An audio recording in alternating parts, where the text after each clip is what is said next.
Chapter 132. Of course, Yunlan knew about this matter. Some time ago, this matter was often discussed among the large clans in the imperial city. But even after such a long time, Liamo hadn't made any further comments, and the emperor hadn't brought up the matter again. As a result, everyone took it as a harmless joke. From the very start, Yunlan hadn't believed that Liamo would be interested in Yun Ruoyan, so he hadn't taken the matter seriously. However, on the day of the Yun matriarch's birthday banquet, Yun Ruoyan had been kidnapped by the Taoists, and the slaughtering king had suddenly appeared to save her. Only then did Yunlan realize that Liamo treated Yun Ruoyan differently. Not long after Liamo left, his guards arrived.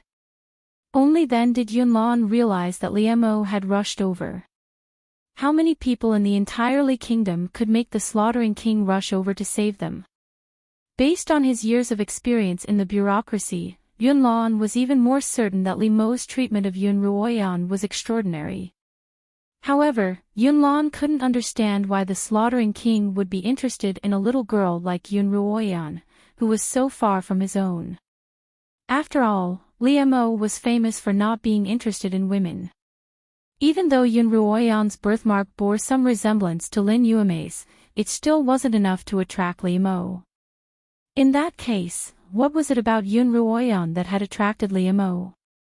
This question would appear in Yunlan's mind from time to time, and he could not find an answer no matter how hard he thought about it. As a result, Yunlan wanted to betroth Yun Ruoyan to Yun Moyuan. If Liamo was truly interested in Yun Ruoyan, he would definitely interfere with the marriage. At that time, he would be able to use this opportunity to get closer to the slaughtering king. If Liamo didn't appear, he would marry his daughter, Yun Ruoyan, to Yun Moyuan, a man he could definitely control. Then, he would slowly regain control of Yun Ruoyan. What a good plan. Father, Ruoyan is already engaged to the slaughtering king. If you betroth me to someone else, won't it be hard to explain to the slaughtering king? A faint smile hung on Yun Ruoyan's lips. She looked at Yunlan with a clear gaze, as if she had already seen through his schemes. Yunlan could not help but frown. When did you get engaged to the slaughtering king? Yun Maxiao and Yun Moyuan asked at the same time. Neither of them was in the imperial city during the flower-admiring banquet. By the time they returned, the event had already passed, so this was the first time they had heard of it. Sister. Yun Ruoyao suddenly spoke up. If I remember correctly, during the flower viewing party, you rejected the emperor's betrothal in front of everyone. From the looks of it, the slaughtering king didn't seem to care much about his sister either. I'm afraid it's too late for you to regret it now. Ruoyan. Yun Moyuan had already stood up with Yun Feng's help. He looked at Yun Ruoyan. What kind of person is the slaughtering king? Why would he take a liking to you? Don't deceive yourself. Yun Maxiao turned around and glared at Yun Moyuan. What's wrong with my sister? How can you look down on her? In the end, Yun Moyuan was still a little afraid of him, and he shut his mouth and didn't say another word. Ruoyan, don't worry, I won't let father marry you off so easily. Yun Maxiao turned back to Yun Ruoyan. So, there's no need for us to get involved with the slaughtering king. Although Yun Maxiao had never seen Liamo in person, there were many legends about the slaughtering king in the army, including the massacre that had shaken the entire Qinyuan continent. Liamo's fearsomeness was evident. How could such a powerful figure be related to his little sister? Yun Maxiao couldn't believe it from the bottom of his heart.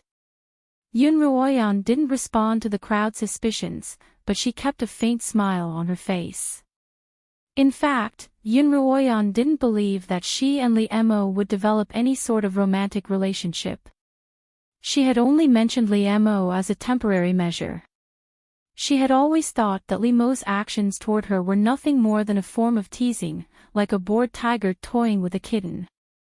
If the kitten was obedient, the tiger would be gentle, but if the kitten offended the tiger, the tiger would immediately bare its sharp teeth.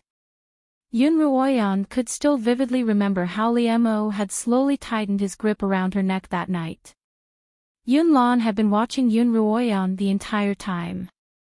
Faced with the crowd's questions, she didn't refute them or explain herself. Yun Lan couldn't see through her at all, and he wanted to test her further. Ruoyan, the betrothal at the flower viewing party was just a joke. Yun Lan slowly stood up from his chair. I know a little about the Slaughtering King's character. If he were serious, he wouldn't have stayed silent for so long.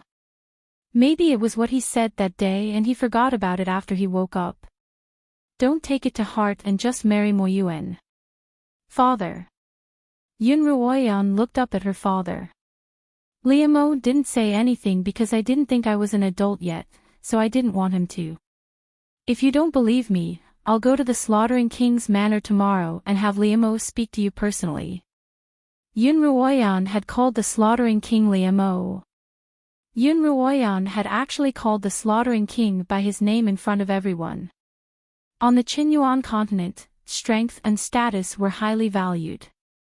Powerful cultivators and those with the royal bloodline couldn't be casually called by their names. But not only had Yun Ruoyan called him by his name, she had done it so naturally and smoothly. And from Yun Ruoyan's tone, it seemed that she was quite familiar with the Slaughtering King. After a moment of shock, the crowd began to believe Yun Ruoyan's words. Could it be that Yun Ruoyan had been in contact with the Slaughtering King in private? Right, after Yun Ruoyan had been kidnapped, she had disappeared for nearly 2 days and 2 nights.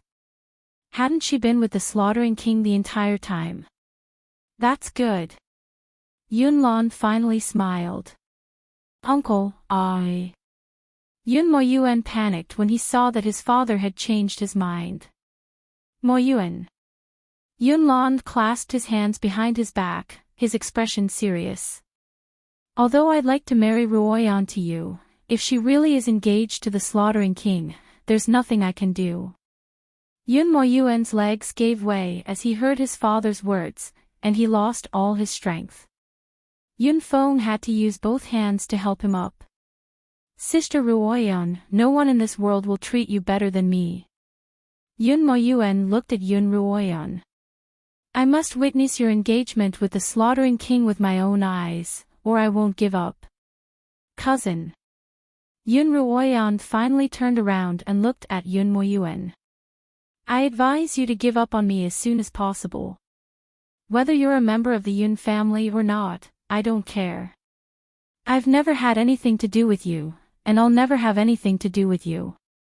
Sister Ruoyan. Yun Mo Yuan wanted to continue. Mo Yuan, Yun Feng interrupted him. You can pursue what you love, but you can't force it. Ever since Yun Feng had entered the hall, Yun Ruoyan hadn't even glanced at Yun Mo Yuan. Yun Feng could tell that Yun Ruoyan didn't like Yun Mo Yuan. Yun Feng loved his son dearly, and he couldn't bear to see Yun Mo Yuan detest him. Even if he were to marry Yun Ruoyan, it would only bring him pain. Father's going to the Qin kingdom tomorrow, and you're coming with me. Yun Feng rarely used such a forceful tone with Yun Mo Yuan. Father. Yun Mo Yuan immediately wanted to retort.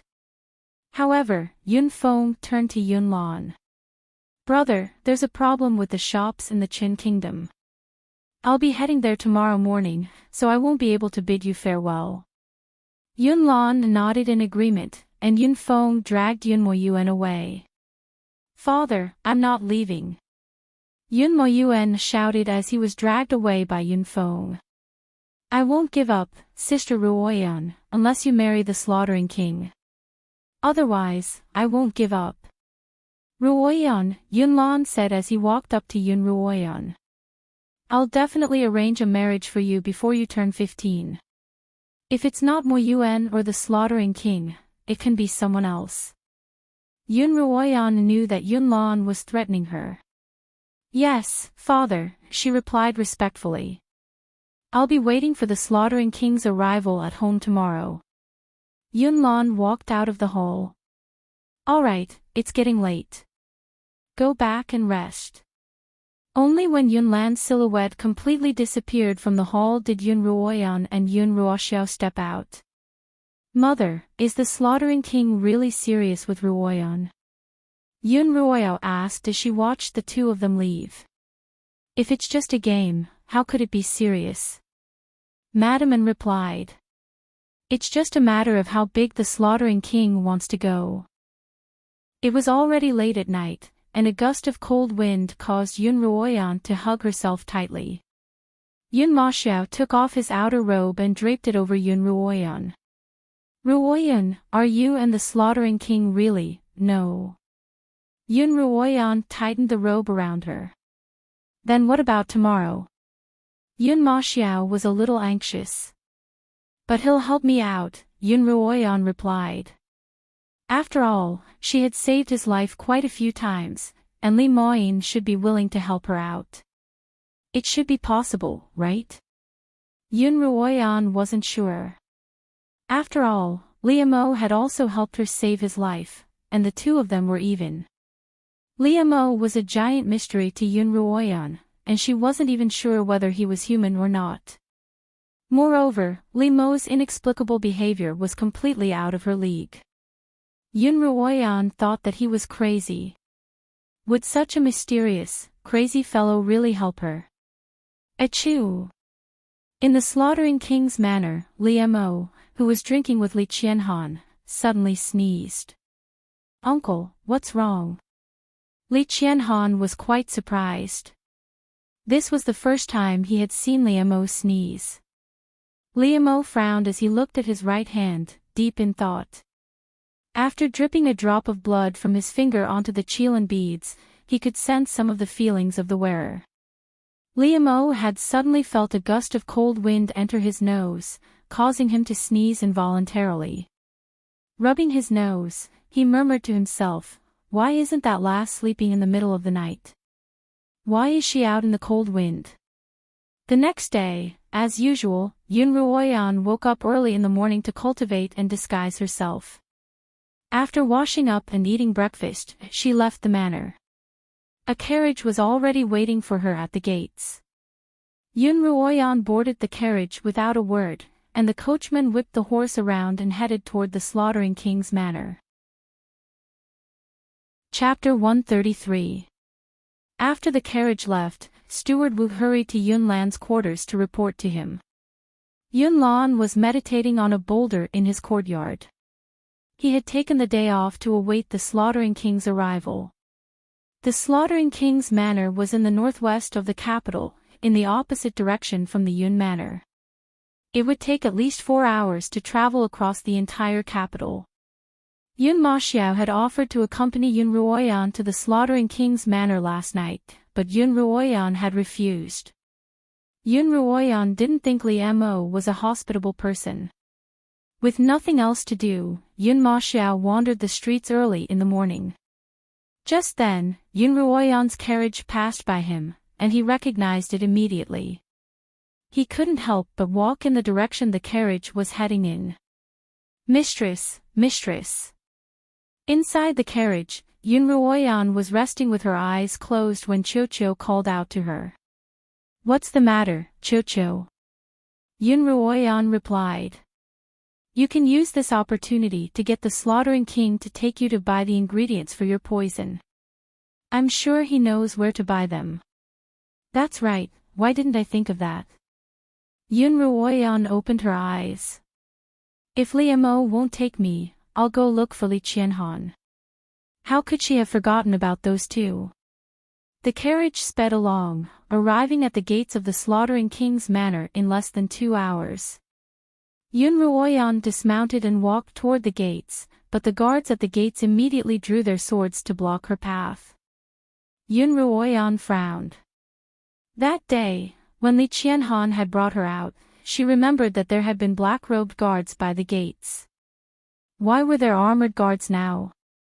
I'd like to see the Slaughtering King, Yun Ruoyan said to the guards. Please inform him of my arrival. The 2 armored guards looked at each other. The slightly plump one said, You came too early. His Highness drank with the third prince last night and drank too much. He hasn't woken up yet.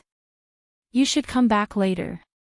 So Li Qianhan was here as well, then she wouldn't have to bother looking for him. When will your Highness sober up? Yun Ruoyan asked. I don't know, but it depends.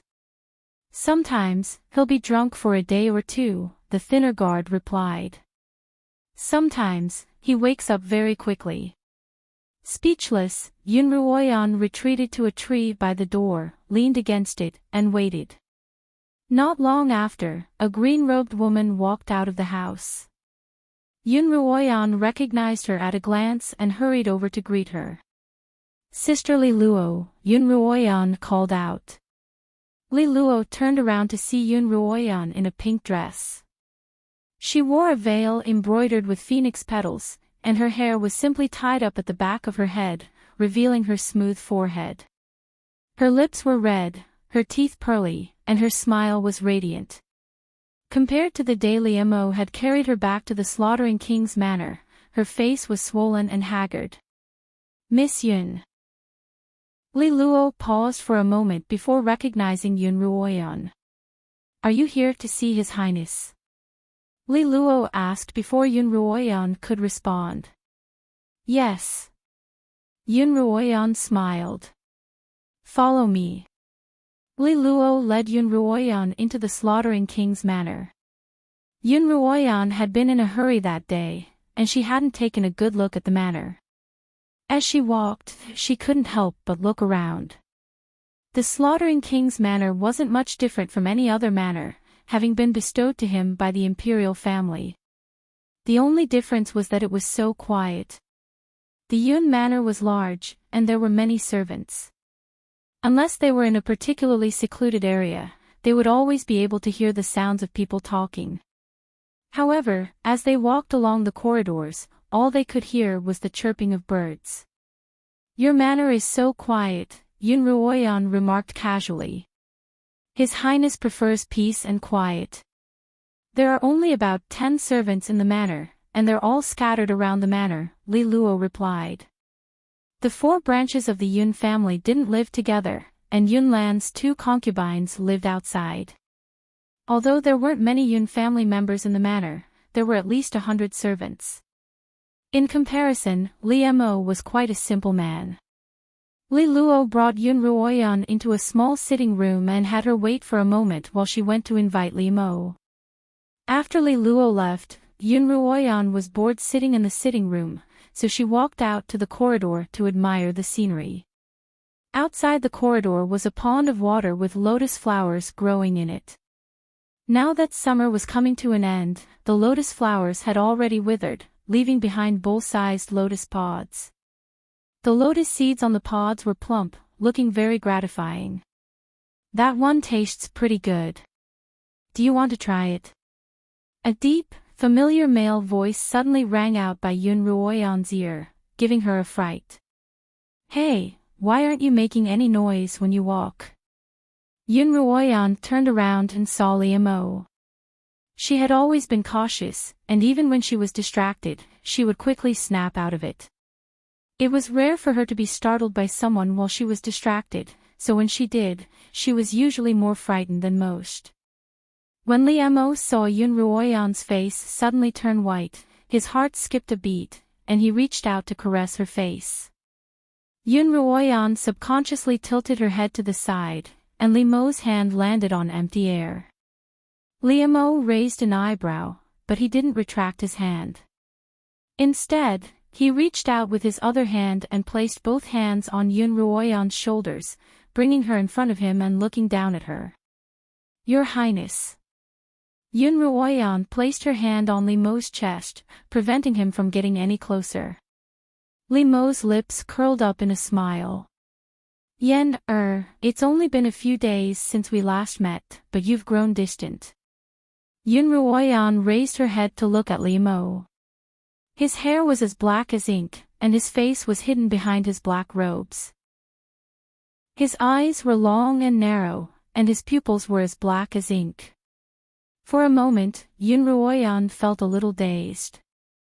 She couldn't help but wonder if the silver-haired, silver-robed man in the forest that night had been a figment of her imagination.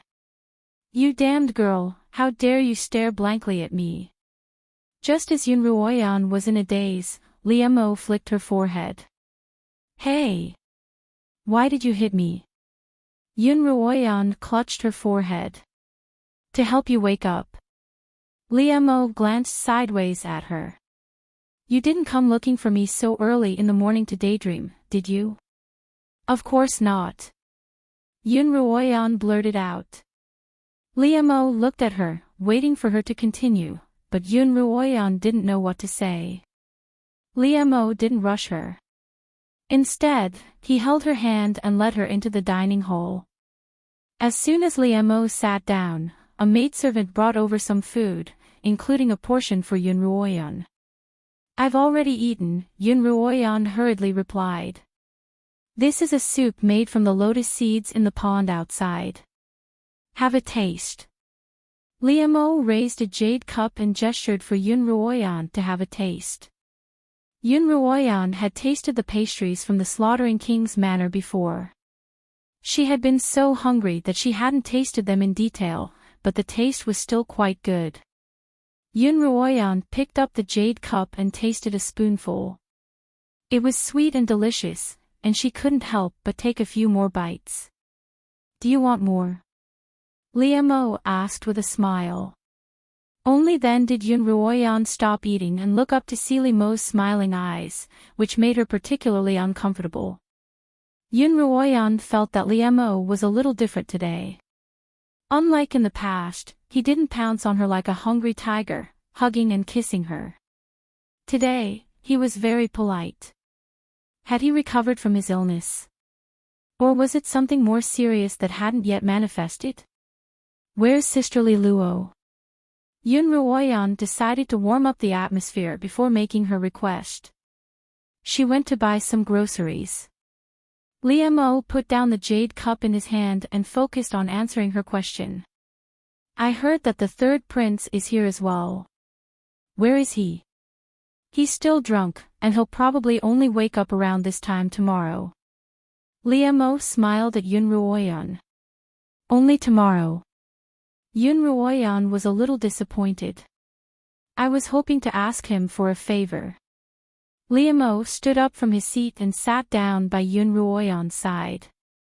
"Yen, what's the matter? Perhaps I can help you with something." Yun Ruoyan really felt that Liemo was acting a little strange today, but she liked him very much. "Well, I do have something I'd like to ask the Slaughtering King for," Yun Ruoyan finally began. "Oh, tell me about it." Liemo seemed very interested. Yun Ruoyan turned to look at Liemo. "I'd like you to tell my father that our engagement at the flower viewing party is still valid. Of course, as long as my father believes me and doesn't betroth me to anyone else, it'll be fine." Yen, Liemo looked at Yun Ruoyan seriously. "That engagement was valid in the first place." "Did I say that it wasn't valid?" "What?" Yun Ruoyan's eyes widened. But no one took it seriously." "What does that have to do with anyone?" Liemo laughed. "If I say it's true, then it's true. If I say it's false, then it's false. It's all up to me." Yun Ruoyan was speechless. Liemo wasn't wrong. No matter what everyone thought, the Slaughtering King was the one who had the final say. Then is it true or false? Yun Ruoyan once again felt a sense of helplessness. "Yen, do you think it's true or false?" Yun Ruoyan was flattered that Liemo was even asking for her opinion today. "It can be true for now, but it can be false in the future," Yun Ruoyan replied. "That's fine." Liemo's eyes flashed. "But I have a request." Liemo had been too straightforward for Yun Ruoyan to react. As soon as she heard that he had a request, she quickly asked, "What request?" Liemo's lips moved, and he whispered something to her. "What?" Yun Ruoyan didn't hear him clearly, and she moved closer to him. I'll say. Liamo stood up and moved closer to Yun Ruoyan, then quickly placed his hand on the back of Yun Ruoyan's head and pressed her against him. Their warm and soft lips were tightly pressed together. Yun Ruoyan's eyes widened, but she was powerless to resist. Within the Yun manor, Yunlan sat at the foot of the table, while Liamo sat at the head of the table. According to etiquette, Yun Ruoyan should have stood behind Yunlan, but Liamo held on to her hand, refusing to let her leave. Yun Ruoyan sighed. Liamo was still that sickly Liamo. Yun Ruoyan couldn't help but rejoice. Thankfully, she had informed Yunlan that he didn't like crowds, and that there wasn't a need for such a grand reception. Otherwise, if Liamo were to hold her hand in front of everyone, she really wouldn't be able to face anyone. Official Yun, I apologize for my lack of consideration regarding my engagement with Ruoyan. I should have paid you a visit a long time ago, Liamo began. Slaughtering King, it's understandable that you're busy. Yunlan smiled.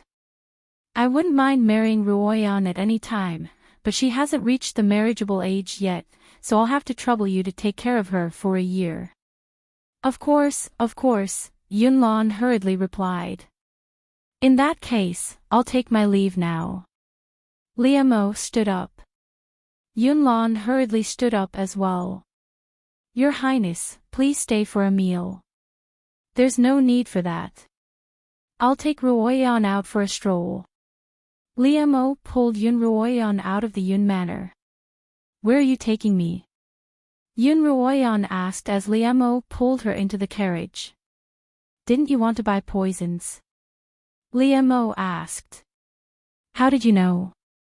Yun Ruoyan was curious. She didn't recall telling Liamo that she was looking for poison ingredients. Liamo smiled at Yun Ruoyan. Because I can read minds. Chapter 134.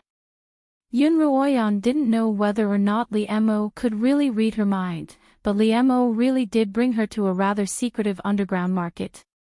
After a short while, Liamo had the coachman get off and drive the carriage himself. Liamo drove the carriage through the secluded alleys of the capital.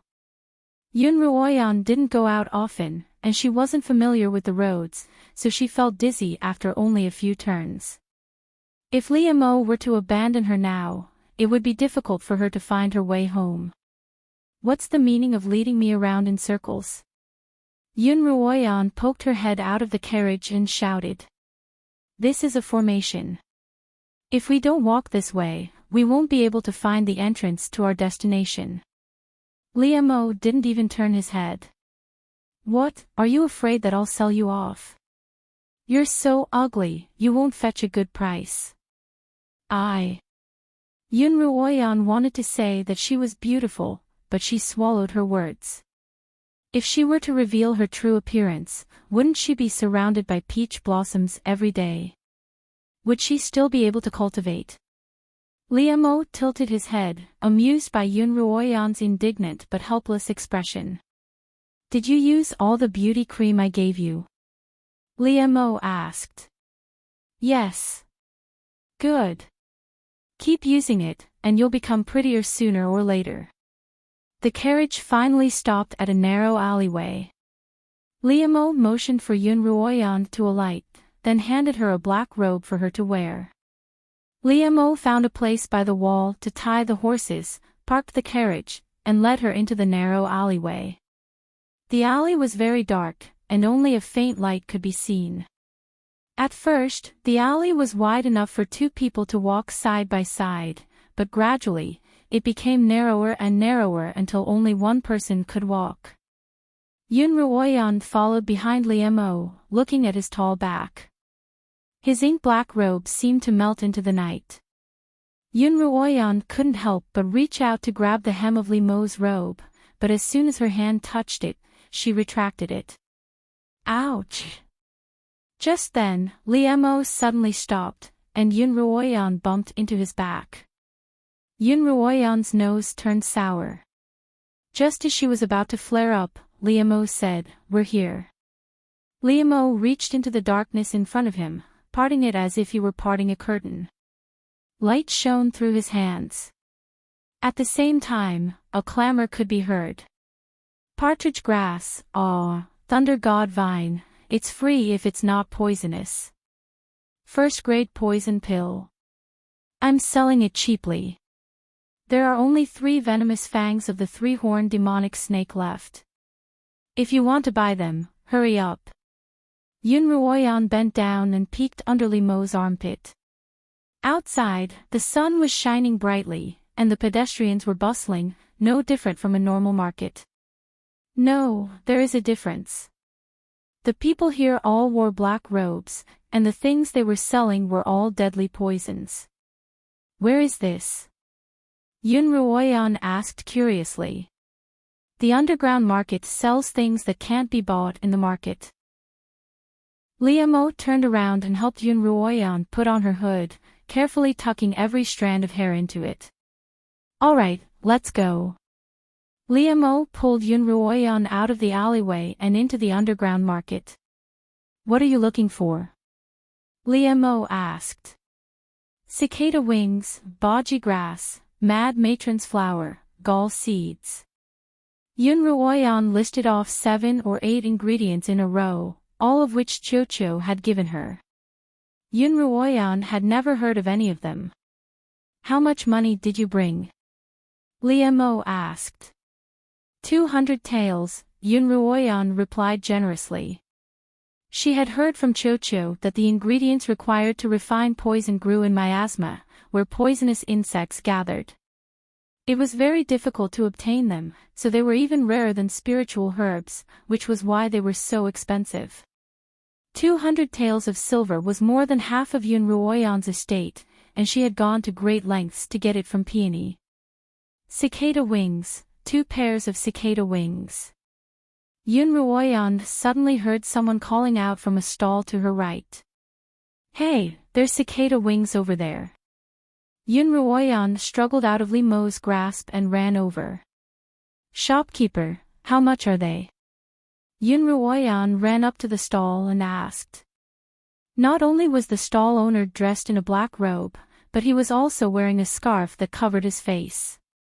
"Young lady, do you want high grade, mid grade, or low grade?" the stall owner asked.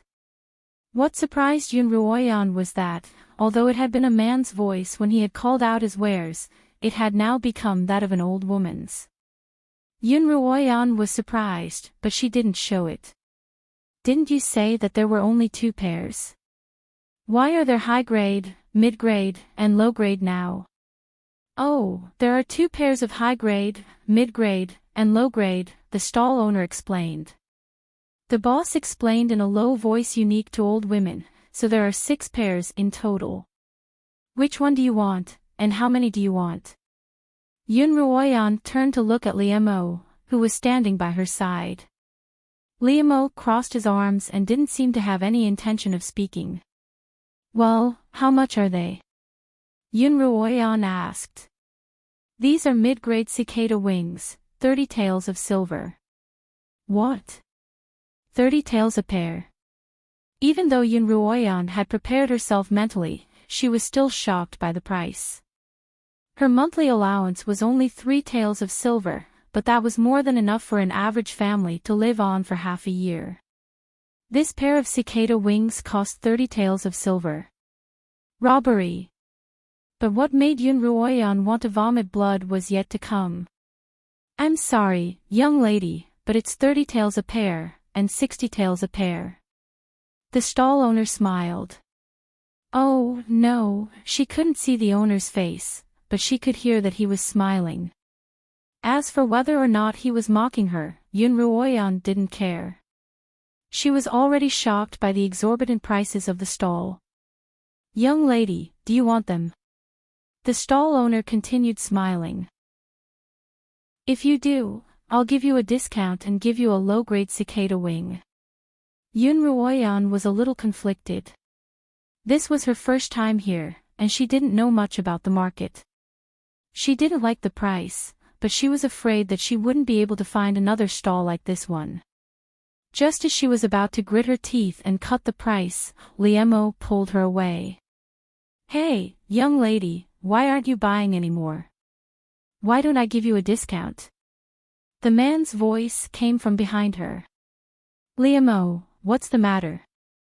Yun Ruoyan asked as Liemo dragged her away. Liemo brought Yun Ruoyan to a corner and let go of her. "That's fake."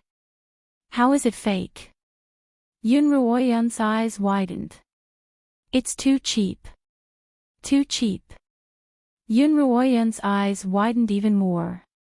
Liemo told Yun Ruoyan that, because everyone in the underground market disguised their identities, fakes were a common occurrence. Once one bought a fake, there was no way to return it. Poisonous ingredients like the cicada wings cost 80 taels apiece, and there was no room for negotiation. What? 80 taels apiece? In that instant, Yun Ruoyan felt that she was far too poor. All the money she had on her was only enough to buy a pair of green cicada wings. This underground market really didn't treat money as money. Liemo finally brought Yun Ruoyan to a stall in a corner. Behind the stall sat a tall, skinny man wearing a black robe without a hood. Instead, he wore a pitch-black mask that concealed his face. "Mistress, mistress," Cho called out in Yun Ruoyan's mind. "This man is a 5th-rank poisoner. Why would a 5th-rank poisoner be selling his pills in the underground market?" Poisoners were even rarer than pill masters on the Qinyuan continent, and the poison concocted by a 5th-rank poisoner would only be more expensive than the pills concocted by a 5th-rank pill master. When the man saw Liemo stand up from his stool, he bowed slightly, and Liemo nodded in acknowledgement before he sat down. So the two of them knew each other. Since they knew each other, Yun Ruoyan felt more at ease. This stall had almost everything she wanted to buy, but the prices were frighteningly high. Yun Ruoyan estimated that it would cost at least 1,200 taels of silver to purchase the ingredients on Chi Chocho's list. That was a whole 1,000 taels short. Liemo looked at Yun Ruoyan's slightly furrowed brow, as well as the pained look in her eyes. "If you don't have enough money, you can borrow from me. You don't have to pay me back, as long as you agree to one of my requests." Liemo's warm breath landed on Yun Ruoyan's cheek, immediately reminding her of the sudden kiss he had given her in the Slaughtering King's manor. Yun Ruoyan hadn't been able to resist Liemo's advances at all, and she found that she wasn't as repulsed by his intimacy as before. For example, during the kiss that morning, although Yun Ruoyan had still pretended to be dead, she was surprised to find that she was starting to get used to Liemo's intimacy. The Slaughtering King could play with her however he wanted, but she couldn't afford to lose her mind. The Slaughtering King could play with her however he wanted, but she couldn't afford to. As a result, Yun Ruoyan blurted out, "No. I wouldn't dare to take advantage of you, Slaughtering King." Liemo didn't press the issue. Finally, after discussing it with Chocho, Yun Ruoyan used all the money she had on her to purchase some cheap poison refining ingredients. Chocho said that these ingredients could be used to refine some simple poisons, and that she could use them as practice. As for the ingredients on the list, she would buy them when she had enough silver. Just as they were about to leave, Yun Ruoyan saw the black-masked man hand a pitch-black box to Liemo, who put it away with a flip of his hand. Before Yun Ruoyan could pay, Liemo turned and left with her. Yun Ruoyan was in a hurry to return to her training, so the two of them headed straight for the exit. As they passed by a stall, Chocho suddenly called out to her, saying that it had sensed the aura of a poisoned cauldron from the stall next to it. Poisoned cauldrons were cauldrons specifically used to refine poisons. Although most spiritual pills could also be used to refine poisons, the effects of the cauldrons couldn't compare to those used to refine poisons. "Mistress, poison refining cauldrons aren't easy to come by," Chocho explained. "And judging from the aura, it's a mid-grade cauldron, one that's hard to come by." Yun Ruoyan stopped in her tracks, but her pockets were already empty. What should she do? Chapter 135. When Liemo saw Yun Ruoyan pause, he stopped as well. Yen, why aren't you walking? Yun Ruoyan was extremely reluctant to ask for money, but Chocho spoke again. Master, once you miss it, it will be very difficult to encounter it again. With a medicinal cauldron, refining poisons can be done with half the effort. After a moment's consideration, she made a decision. I'd like to borrow some money. It was a pitch-black medicinal cauldron about 2 feet tall. A cauldron was very different from a furnace. A furnace had a big belly, a 3-legged lid, and a hole on the lid. The spiritual fire burned in the belly of the furnace, and the part of the outer flame with the highest temperature would be exposed through the small hole on the lid to roast the spiritual grass. The cauldron was square, 4-legged, and had no lid. Yun Ruoyan still didn't know where to start the spiritual fire, or where to smelt the ingredients. She would have to wait for Chocho to teach her. 1,000 gold, the stall owner said. Yun Ruoyan's face paled for a moment, but she quickly recovered. In her heart, however, she spat out a mouthful of blood.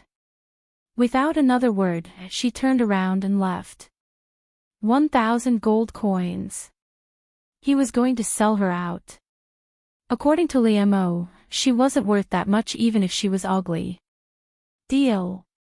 Yun Ruoyan had only taken 2 steps when she heard Liemo speak to the innkeeper behind her. Yun Ruoyan turned around to see Liemo waving a hand at an empty space in his stall, and a pile of shiny gold appeared. The pile of gold only appeared for a moment before the stall owner caught a glimpse of it. The stall owner waved his hand over the pile of gold and the pile of gold disappeared. Yun Ruoyan noticed that both of them were wearing rings on their fingers, storage rings that could only be forged by 5th-rank forgers and above.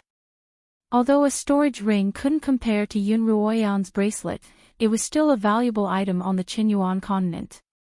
In the entire Yun family, Yun Ruoyan had only ever seen one on her father's and her grandmother's hands. Liemo then stored the cauldron in his storage ring, and this priceless transaction was completed in the blink of an eye. Liemo dragged the still-dazed Yun Ruoyan away with large strides. Once they were out of the alleyway, Liemo took off the ring on his finger and handed it to Yun Ruoyan. Yun Ruoyan looked at the silver ring on Liemo's finger, the only thing on his body that was bright. I don't have that much money to pay you now. Yun Ruoyan didn't rush to take the ring. Tell me your request, and I'll see if I can fulfill it. Liemo bowed closer to Yun Ruoyan, and she subconsciously stepped back. Liemo chuckled. My request is simple, as long as, Liemo suddenly approached him again. Wu Yun Ruoyan almost toppled over. Liemo wrapped an arm around her waist, pulled her into his embrace, and kissed her. On this deserted path, Liemo embraced Yun Ruoyan, but it was limited to the contact of their lips, not as deep or forceful as Yun Ruoyan had feared. Although Yun Ruoyan was still a young girl in this life, she had experienced many things in her past life. She could feel Liemo's restraint and gentleness. She wasn't sure if she was imagining things, but from this kiss, she could sense that Liemo was different. In the past, Liemo's kisses had been careless, playful, and taunting, as if she were a tasty toy. Now, however, Liemo was gentle and restrained. Yun Ruoyan opened her eyes and looked at Liemo, who was inches away from her. His high nose bridge, his narrow, ink-black eyes, and his long eyelashes trembling slightly. Yun Ruoyan couldn't help but think of a silver-haired, silver-browed man, and a pair of ice-blue eyes beneath those silver eyelashes. Yun Ruoyan's mind began to wander. Were these two the same person? My request for Yen He is. Liemo finally left Yun Ruoyan's lips. He looked at Yun Ruoyan's open eyes with satisfaction, and in a low, magnetic voice, he said, When I kiss you, don't close your eyes, and don't pretend to be dead. Yun Ruoyan froze. Liamo pulled her hand over and put the ring on her finger.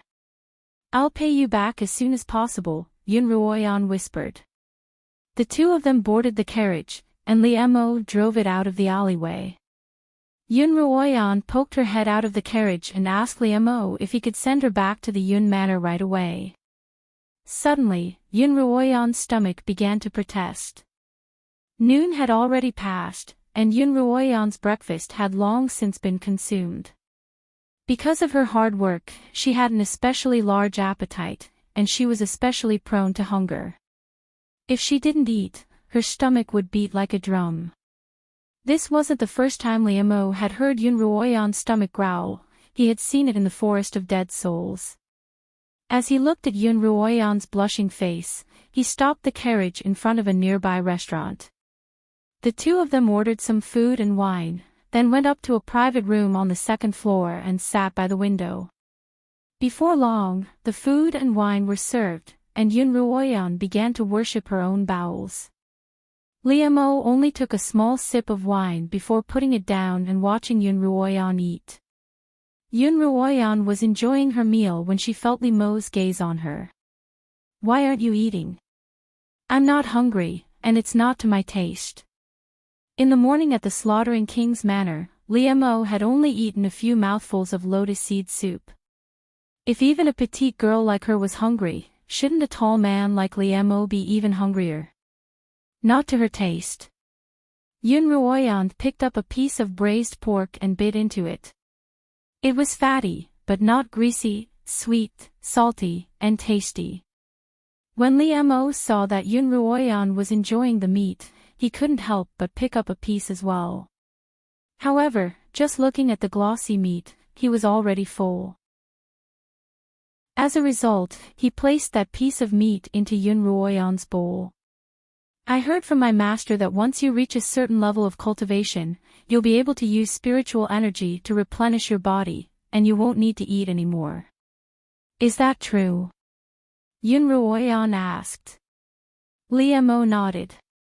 Once a blade master reaches 9th rank, they'll be a sword saint, and from then on, they'll be able to abstain from eating. A sword saint.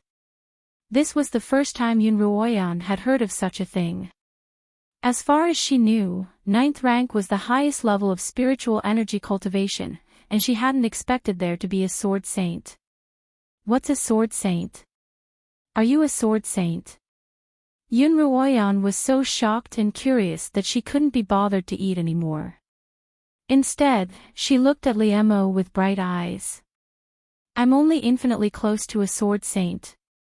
Most people only know that a blade master can reach 9th rank, and very few know about the sword saint realm. In fact, one can continue to cultivate after that. Yun Ruoyan looked at Liamo, waiting for him to continue.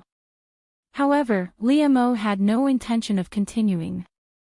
With your current cultivation, there's no point in knowing so much. Let's talk about it when you're a 9th rank blade master. If Liamo didn't want to talk about it, Yun Ruoyan wouldn't be able to get any answers no matter how curious she was. I'll ask Chocho when I get back tonight. It knows so much, I'm sure it knows about this, Yun Ruoyan thought. Yun Ruoyan lowered her head and continued eating. Liamo watched Yun Ruoyan eat with a smile on his face, as if this was something very interesting. Slowly, Yun Ruoyan got used to his gaze. She ate and drank as she pleased. After finishing her meal, Yun Ruoyan put down her bowl and chopsticks. There's something very important that I think I should tell you. Oh, what is it? Liamo motioned for her to continue. Yun Ruoyan recalled what Yun Maxiao had told her on the way back to her cottage last night about whether or not the far-sighted king would rebel. She was certain that Zhuo Feng wouldn't lie to her, but there was no reason for Yun Lan to lie to help the far-sighted king. Even now, Yun Ruoyan couldn't figure this out. I've received some news, Yun Ruoyan continued. It means that the far-sighted king intends to rebel, and that he's been preparing for it for many years.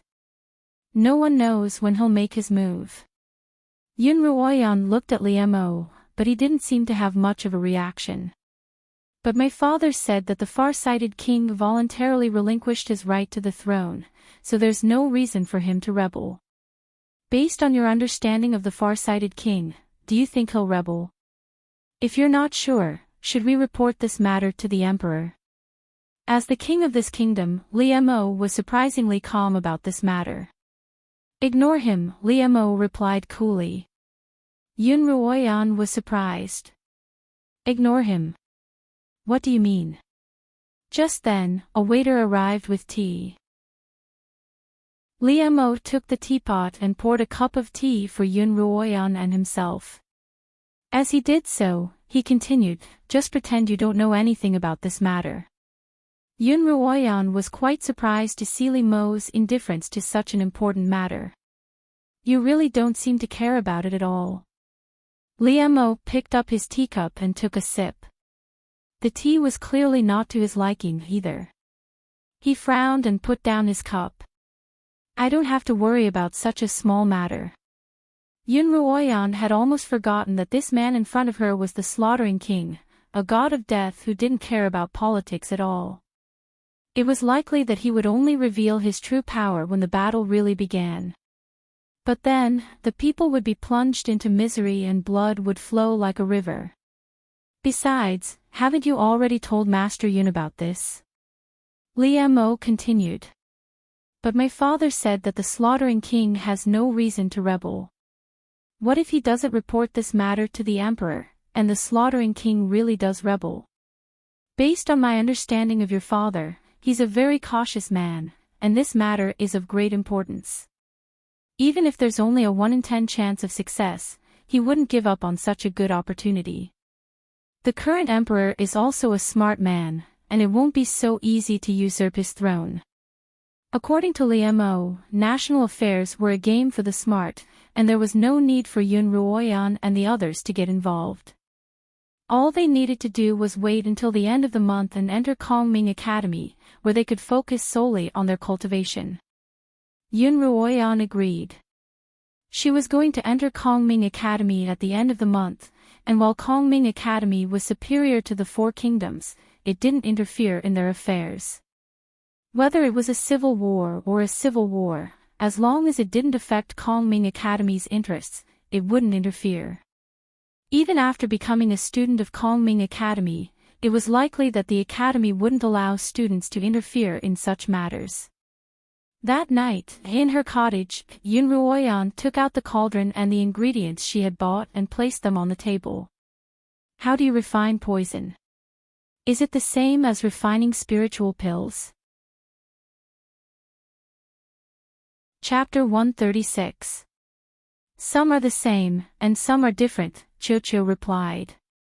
Chocho replied, the difference between elixirs and poisons is that elixirs only have one form, which is a solid pill.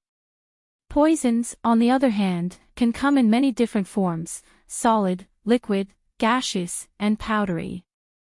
Chocho told Yun Ruoyan that, like spiritual pills, poisons also required a specific container after they were refined, and that such a container would cost a large sum of money. This made Yun Ruoyan's need for money even more urgent. The more expensive the ingredients, the more valuable the pills and poisons will be, Chocho said. Master, as long as you learn how to refine medicine and poison, earning money won't be a problem. Under Chocho's guidance, Yun Ruoyan began her first attempt at refining poison. A 2-foot-tall cauldron was placed in the middle of the room. It was smaller than the cauldron in the Lin family's pill-making chambers, but larger than Yun Ruoyan's high-grade furnace. When I refine spiritual pills, I need to drip my blood into the furnace so that it can familiarize itself with my aura.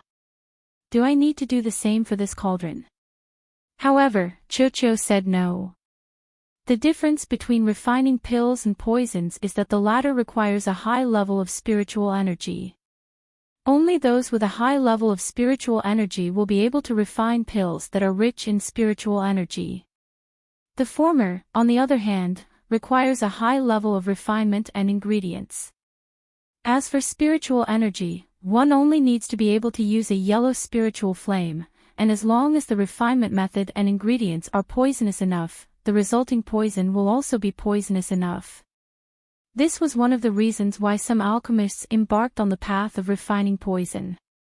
If a blade master couldn't become a 7th-rank blade master but had the talent to become a pill master, then becoming a poisoner would be a shortcut to becoming a strong cultivator. There were also those who had already become a pill master, but were unable to raise their cultivation, and thus were unable to refine high-grade spiritual pills. Possessing the title of a pill master, but lacking the ability to do so, made it easy for them to be challenged. Those who failed in a challenge would often have their reputations tarnished, and some would even fall into a coma. Even if they failed in a duel, it was easy for them to become a poisoner. High-ranked poison masters who could master such poisons were often able to kill without leaving a trace, and even 9th-rank blade masters feared them. "Cho, there's something I don't understand," Yun Ruoyan began. "Master, what do you not understand? Since a poisoner doesn't have a high requirement for spiritual energy, why do you have to wait until I'm a 5th-rank spiritualist before you can refine that book for me?" Yun Ruoyan asked. Yun Ruoyan had always thought that Cho didn't allow her to concoct the poison on Poison Tyrant because her cultivation wasn't high enough, but from what Cho was saying, it seemed that concocting poison didn't require a high level of spiritual energy. In that case, Yun Ruoyan could definitely concoct the most powerful poison in the world. Cho's reply surprised Yun Ruoyan. It said that the poison in the overlord of the world was too powerful, and that if he could refine all of its poisons, he would be invincible on the Qinyuan continent. The temptation of such a method that did not require much effort and yet could allow one to quickly become stronger was too great. Almost everyone, after refining the poison on the world poison overlord, couldn't help but give up all other cultivation, and in the end, became a weakling who only knew how to refine poison. If simply releasing poison could destroy an enemy, who would hate to use their spiritual energy to defeat them? Cho didn't want Yun Ruoyan to become such a weakling, so before Yun Ruoyan was strong enough, it wouldn't impart the overlord of the world poison to her. Cho's goal in teaching Yun Ruoyan how to refine poison wasn't so that she could become stronger through it. Rather, it wanted Yun Ruoyan to learn how to refine antidotes after learning how to refine poison, so that she wouldn't be so easily affected by poison. At the same time, it would also allow her to have a life-saving talisman if she were to encounter a powerful opponent before she was strong enough. In short, Cho wanted Yun Ruoyan to live safely when she wasn't strong enough. The poison that Cho was going to teach Yun Ruoyan was fairly simple. It had Yun Ruoyan place the ingredients she'd bought into the cauldron, then use spiritual fire to heat the bottom of the cauldron. Once the fire reached a certain temperature, the opening of the cauldron would automatically form a mist barrier that sealed the cauldron's mouth. As the spiritual fire burned, the mist became thinner and thinner, and by the time it dissipated, the ingredients had already been refined into a liquid form. At this point, Yun Ruoyan could choose the form of the poison she wanted to refine. If she wanted the liquid form, she could directly put it into a bottle. If she wanted the solid form, she would have to use spiritual energy to activate the mist barrier at the mouth of the cauldron again, and then continue to use spiritual fire to refine it. When the mist barrier thinned a second time, pills would form within the cauldron. If she wanted the poison in a gaseous form, she would have to activate the mist again to refine it. At this point, not only would the mist not dissipate, but it would also become thicker and thicker. When the mist barrier was so thick that it was about to overflow, she would have to use a special container to collect it. Because Yun Ruoyan only had a container to store the pills in, her first attempt resulted in a poison pill. Yun Ruoyan took out a dark green pill from the cauldron. Not only did it not have the strange odor that Yun Ruoyan had expected, it actually had a bewitching fragrance. It was possible for a layman to mistake this poisonous pill for a spiritual medicine. Yun Ruoyan took out a red wooden box and placed the pill inside. Cho, what's the name of this pill? It's called a soul-stealing pill, Cho replied. After taking this pill, a person's soul will be enchanted, and they'll be completely obedient and obedient. Cho-Cho, you know how to make such a powerful pill? Yun Ruoyan's eyes widened. Of course. Cho-Cho replied proudly. I know how to make pills hundreds, even thousands of times more powerful than this, so this is a piece of cake. However, this pill is missing a very important ingredient, so its toxicity isn't very strong. It can only be used on those with weaker cultivations. Yun Ruoyan put the soul-stealing pill back into her pocket dimension. Yun Ruoyan had originally intended to store the cauldron in her pocket dimension and return the ring to Liamo. However, Cho-Cho had reminded her that the secret of the pocket dimension couldn't be revealed to others. As a result, Yun Ruoyan couldn't use it casually in front of others. The ring that Liamo had given her was the perfect solution to this problem. As a result, Cho-Cho had suggested that Yun Ruoyan keep the ring. All right. Yun Ruoyan sighed. After all, I already owe Liamo a lot of money, so it doesn't matter if I owe him a little more. As she spoke, she stored the cauldron in her storage ring. Then, Yun Ruoyan took out her high-grade cauldron. She still had quite a few spiritual herbs in her pocket dimension, and over the past few days, she had been refining at least one pill a day. By now, there were already 3 high-grade pills in her pocket dimension. Mistress, Cho-Cho began. Yesterday, when I saw you refining, your spiritual flame glowed with a faint green light. That's a sign that you're about to break through. Spiritual flame could be divided into 7 colors: red, orange, yellow, green, blue, indigo, and violet. A red flame was the first flame that a pill master had to refine, and those who possessed it were first-rank pill masters. Only when one possessed an orange and yellow flame would one be a second-rank and third-rank pill master. Only then would one be able to refine low-grade pills. With a green and indigo flame, one would be able to refine mid-grade pills. At this point, a pill master would be a 4th rank, 5th rank, and 6th rank pill masters. Similarly, when one was able to release the blue and purple spiritual fire, the alchemist's cultivation would reach the 7th, 8th, and 9th level, and they would be able to refine high-grade medicine. Even on the entire Qinyuan continent, it was rare to find a pill master with such a high cultivation. Cho-Cho, are you sure? Yun Ruoyan couldn't quite believe Cho-Cho's words. No, she couldn't believe how fast her cultivation had progressed. In less than 2 months, not only had she become a pill master, but she had also broken through the bottleneck of 3rd rank and was on the verge of becoming a 4th rank pill master. Whether it was a blade master, a pill master, a forge master, or a summoner, every 3 ranks represented a major bottleneck, and almost every rank would have a minor bottleneck. Yun Ruoyan had only been stuck at the bottleneck of 3rd rank for 3 years, and that was because she had been poisoned. From then on, it was as if Yun Ruoyan's cultivation had gone smoothly. In particular, Lin Zainan had only broken through to the 4th rank at the age of 30.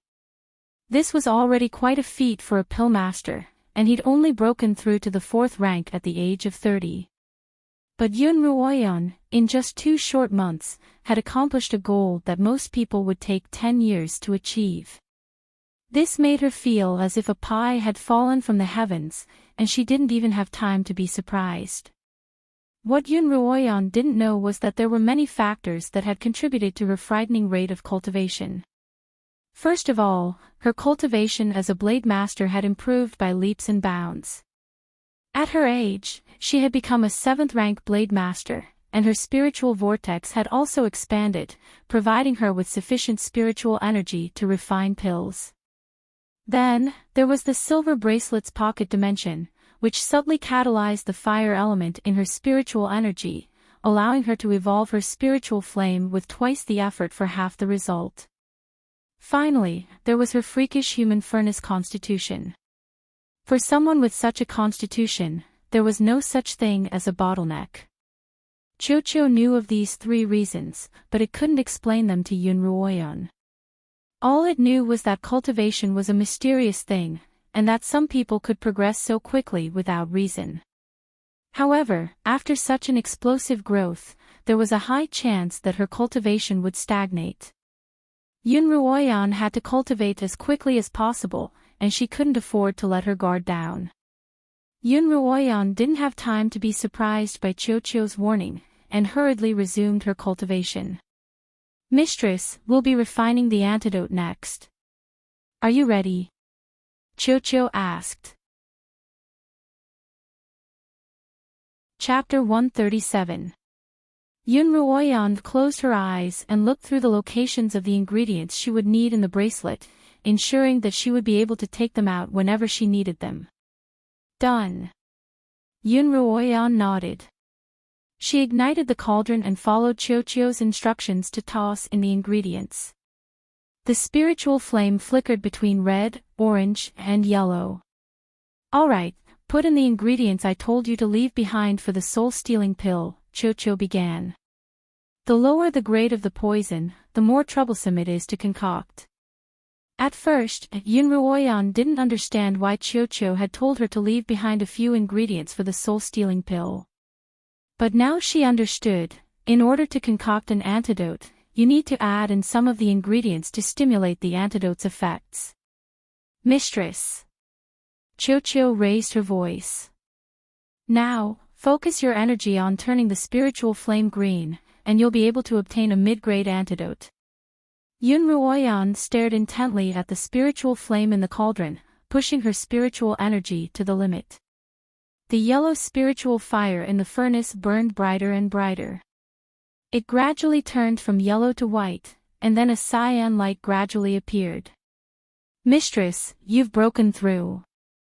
Yun Ruoyan murmured as she looked at the green flame in the cauldron.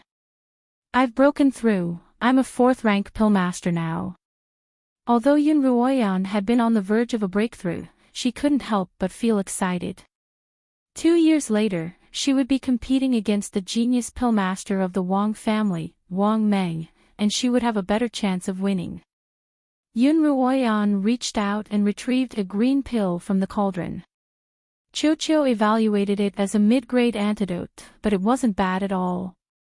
Only then did Yun Ruoyan put the antidote away.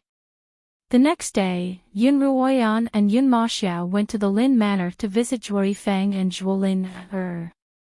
Yun Maxiao told Yun Ruoyan that Zhuolin was almost fully recovered under Lin Qingqian's care, and that she was living with her brother in a cottage near the bamboo garden. When Yun Ruoyan arrived, Zhuolin was just about to head to the bamboo garden to help look after Lin Qingqian's magical beasts when she bumped into the siblings. Where's your brother? Yun Ruoyan asked. Although Zhuolin's complexion was much better, her body was still very weak. She was wearing a light cyan chiffon dress and looked like a leaf.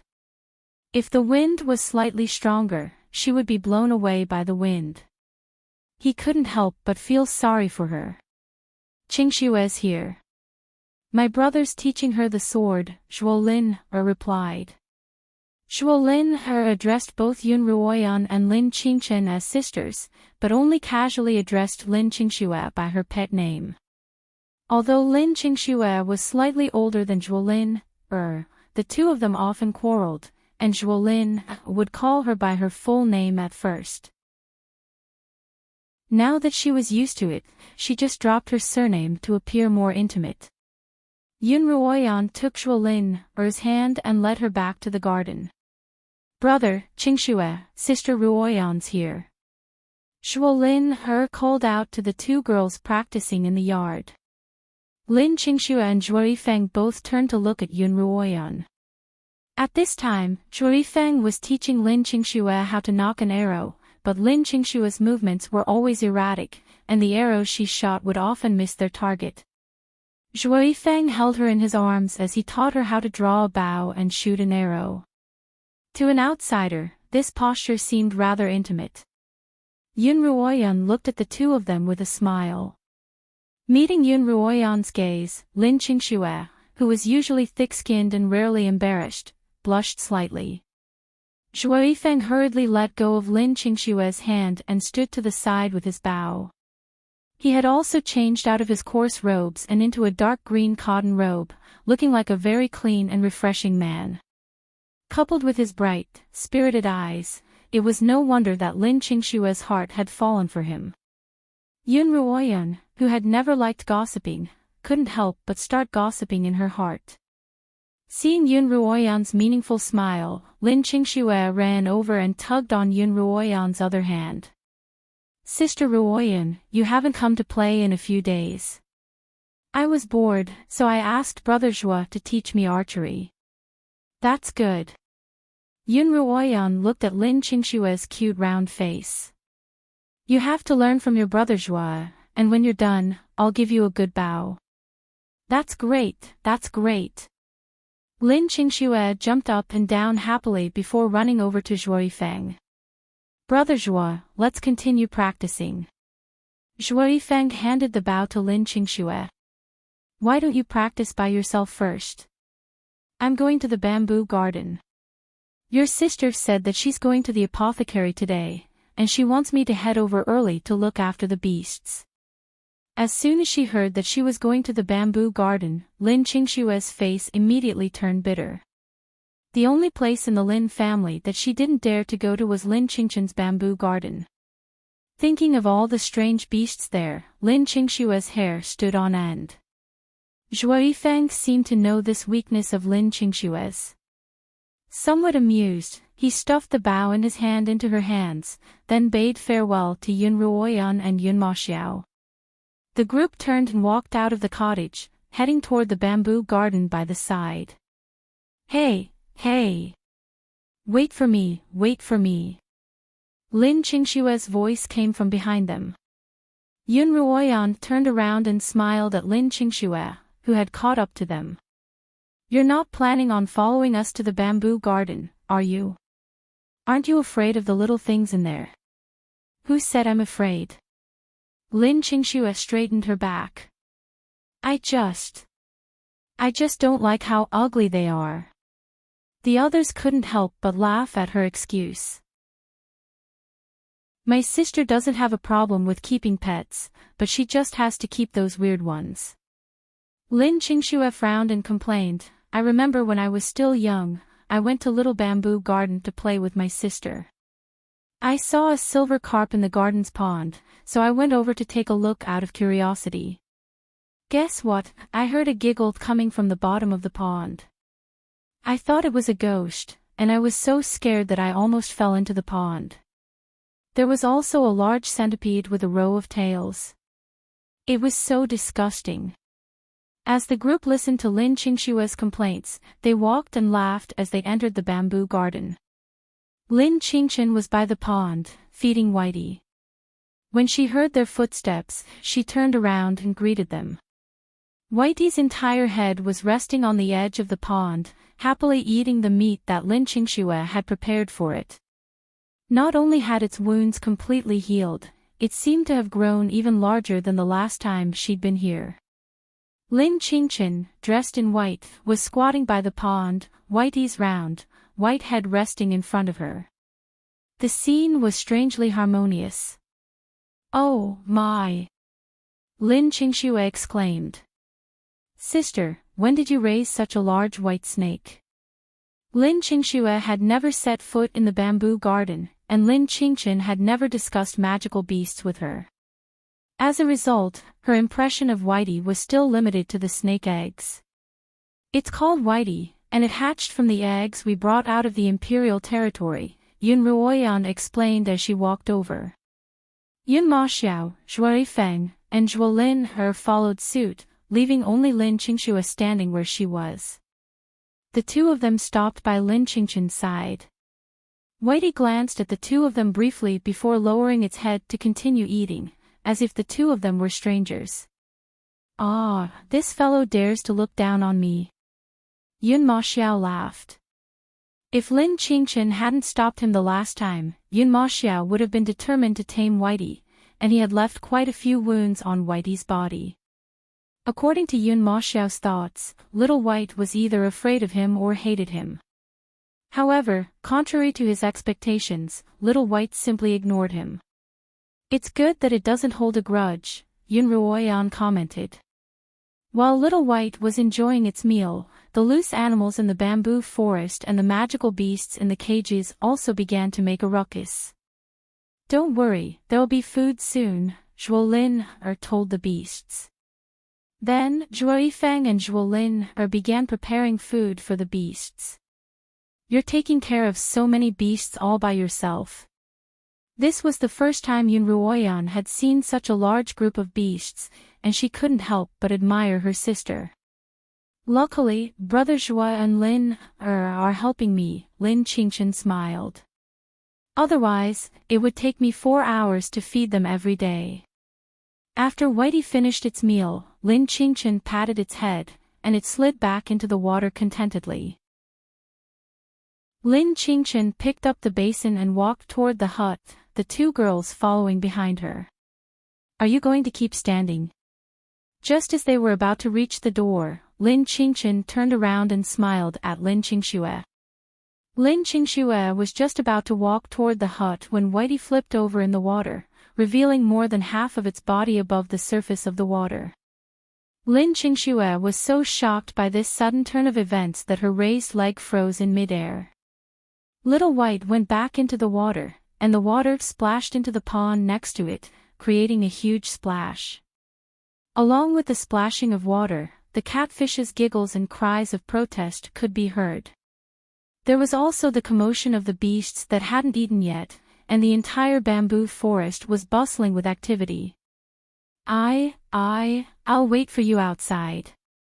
Lin Qingxue's face turned green as she turned and ran off. Lin Qingchen and Yun Ruoyan looked at each other and shook their heads. "Sister Ruoyan, cousin Xiao." Lin Qingchen placed the basin on a shelf and turned to Yun Ruoyan and Yun Ma Xiao, her expression serious. "These past few days, I've noticed quite a few suspicious people around the manor and the apothecary. I wonder if they've been sent by the far-sighted king to find Brother Zhua." Yun Ruoyan and Yun Ma Xiao looked at each other. "It's highly possible," Yun Ruoyan replied. "Why don't we capture one of them for questioning?" Lin Qingchen suggested.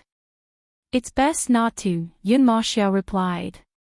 "If we alert them, the far-sighted king will surely send more experts, and that'll be even more disadvantageous for us." "Then what should we do?" Yun Ruoyan and Lin Qingchen looked toward their brother. Chapter 138. Actually, Yun Ma Xiao had begun to doubt Zhuo Feng's words after hearing Yun Lan's words. But if the suspicious people Lin Qingchen had mentioned were really sent by the far-sighted king, then Zhuo Feng's words were believable. As for why the far-sighted king had abdicated the throne and plotted a rebellion, the mystery was still unknown. "Call the Zhuo siblings over. We need to discuss this matter together," Yun Ma Xiao ordered. Lin Qingchen called Zhuo Feng and Zhuolin into her room, and they sat down to discuss the matter. When Zhuo Feng heard about the suspicious men near the Lin Manor and the apothecary, his expression turned serious. "He must have been sent by the far-sighted king to find me." Zhuo Feng looked at Lin Qingchen. "Will this cause trouble for the Lin family?" The far-sighted king was a king of the Li kingdom, and now that Zhuo Feng was being targeted by him, the Lin family was clearly opposing the far-sighted king. Zhuo Feng was worried that he would cause trouble for the Lin family. Lin Qingchen shook her head.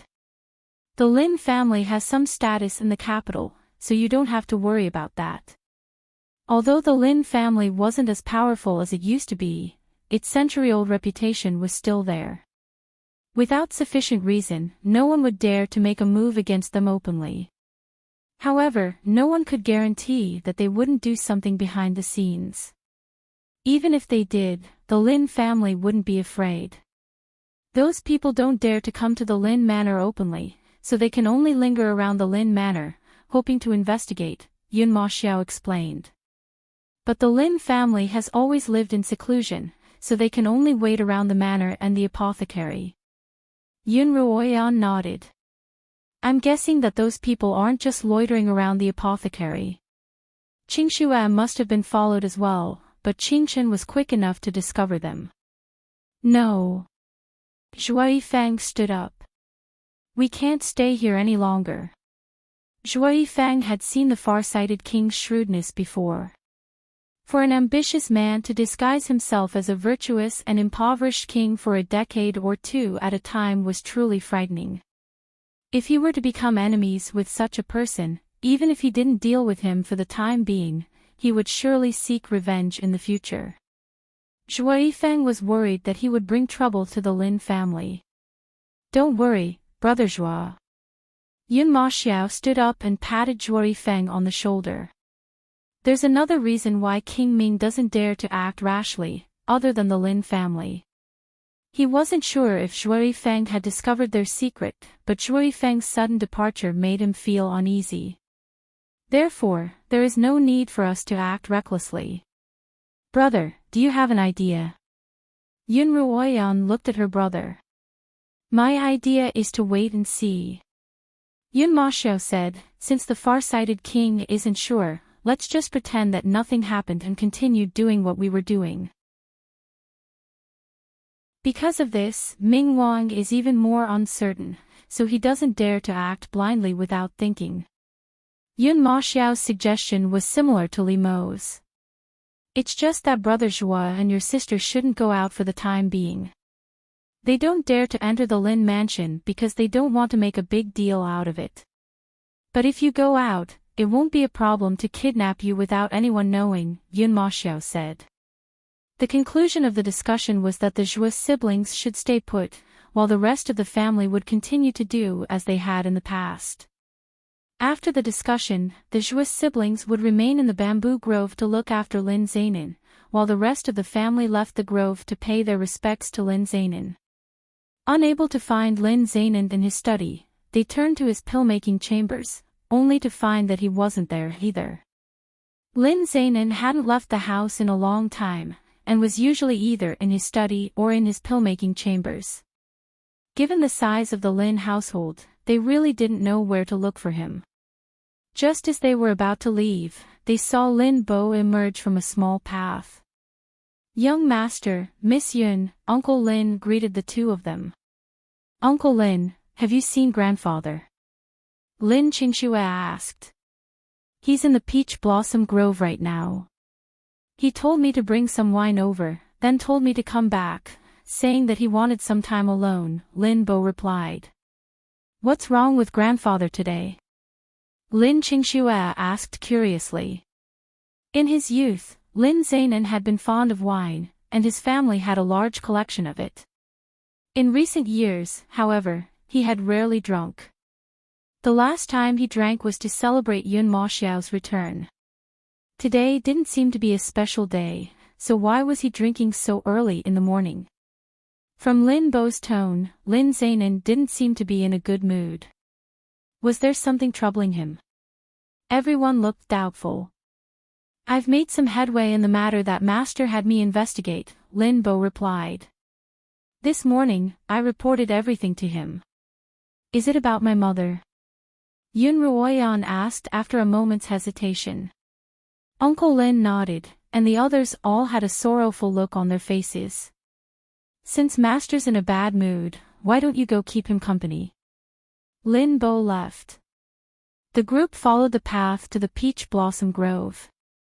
The Lin Manor's Peach Blossom Grove was planted on a plot of land rich in spiritual energy, so its blooming period was much longer than in other places.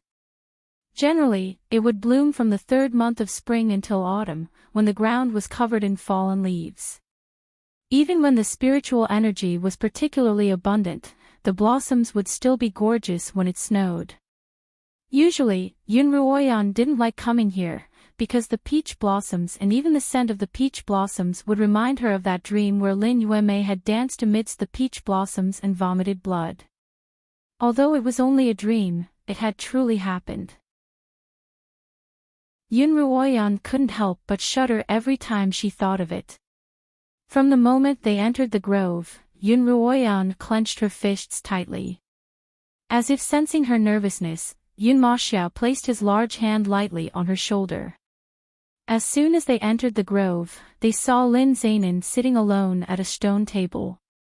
Beneath the gorgeous peach blossoms, Lin Zainin, dressed in a white robe, was drinking alone, his expression forlorn. Grandfather! Grandfather! The group couldn't help but feel a lump in their throat when they saw him. Lin Zainin raised his head to look at the children. He was momentarily stunned, but a loving smile quickly appeared on his face. Xiao Ruoyan, Qingchen, Qingxue, what are you doing here? Lin Zainin smiled and waved at them. They walked up to the stone table and sat down. Grandfather, I'll drink with you. Yun Ma Xiao picked up Lin Zainin's empty cup, poured himself a cup, and drained it in one gulp. Ah, all right. Lin Zainin took Yun Ma Xiao's cup and also drained it in one gulp. Good. Yun Ma Xiao laughed as well, then filled Lin Zainin's cup with his own. Lin Qingchen wanted to stop them from drinking too much, but Yun Ruoyan tugged at her hand, motioning for her not to stop them. She knew that the reason Yun Ma Xiao was drinking with Lin Zainin was so that the latter could vent his frustrations. Drinking like Lin Zainin had done before would be detrimental to his health, but drinking to one's heart's content was much more carefree. After a few rounds, Lin Zainin's face began to turn red, but he seemed to be in better spirits. Grandfather, I can't take it anymore. Seeing that Lin Zainin was slightly tipsy, Yun Ma Xiao knew that it was about time. Grandfather, I can't take it anymore. That's true, my grandfather was a man who could drink 1,000 cups without getting drunk. No one in the entire capital, no, the entire Qinyuan continent was his match, Lin Qingxue hurriedly said, causing Lin Zainin to burst into laughter again. Xiao Ruoyan.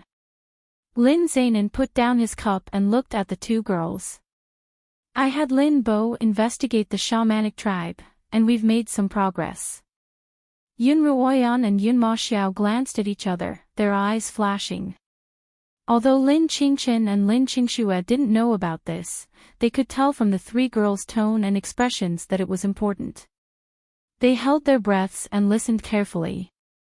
Lin Bo sent people to investigate the entire capital and all the nearby temples, and indeed, they found a temple called the Hidden Spirit Temple, where the reincarnation of the Buddha is worshipped, Lin Zainin continued. After further investigation, it was confirmed that the temple was built by a descendant of the shamanic tribe. Grandfather, does that mean that the poison mother was poisoned with originated from that temple? Yun Ma Xiao clenched his fists tightly on the stone table. Lin Zainin didn't speak, but he nodded affirmatively. Shamanic descendants were rare to begin with, and this was the only one found near the capital. Even if the poison didn't originate from the temple, it had to have something to do with the shamanic descendants living in the temple. Did Lin Bo find out who in the temple was capable of refining this poison? And who sold it more than 10 years ago? Yun Ruoyan asked. Lin Bo tried to investigate, but found that the shamanic tribe in the temple was extremely cautious. He didn't want to alert them, so he didn't investigate further. Lin Zainin stroked his beard. This matter needs to be carefully planned. Because of their nervousness and cautiousness, they couldn't come up with a good plan. Lin Zainin decided to have Lin Bo send someone to keep a close eye on the temple. They, on the other hand, would have to make a personal trip to the temple to investigate for themselves before making a decision. Lin Zainin and Yun Ma Xiao had drunk quite a bit, and when they were about to leave after their discussion, Lin Zainin's steps became a little unsteady. Yun Ma Xiao knelt down and carried Lin Zainin all the way back to the Profound Elegance Pavilion. Yun Ruoyan and Lin Qingchen helped him lie down, then they quietly closed the door and left. After bidding farewell to Lin Bo and instructing him to prepare tea for Lin Zainin, they left the Lin Manor. As usual, Lin Qingxue went to the tea house to listen to the storytellers, while Lin Qingchen went to the apothecary. Yun Ruoyan had a few low-grade spiritual pills that she wanted to sell, but she didn't know the market price for them. She wanted to follow Lin Qingchen to the apothecary and buy some more spiritual herbs to continue her pill making. Since Yun Maxiao had nothing else to do, the two siblings followed Lin Qingchen into the carriage. "Brother, you seem a little tipsy, so why don't we send you back to rest?" Yun Ruoyan suggested when she saw that Yun Maxiao had been staring out of the window ever since he had entered the carriage, his eyes a little dazed. "No need." Yun Maxiao waved his hand. "I'll sober up as soon as the wind blows." Yun Ruoyan didn't say anything else, instead turning to Lin Qingchen to talk about the apothecary.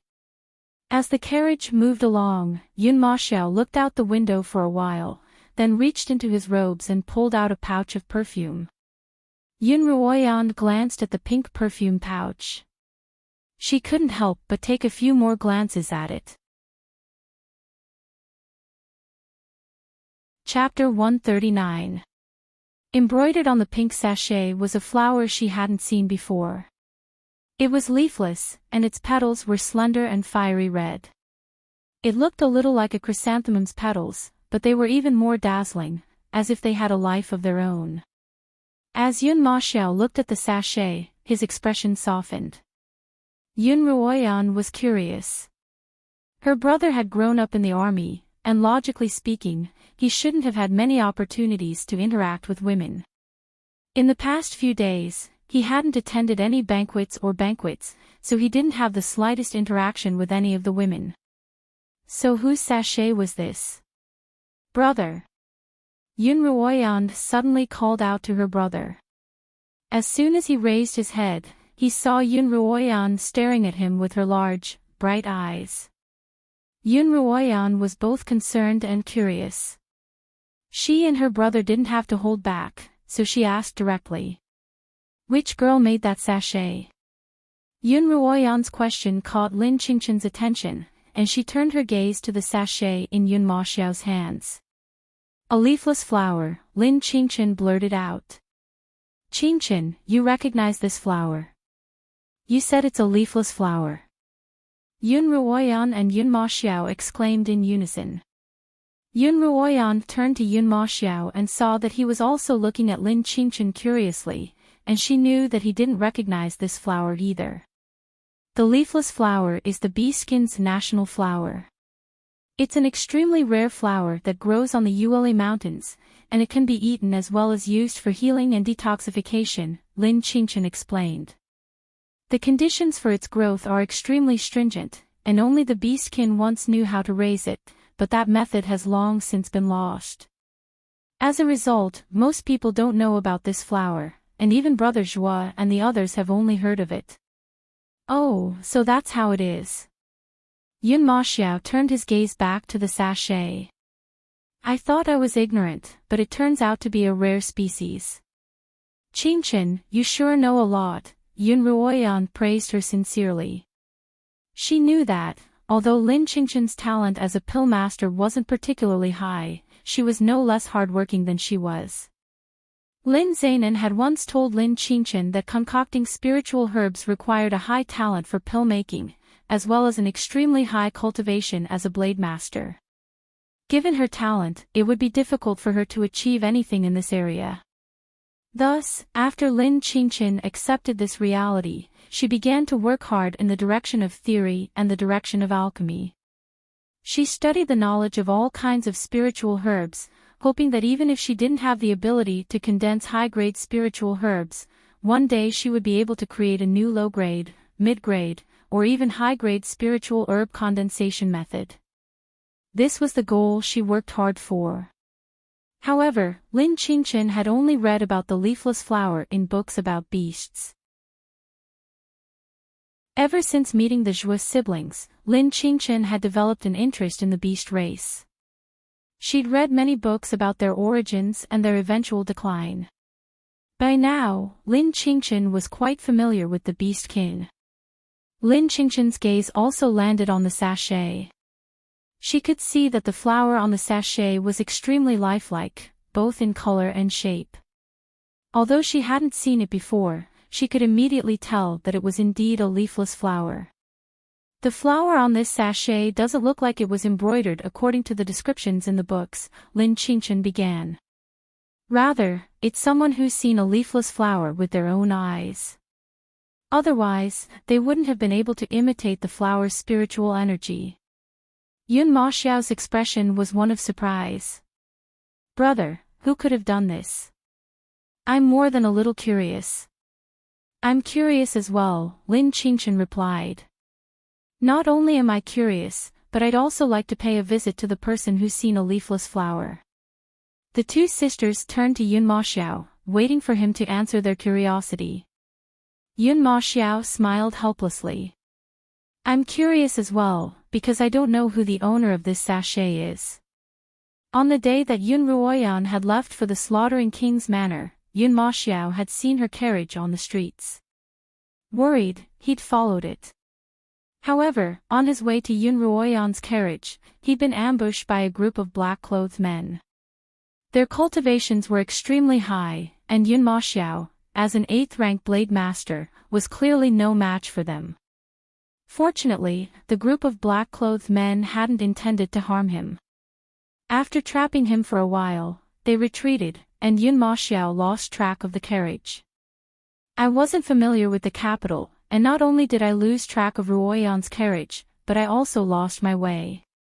Yun Maxiao laughed self-deprecatingly. Just as I was about to ask someone for directions, a mutant fire horse suddenly charged toward me. The horse went out of control and hit many people along the way. There was a little girl not far in front of me. I saw that the mutated horse was about to step on her, but I couldn't save her in time. Right at this moment, a masked woman in green suddenly appeared and saved the little girl from under the hooves of the horse. The woman had saved the little girl, but she'd placed herself under the horse's hooves. However, she'd bought Yun Maxiao enough time to subdue the fire horse and save the woman. The woman didn't say much to Yun Maxiao. After thanking him briefly, she turned and left. This is what I found on the ground after the girl left. This is what she left behind, Yun Maxiao said, waving the sachet in his hand. Brother, how can you be so sure that this was left behind by the girl? Yun Ruoyan smiled. It must have been chaotic at the time, and someone else might have left it behind. Because of the scent. The scent on this sachet is the same as the girl's, Yun Maxiao replied without hesitation. As soon as he said this, Yun Maxiao felt that it was inappropriate. This was the first time he'd done something like talking about a girl's scent in front of others. He couldn't help but blush slightly. Yun Ruoyan and Lin Qingchen looked at each other and smiled. Yun Ruoyan sighed. Her handsome brother, who'd always looked down on ordinary girls, was finally about to have his first awakening of love. But then, Yun Ruoyan began to worry. If she didn't know who the girl was, even if he did awaken, it would only be a fleeting crush. She couldn't stand by and watch her brother's fate be obstructed. Brother, what did the girl look like? Was she beautiful? Yun Ruoyan asked. I don't know. She was wearing a veil. Yun Ruoyan frowned. How old does that woman look? I don't know, but she didn't look very old. Yun Ruoyan's frown deepened. In that case, based on her accent, was she from the capital? Yun Maxiao thought back. I don't know. It was too noisy at the time, so I didn't pay attention. Yun Ruoyan's brows furrowed tightly. It was a problem if she couldn't grasp the moment of fate. Young master, Miss Fu's voice rang out from outside the carriage. We've arrived at the apothecary. The three of them alighted from the carriage. As soon as they did, Yun Ruoyan noticed a stall on the west side of the street, a candy seller on the east side, and three beggars on the opposite side of the street, who would occasionally glance at them with shifty eyes. Yun Ruoyan tugged on Lin Qingchen's sleeve, and Lin Qingchen nodded slightly at her, indicating that these were the suspicious people she had mentioned.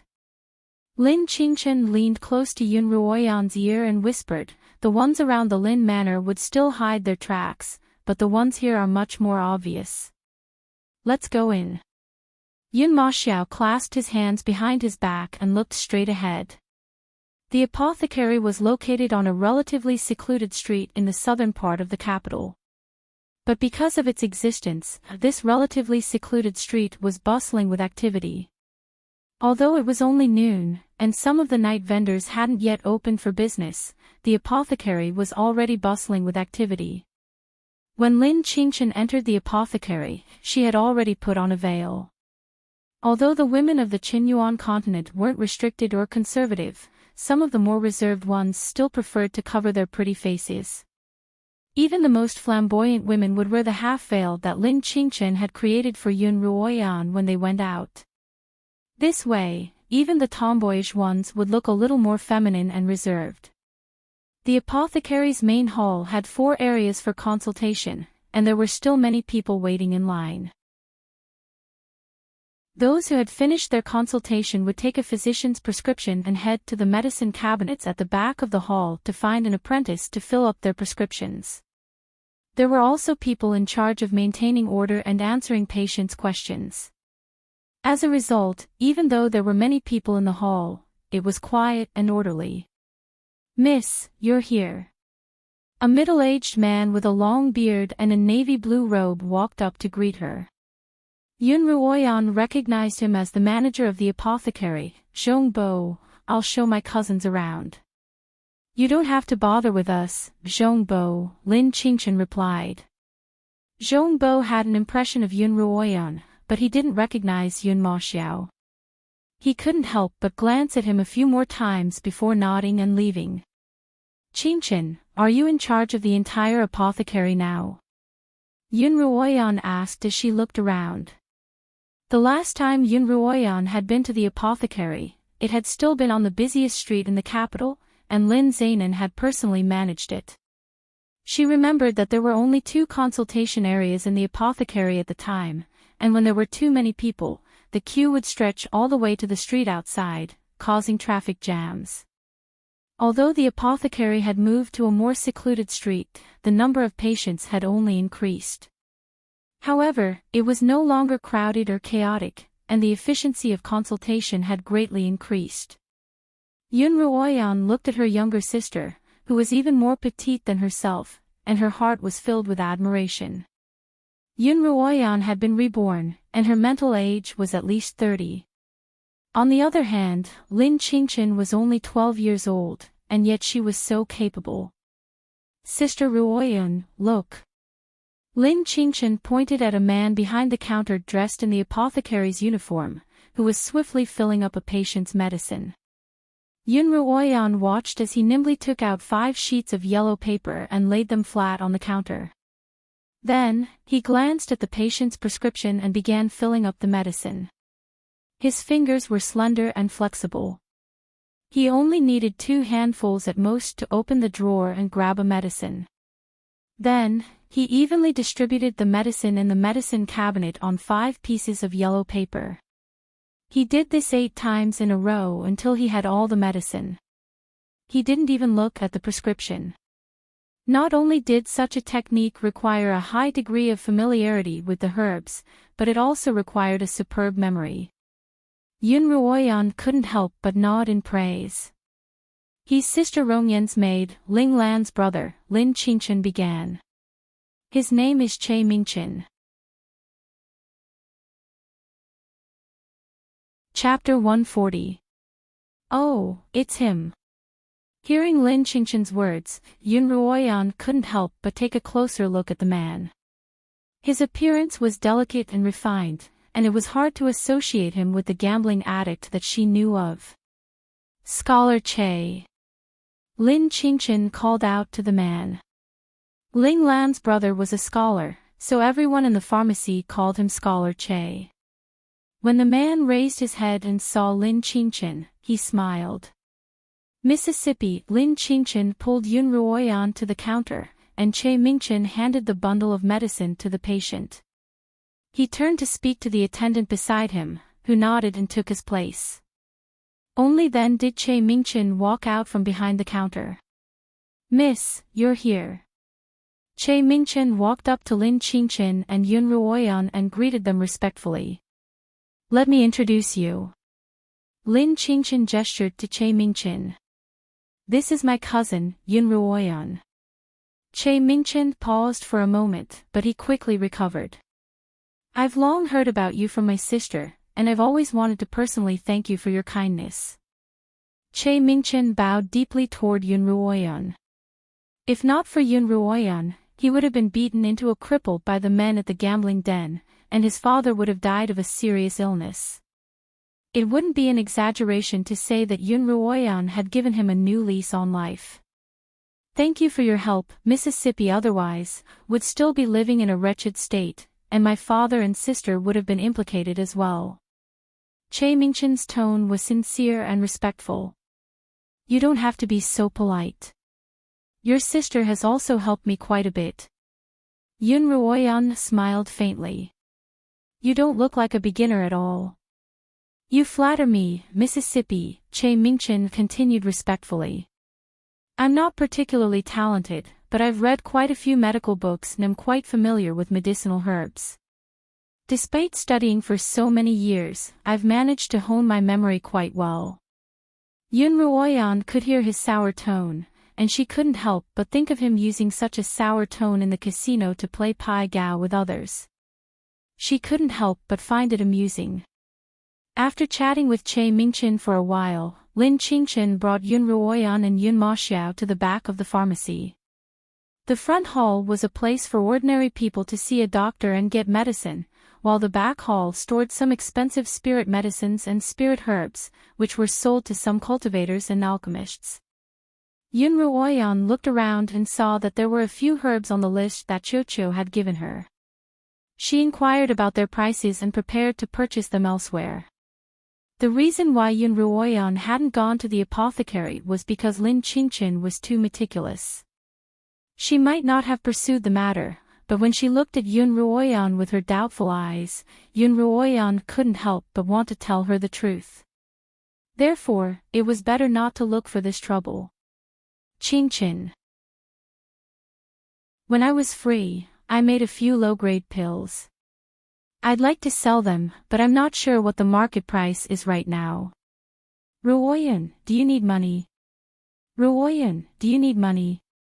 Lin Qingchen and Yun Maxiao asked almost at the same time. Unless one was in dire need of money or specialized in dealing with spiritual herbs, no one would sell spiritual herbs so casually. Very lacking. "No, not at all." Yun Ruoyan hurriedly waved her hands. "I just don't know the price of spiritual herbs, so I'm curious to see how much they're worth. I'd also like to know the prices of mid-grade and high-grade spiritual herbs." "Spiritual herbs are usually priceless," Lin Qingchen replied. "But there's a place that specializes in selling these priceless treasures. Not only do they sell low-grade and mid-grade spiritual herbs, but they even sell high-grade ones." "Where?" Yun Ruoyan's eyes sparkled. "The Four Empires Auction House," Lin Qingchen replied. "It's at the foot of the Kongming Mountains. I haven't been there with grandfather in a long time. I've heard of that place in the army, but I haven't had the chance to go there yet. Why don't we go together?" Yun Maxiao suggested. After Lin Qingchen made some arrangements for the apothecary, the three of them headed to the Four Empires Auction House. There was a villa at the foot of the Kongming Mountains called the Yuelu Villa, where the Four Empires Auction House was located. By the time Fu arrived at the Yuelu Villa's gates, the sun had already set, and night had fallen. The Yuelu Villa was built against the mountain, and it was a majestic sight to behold. All sorts of luxurious carriages were parked in front of the villa, and it was a lively sight to behold. Lin Qingchen alighted from the carriage and led Yun Ruoyan and Yun Maxiao into the Yuelu Villa. When one of the caretakers approached Yun Ruoyan and the others to ask what they were doing there, Lin Qingchen handed him a jade token. As soon as the caretaker saw the token, he respectfully greeted Miss Lin and the others before leading them into the backyard. "Where are they being taken?"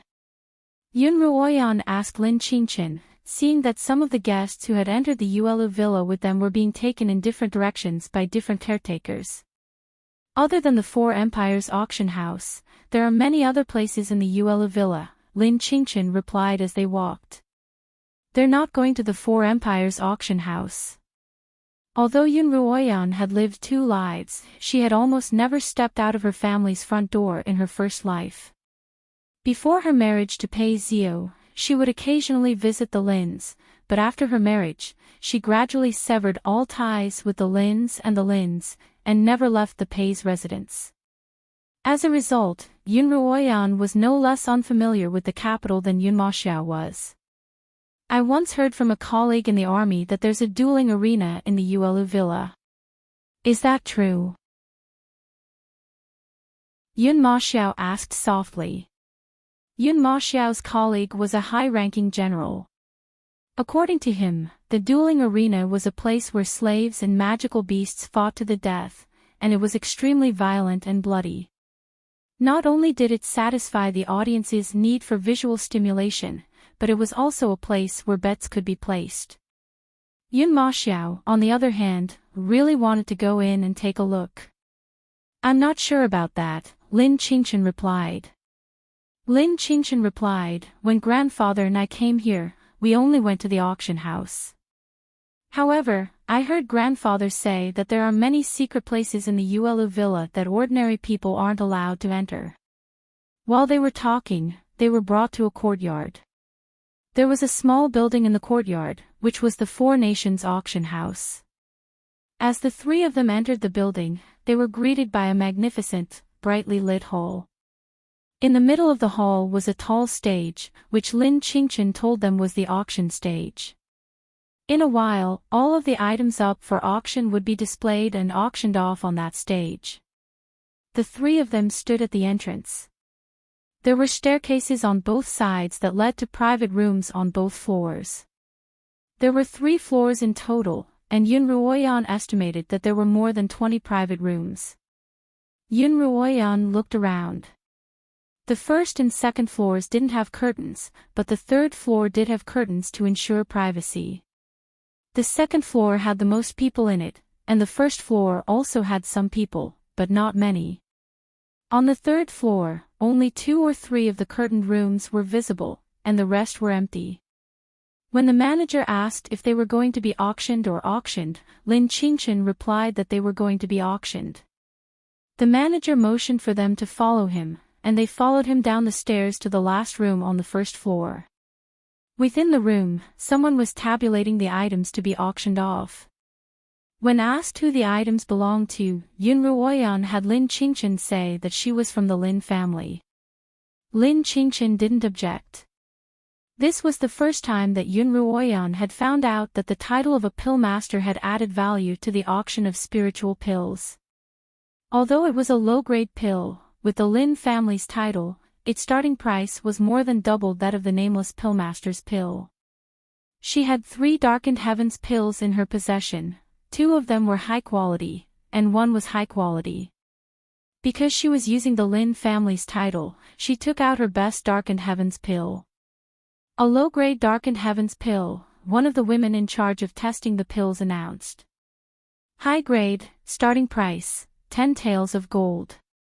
As the man in charge of recording the bids put away Lin Qingchen's 2 boxes of pills, he wrote a document and pushed it in front of Lin Qingchen. 10 taels of gold. Yun Ruoyan's heart couldn't help but tremble. Although her monthly stipend had increased several times, it was still only 10 taels of silver. A low-grade spiritual pill like this was 100 times her monthly stipend. No wonder pill masters were said to be the wealthiest profession on the Qinyuan continent.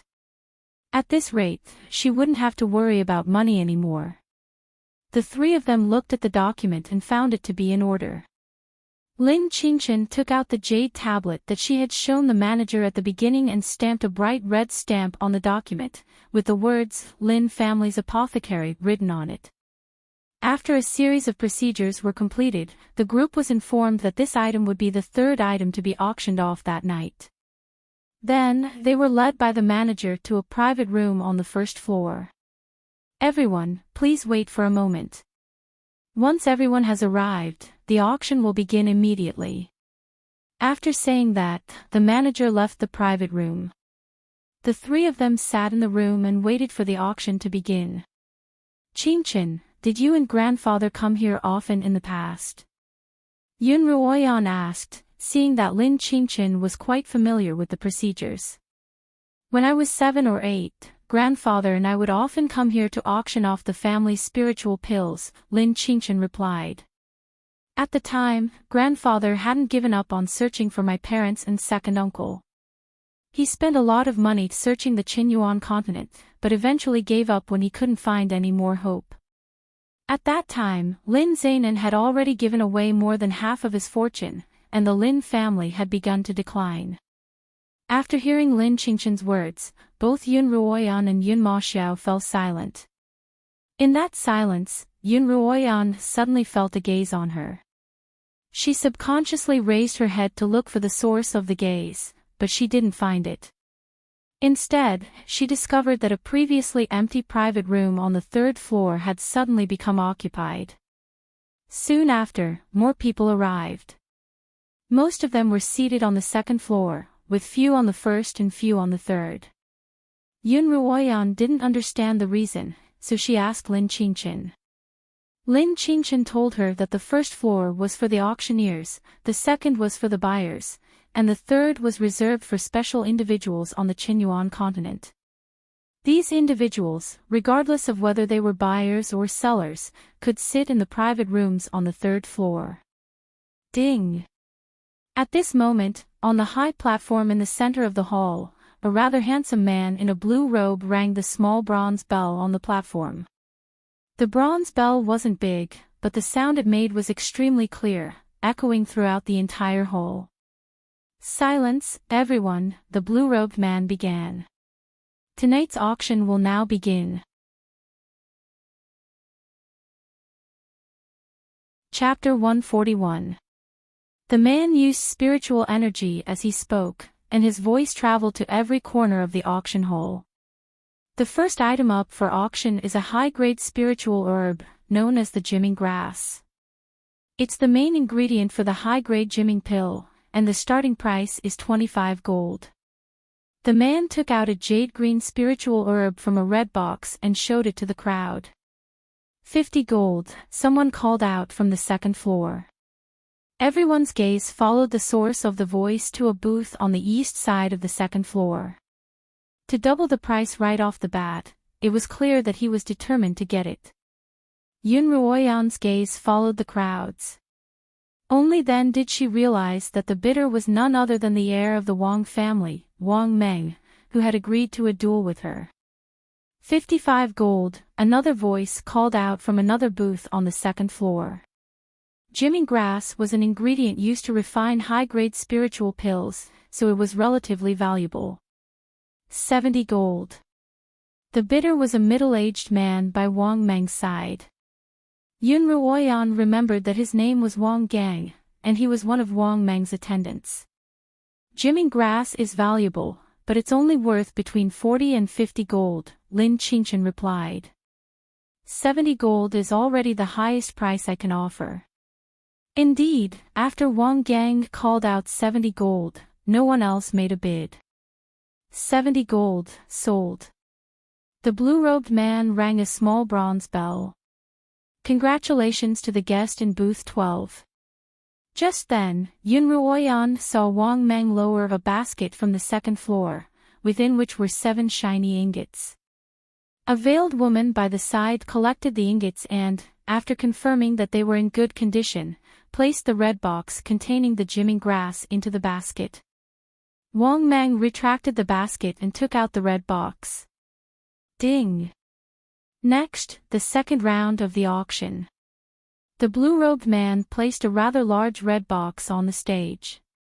When he opened it, he saw that it was a pitch-black stone that glowed with a metallic luster. Middle-grade forging material, starry meteorite. Starting price, 150 gold. 160 gold. Someone called out a bid as soon as the blue-robed man finished speaking. 165 gold taels. Someone immediately followed up. 180 gold. 200 gold. The bidders were all forge masters from all over the Qinyuan continent. Forge masters were common on the Qinyuan continent, so there were many bidders. The price continued to climb, and in the end, it reached 375 gold taels. Do you still have 375 taels of gold? The blue-robed man asked in a loud voice. The heavenly meteorite is a middle-grade refining material. It's very rare. If not, the bell will ring. Just as the man raised his hand to ring the bell, another bid rang out from the second floor above Yunruoyan. 400 gold taels. Yunruoyan couldn't help but frown when she heard the voice. No wonder she had felt as if someone had been looking at her. It was Pei Zio. Since Pei Zio was here, his father, Pei Xiong, would definitely be here as well. Yunruoyan couldn't help but raise an eyebrow. This pair of father and son still owed her a debt, so she might as well collect it today. Sold for 400 gold taels. Congratulations to the guest in room 16 on the second floor. The blue-robed man rang the bell, completing the transaction. Next up was Yunruoyan's low-grade Darkened Heavens pill. When Yunruoyan saw the blue-robed man place the red wooden box on the table and open the lid to reveal the pill within, she couldn't help but sit up straight. This was her first time auctioning off a pill that she had personally refined, so she was a little nervous. The century-old Lin family is auctioning a low-grade, high-quality Darkened Heavens pill, the man announced loudly. It's a pill from the Lin family, someone exclaimed in surprise. It's been a long time since I've seen a pill from the Lin family on auction. That's right, the last time I saw a pill from the Lin family on auction was 3 or 4 years ago. I heard that Grandpa Lin sealed his furnace. I heard that the Lin family made enough money from auctioning off pills to buy an entire city. Why would they still be auctioning off a pill? Perhaps Master Lin has a successor now, someone else guessed. In any case, you won't lose out on a pill from the Lin family, even if the price rises in the future, a seller beside Yunruoyan commented. One low-grade Darkened Heavens pill, starting at 10 taels of gold, the blue-robed man announced. 20 taels of gold. The bidder was Pei Zio, who was 2 floors above Yunruoyan. A Darkened Heavens pill was a pill that could help those without any talent for cultivation quickly accumulate spiritual energy in the surroundings, allowing them to become a third-rank blade master. After taking this pill, one's cultivation would often remain at 5th rank forever. As a result, only a few large families would purchase such a pill in order to ensure that their untalented descendants wouldn't become mediocre. Yunruoyan didn't know what Pei Zio was up to. Pei Zio had spotted Yunruoyan as soon as he entered the auction hall. At the time, Yunruoyan had been talking to someone beside her, so she hadn't noticed him. His goal was to attract Yunruoyan's attention. 40 taels of gold, Wang Gang called out loudly. Do you want to bid? The person who had offered to buy it for his collection asked the person next to him. Didn't you say you were going to bid? Why are you asking me now? The person next to that person replied, the best quality Darkened Heavens pill is only worth 30 taels of gold. Now that it has soared to 40 taels of gold, it's all because of the Lin family's reputation. If you don't bid now, you won't have a share. The man beside him was tempted, but just as he was hesitating about whether or not to bid, the price rose again. 50 taels of gold, Pei Zio called out once more. Darkened Heavens pills were actually quite popular in the market, and quite a few of the buyers present were tempted. However, Pei Zio and Wang Meng had raised the price so high that no one else had a chance to bid. This price has already been capped, Lin Qingchen suddenly spoke up. 60 gold taels. As soon as Lin Qingchen finished speaking, Wang Gang made another bid. Lin Qingchen frowned. Even if it's the Lin family, it's not worth that much. Yun Ruoyan frowned as well. She could roughly guess that Pei Zio was trying to curry favor with her, and at the same time, she could vaguely guess why Wang Meng wanted to buy her medicine. Young master, this darkened heavens pill isn't worth the price we're offering. Wang Gang turned to Wang Meng, who was sitting behind him. This pill was produced by the Lin family, Wang Meng replied. Last time, we pressured old Lin so much, but he refused to sell it to us. There's no reason for him to do so now. Young master, are you saying that this pill wasn't refined by old Lin? Wang Gang didn't understand. Then why are we spending so much money on it? It's not like we're lacking low-grade spiritual pills like that. Old Lin didn't refine it, but it's using the Lin family's name. There's only one possibility. What could it be? Wang Gang asked curiously. Wang Meng sighed as he looked at Wang Gang with a helpless expression, as if he was worried about his intelligence. Perhaps it was refined by old Lin's disciple, the girl who hasn't even reached adulthood yet. Ah, so young master wants to buy her to study the little girl's cultivation. Knowing yourself and knowing your enemy, you will always be victorious, right? Wang Gang said with a look of realization. Wang Meng didn't want to talk to him anymore.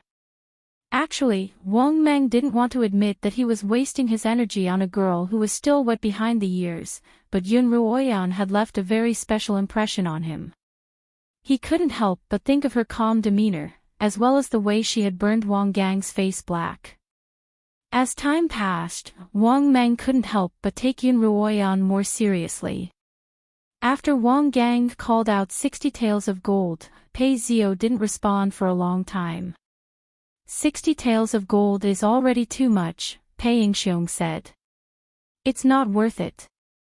65 taels of gold, Pei Zio called out once more, seemingly unconvinced. 70 taels of gold. Wang Meng walked up to the railing and called out his bid. Master Pei, I must have this pill, so please move aside. When Pei Yingxiong saw Wang Meng, he immediately stood up and laughed. So it's little brother Wang Meng. Forgive this old man for not recognizing you. This is truly a case of flood rushing against the Dragon King's temple. Then, the two of them began to laugh. Father, do you know him? Pei Zio asked. Pei Yingxiong nodded. He's Wang Kuang's brother, a rare pill-making genius of the Wang family. Although he's not even 20 yet, he's already a 5th-rank pill master, and his future is limitless. It took me a lot of effort to befriend him, and I can't afford to offend him. Did you hear that? Pei Yingxiong emphasized when he saw that Pei Zio was in a daze. Yes, father, I heard you. Pei Zio was a little shocked. Wang Meng's brother, Wang Kuang, had died at Yun Ruoyan's hands, but not only had he concealed the truth of Wang Kuang's death, he had even killed Wang Kuang's companions, Jin Fei, and his lackeys. If Wang Meng were to start investigating, it would be difficult for him to escape. Pei Zio had kept this matter a secret from Pei Yingxiong. He had only told him that Yun Ruoyan had discovered the secret of the imperial territory, but not that he had killed Wang Kuang. In fact, Yun Ruoyan, the Lin sisters, and the Yun sisters had never mentioned this matter to anyone else. Pei Zio couldn't help but poke his head out to look at Yun Ruoyan, thinking that he had to find an opportunity to discuss this matter with her. Pei Yingxiong indicated that he had given up on bidding, and Pei Zio followed him back to his seat. 70 taels going once, 70 taels going twice, 70 taels going twice, 70 taels going twice, the blue-robed man announced. Congratulations, 2nd floor, room 12. The man began ringing the bell. 100 taels of gold. Just then, a clear female voice rang out from one of the curtained rooms on the 3rd floor. The blue-robed man hesitated for a moment, then immediately retracted his hand from the bell. The guest in room 9 on the 3rd floor bids 100 taels of gold. 150 taels, Wang Meng murmured, and Wang Gang called out the number. 200 taels of gold. 300 taels of gold. 500 taels of gold. Wang Meng frowned as he looked up at the 3rd floor. There weren't many people in the 4 kingdoms who had the right to enter the 3rd floor, and he was trying to guess who it was. Young master, we can't go any higher, or we'll be losing out. Wang Gang was a little anxious. 800 taels of gold. Wang Meng raised the price once more. 1,000 taels of gold, the woman called out without hesitation. Yun Ruoyan, Yun Ma Xiao, and even Lin Qingchen couldn't believe their ears. A low-grade darkened heavens pill had soared from 10 taels of gold to 1,000 taels of gold. Which idiot had made such a bid? Chapter 142. At the moment, the simple-minded man was sitting in the 3rd floor's room, sipping on a cup of wine. When Li Luo saw that her master's cup was empty, she refilled Li Mo's cup. As Li Mo sipped his wine, he glanced at Yun Ruoyan, who was sitting on the 1st floor. Yun Ruoyan was also looking in his direction, but while Li Mo could see Yun Ruoyan clearly, Yun Ruoyan could only see a blurry shadow. Wang Meng was also staring intently at Li Mo's room. He had gone through every single person in the 4 kingdoms who was able to enter the 3rd floor's rooms, but he still couldn't guess who would be willing to spend 1,000 taels of gold on a low-grade darkened heavens pill. Was he intentionally trying to outbid him, or was there some other reason? Wang Meng frowned, but he couldn't think of a reason. Young master, you can't raise the price any further. Wang Gang saw that Wang Meng still seemed a little unwilling to give up, and was afraid that he would raise the price again. Wang Meng ignored him, but he retracted his gaze and returned to his seat, as though he had decided to give up. Originally, he'd only wanted to buy this pill because of his special impression of Yun Ruoyan. In Wang Meng's heart, he didn't really see Yun Ruoyan as a rival, much less a threat to him. It wasn't worth it to do so casually, but it wouldn't be worth it if he had to cut his own flesh. As a member of the Shang family, he wouldn't make a loss. 1,000 taels going once, 1,000 taels going twice. Seeing that no one else was raising the price, the blue-robed man began counting down. 1,000 taels going twice. Ding! The man rang the bell. Congratulations to the guest in the 3rd floor's room for winning a low-grade darkened heavens pill from the Lin family's apothecary. The blue-robed man's voice was filled with excitement. This was the first time he had sold an auction item for 1,000 gold taels from 10 gold taels. Although 1,000 taels of gold wasn't a large sum of money in the 4 kingdoms' auction houses, it was rare to see an item that had gone from 10 to 1,000 taels of gold. As a result, this auction would mark the blue-robed man's career as a professional. Sister Ruoyan. When Lin Qingchen saw Yun Ruoyan staring blankly at room number 9 on the 3rd floor, she patted her lightly. Yun Ruoyan turned to look at Lin Qingchen, but Lin Qingchen gestured for her to look at Yun Ma Xiao, who was also staring intently at room number 9 on the 3rd floor. At this time, a woman in light green clothes and a veil of the same color walked out from behind the curtain of the private room. Yun Ma Xiao, on the other hand, stared at the woman without blinking, his gaze rather unusual. Yun Ruoyan glanced at the woman, frowned, and turned to her brother. "Brother, do you know her?" Yun Ma Xiao snapped out of his daze and turned around to see his 2 sisters staring at him with sparkling eyes. He couldn't help but blush as he said, "That woman was the masked woman I met on the street the other day." Although the woman had covered her face that day, Yun Ma Xiao could still recognize her from her figure and attire. She was the one who had saved the little girl from the horse's hooves. "She's the owner of that sachet?" Yun Ruoyan asked in surprise. Yun Ma Xiao nodded in confirmation. Lin Qingchen couldn't help but look at the woman as well. She was masked, and it was hard to tell what she looked like, but she seemed to be older than the two of them. Li Luo walked up to the railing, placed a banknote into the basket, and then lowered it. The masked woman on the stage retrieved the banknote and placed the darkened heavens pill into the basket. Your Highness. Li Luo placed the wooden box on the table in front of Li Mo. Li Mo opened the lid, and a faint medicinal aroma wafted out. Li Mo picked up the pill and looked at it, revealing a satisfied smile. Your Highness. Li Luo's expression was a little anxious. They hadn't actually come to the auction today. It was only because they had inadvertently seen Yun Ruoyan's figure on their way in that Li Mo had turned around and come here. It was also time for their mission, and if they didn't go now, they might be late. Li Mo put the pill back into the basket, picked up the wooden box, and stored it in his storage ring before standing up. Just as the two of them were about to walk out, a manager came to ask if the seller of the Darkened Heavens pill wished to see Li Mo. Li Mo waved his hand, indicating that he wouldn't see him. When Yun Ruoyan heard the manager say that the seller wouldn't be able to see her, she felt an inexplicable sense of anger. As soon as Yun Ruoyan saw Li Luo, she had guessed that the person who had bought her pill was Li Mo. But what was the meaning of this? He had bought her pill at such a foolish price, but he wouldn't see her. Yun Ruoyan watched as Li Mo, dressed in a black robe, walked down the stairs and out of the main hall. She quickly followed him, followed by Lin Qingchen and Yun Maxiao. Yun Ruoyan's footsteps brushed past Pei Zio, who had come downstairs to look for her. Sister Ruoyan, Pei Zio called out from behind her. Yun Ruoyan heard him, but she didn't have time to respond.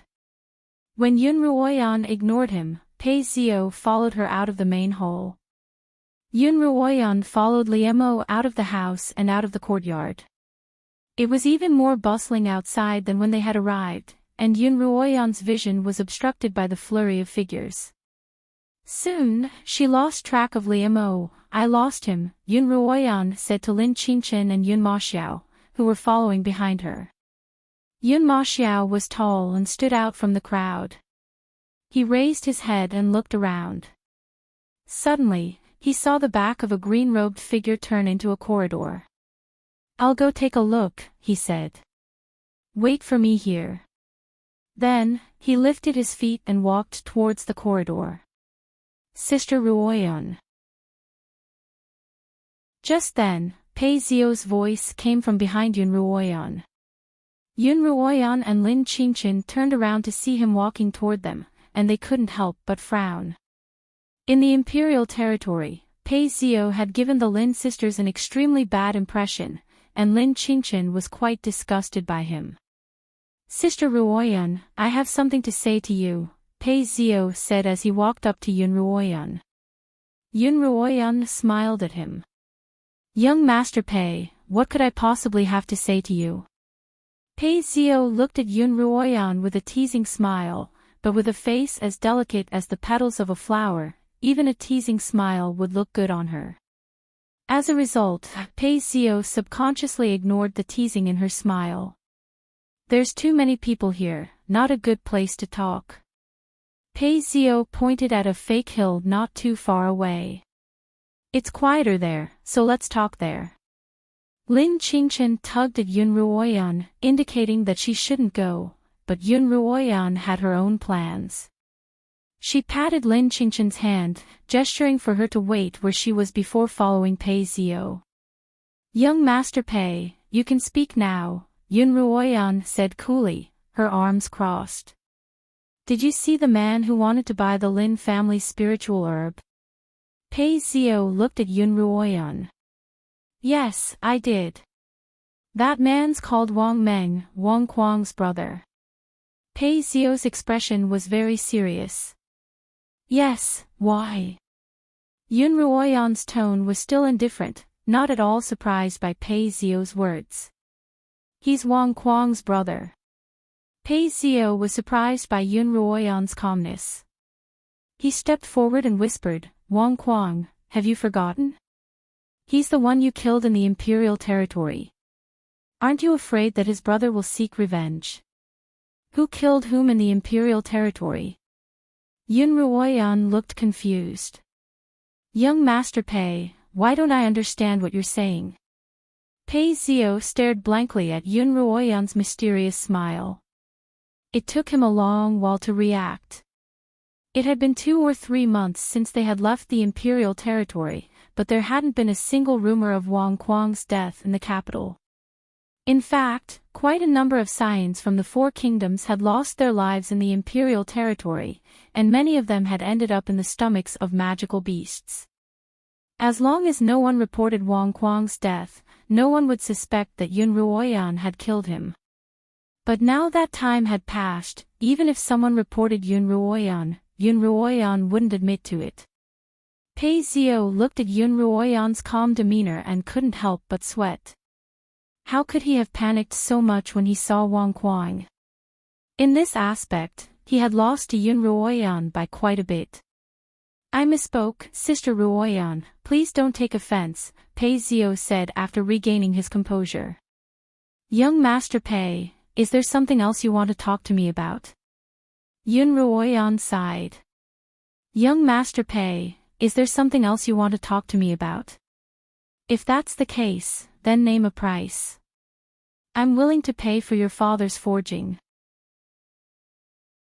Pei Zio had told Yun Ruoyan more than once that the Tiger K9 arrows had been forged, but his condition was that she personally go to the Pei Manor to retrieve them. Yun Ruoyan knew that the Pei family was a den of wolves, and she would be a fool to go there. As a result, the matter had been delayed. Now that Zhuo Feng had arrived, and although he hadn't asked Yun Ruoyan about it, Yun Ruoyan was bound to keep her promises. It's not about the payment, Pei Zio replied. My father and I would like to invite you to a banquet at the manor, and then personally present the Tiger K9 arrows to you. Oh, so you want to invite me to a drink? Yun Ruoyan pretended to understand. There's no need to go to your house. Let's do it here, today. The Yuelu villa was large and lively, and there were bound to be good restaurants around. But my father's already invited someone else for a drink, Pei Zio replied awkwardly. Then it'll be just the 2 of us. Yun Ruoyan's smile was so happy that her cold demeanor melted away. This is my first time here, young Master Pei. Don't tell me you don't want to invite me to a drink. Of course not. Pei Zio was flattered. The dishes here are all top-notch, especially the drunken immortal. Especially the intoxicated immortal, it's mellow and sweet, very suitable for women's tastes. Sister Ruoyan will definitely like it. Oh, really? Yun Ruoyan continued. I just happen to be thirsty right now. Pei Zio hurriedly led the way. At the same time, Pei Zio's heart began to race. The drunken immortal was sweet and refreshing, but it had a strong after-effect. It was said that 3 cups of it would cause one to collapse. This was Yun Ruoyan's first time here, so she definitely didn't know about it. If he could get Yun Ruoyan drunk here and have her drink, he wouldn't have to go through all the trouble of luring her to the Pei Manor.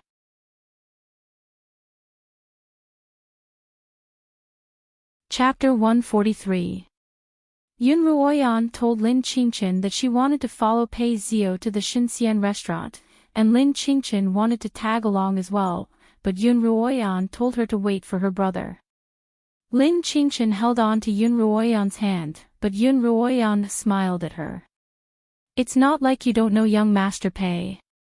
I have something to discuss with him, so when my brother returns, you don't have to wait for me. Young Master Pei will take me home. Miss Lin, don't worry. I'll take Ruoyan home, Pei Zio hurriedly added. Lin Qingchen saw Yun Ruoyan's eyes flicker, and knew that she had a plan. Although she was still a little worried, she still let go of her hand. Yun Ruoyan followed Pei Zio south. After walking for about 5 minutes, they entered another courtyard. There was a plaque on the door that read, Immortal Abode. Inside the courtyard was a large lake, and there were small pavilions on and around the lake. The eaves of the pavilions, the pillars of the bridge, and the pavement were all inlaid with moonstones, illuminating the entire courtyard. Yun Ruoyan looked around. Every pavilion was occupied by people drinking and chatting merrily. On the opposite side of the lake was a small pavilion with a plaque that read, Immortal Abode. That's the Uelu Villa's famous Immortal Abode, where you can find delicacies from all 4 kingdoms. Pei Zio introduced as he led Yun Ruoyan onto the bridge leading to the Immortal Abode.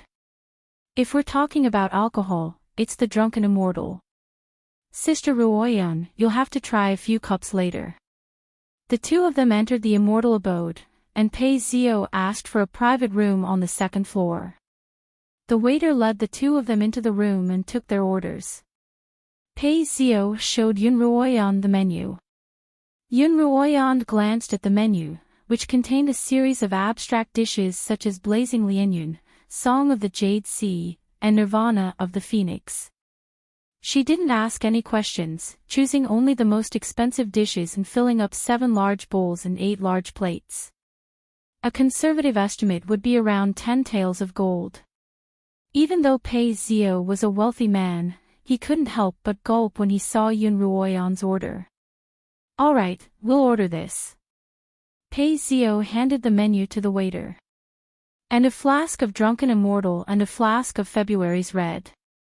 The room was by the window, and Yun Ruoyan looked out into the distance. Now that she was a 7th-rank blade master, her eyesight had greatly improved, and she could see the mountains in the distance. One of them was even taller than the others. That's the highest peak, the main peak of the Kongming Mountains, Pei Zio replied. Kongming Academy is located there. Yun Ruoyan nodded. Young Master Pei, today's banquet is on me. Please bring me my tiger canine arrowheads as soon as possible. How can I do that? I said it was my treat.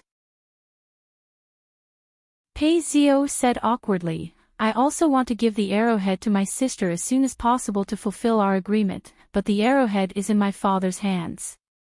I can't get it. Oh, I see.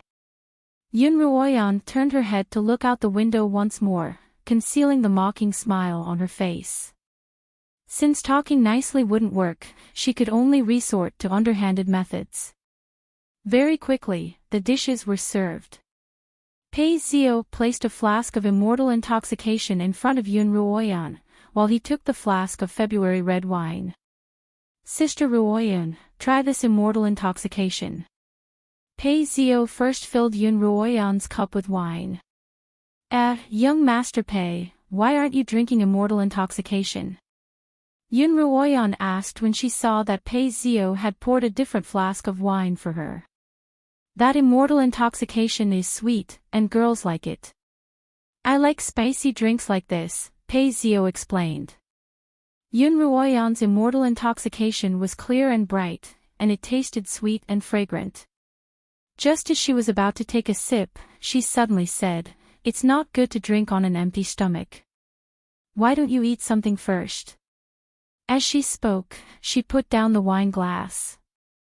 Pei Zio hurriedly began recommending dishes to her, a fiery red vegetable dish that was sliced into thin slices and served on a white porcelain plate. As for Rising Jade Sea, it was a soup made from lotus leaves and lotus seeds. Yun Ruoyan took a few bites. Although the taste wasn't bad, it wasn't as exaggerated as Pei Zio had made it out to be. Isn't it to your liking? Why don't you try the Immortal Intoxication? Pei Zio asked. Yun Ruoyan wasn't an idiot, and she had long since guessed that there was something fishy about the wine.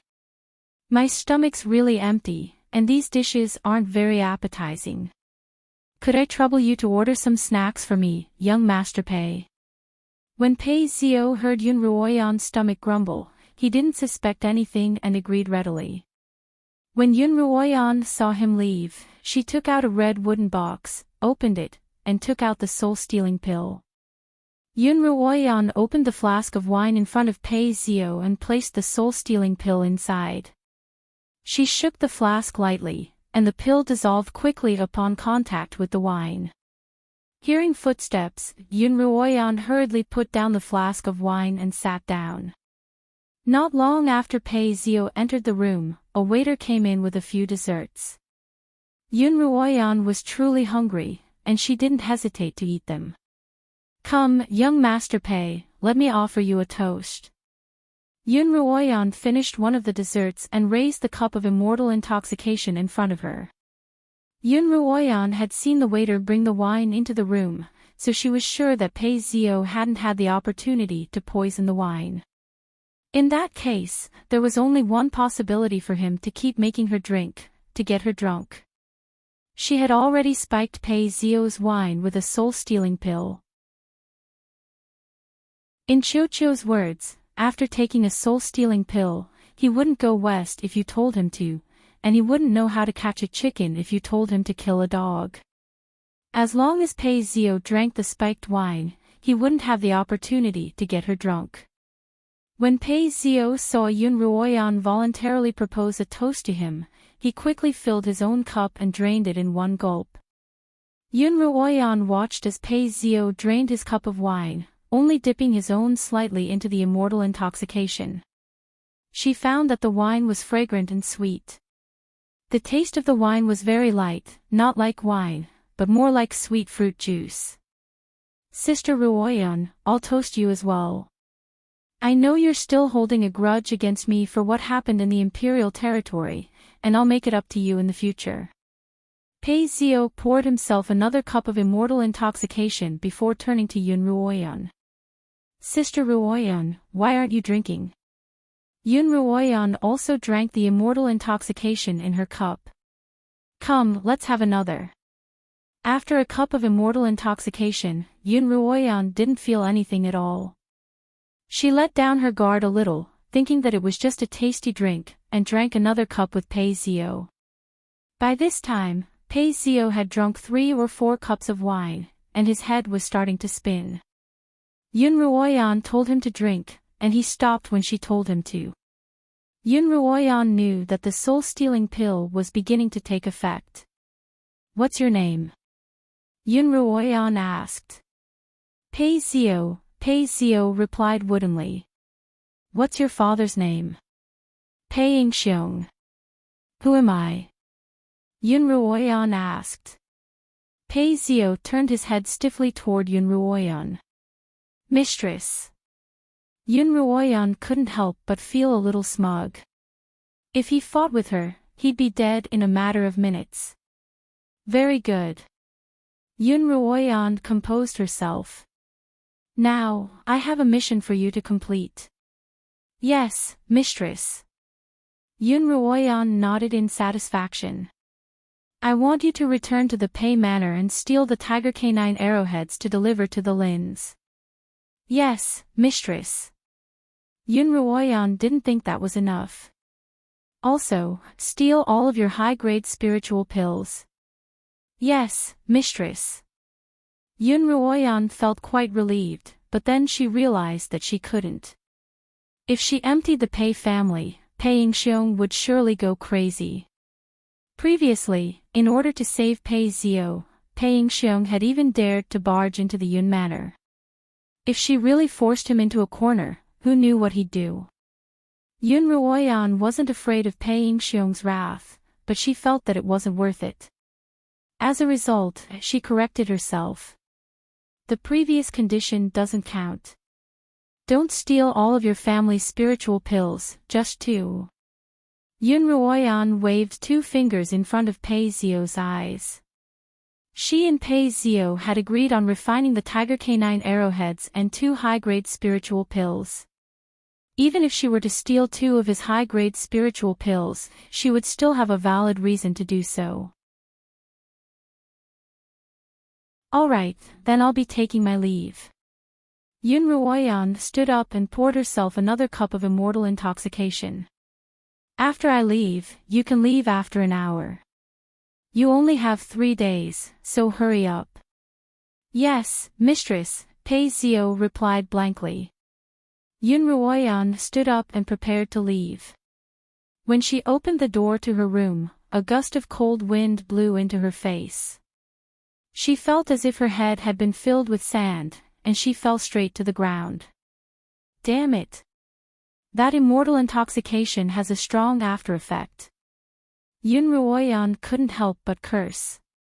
It was all her fault for being so greedy. Even though she'd suspected that there was something wrong with the wine, she still couldn't help but drink 3 cups. Damn it!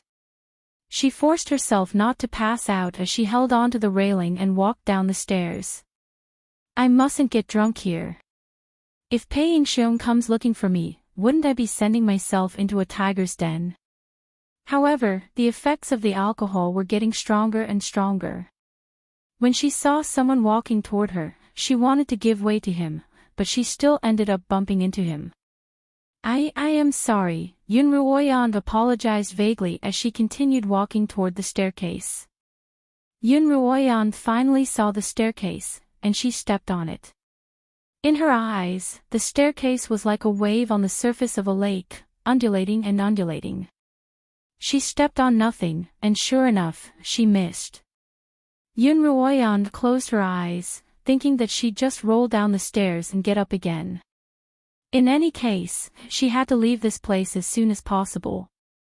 Just then, a pair of hands suddenly reached out from behind her, grabbed her waist, and pulled her into his embrace. Yun Ruoyan's heart skipped a beat. She turned around to look at the person's face, but it was a blur.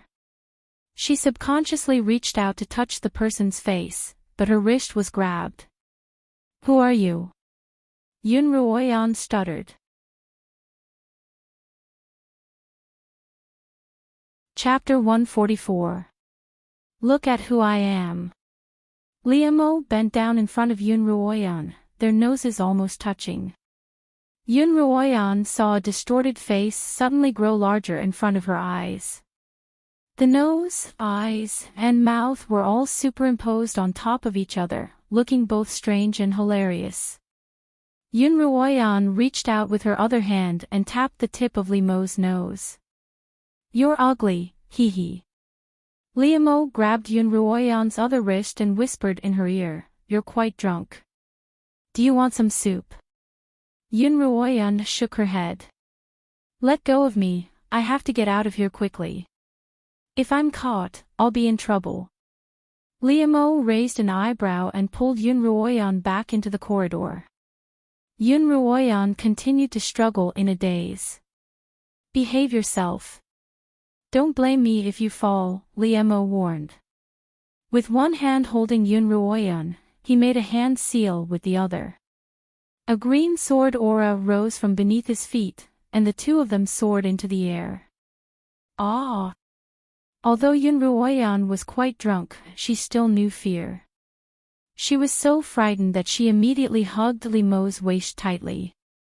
The green sword was so fast that Yun Ruoyan could only feel the cold wind whistling by her ears. It was already early autumn, and there was a chill in the mornings and evenings. Yun Ruoyan felt weak and cold, so she burrowed into Liamo's robes and clung to him for warmth. Liamo lowered his head to look at the kitten-like girl in his arms, and his lips couldn't help but curl into a smile. They were high up in the air, and their speed was fast. Yun Ruoyan couldn't help but shiver when the cold wind blew past her, and she sobered up a little. Turning her head, Liamo's face gradually became clearer. Liamo, where are you taking me? Oh, you finally recognized me. Liamo's inky hair danced in the wind, as did his robes. Yes. Yun Ruoyan nodded. Where are you taking me? To sober you up. Liamo changed his hand seal, and the green sword's speed increased. At this moment, if the people on the ground raised their heads, they would see a green meteor. Yun Ruoyan's grip on Liamo's waist tightened. She hadn't had much experience flying on a sword, and she could only recall 2 or 3 times. The first 2 times had been with Liamo on Yun Maxiao's sword, and the most recent time had been on Yun Maxiao's sword. However, this was the first time he had ever flown so high and so fast on a sword. Yun Ruoyan felt as if her heart was about to jump out of her throat. She wanted to scream, but she didn't want to embarrass herself, so she could only hold it in. "We're here." Finally, following Li Mo's voice, the azure light sword slowed down. Yun Ruoyan opened her eyes, turned her head, and saw a towering mountain in front of her. In the darkness of the night, Yun Ruoyan couldn't clearly make out the shape of the mountain. All she could see was a dark shadow that pierced through the clouds like a sharp sword. Next to the mountain peak was an undulating mountain range. "There's a mountain range in the north, known as the Kongming Mountains," Yun Ruoyan began. "There's a peak in the sky, isolated from the rest of the world, known as the Kongming Peak. This is the Kongming Peak, and Kongming Academy is located at its peak." When she heard Li Mo's words, she couldn't help but look up. However, halfway up the mountain, there was a thick layer of clouds that obstructed her view. Yun Ruoyan had been to the Kongming Peak before entering the imperial territory, but that was only one of the larger mountains in the Kongming Mountains, and it was still quite a distance away from the Kongming Peak. Now, Li Mo had brought her to the Kongming Peak.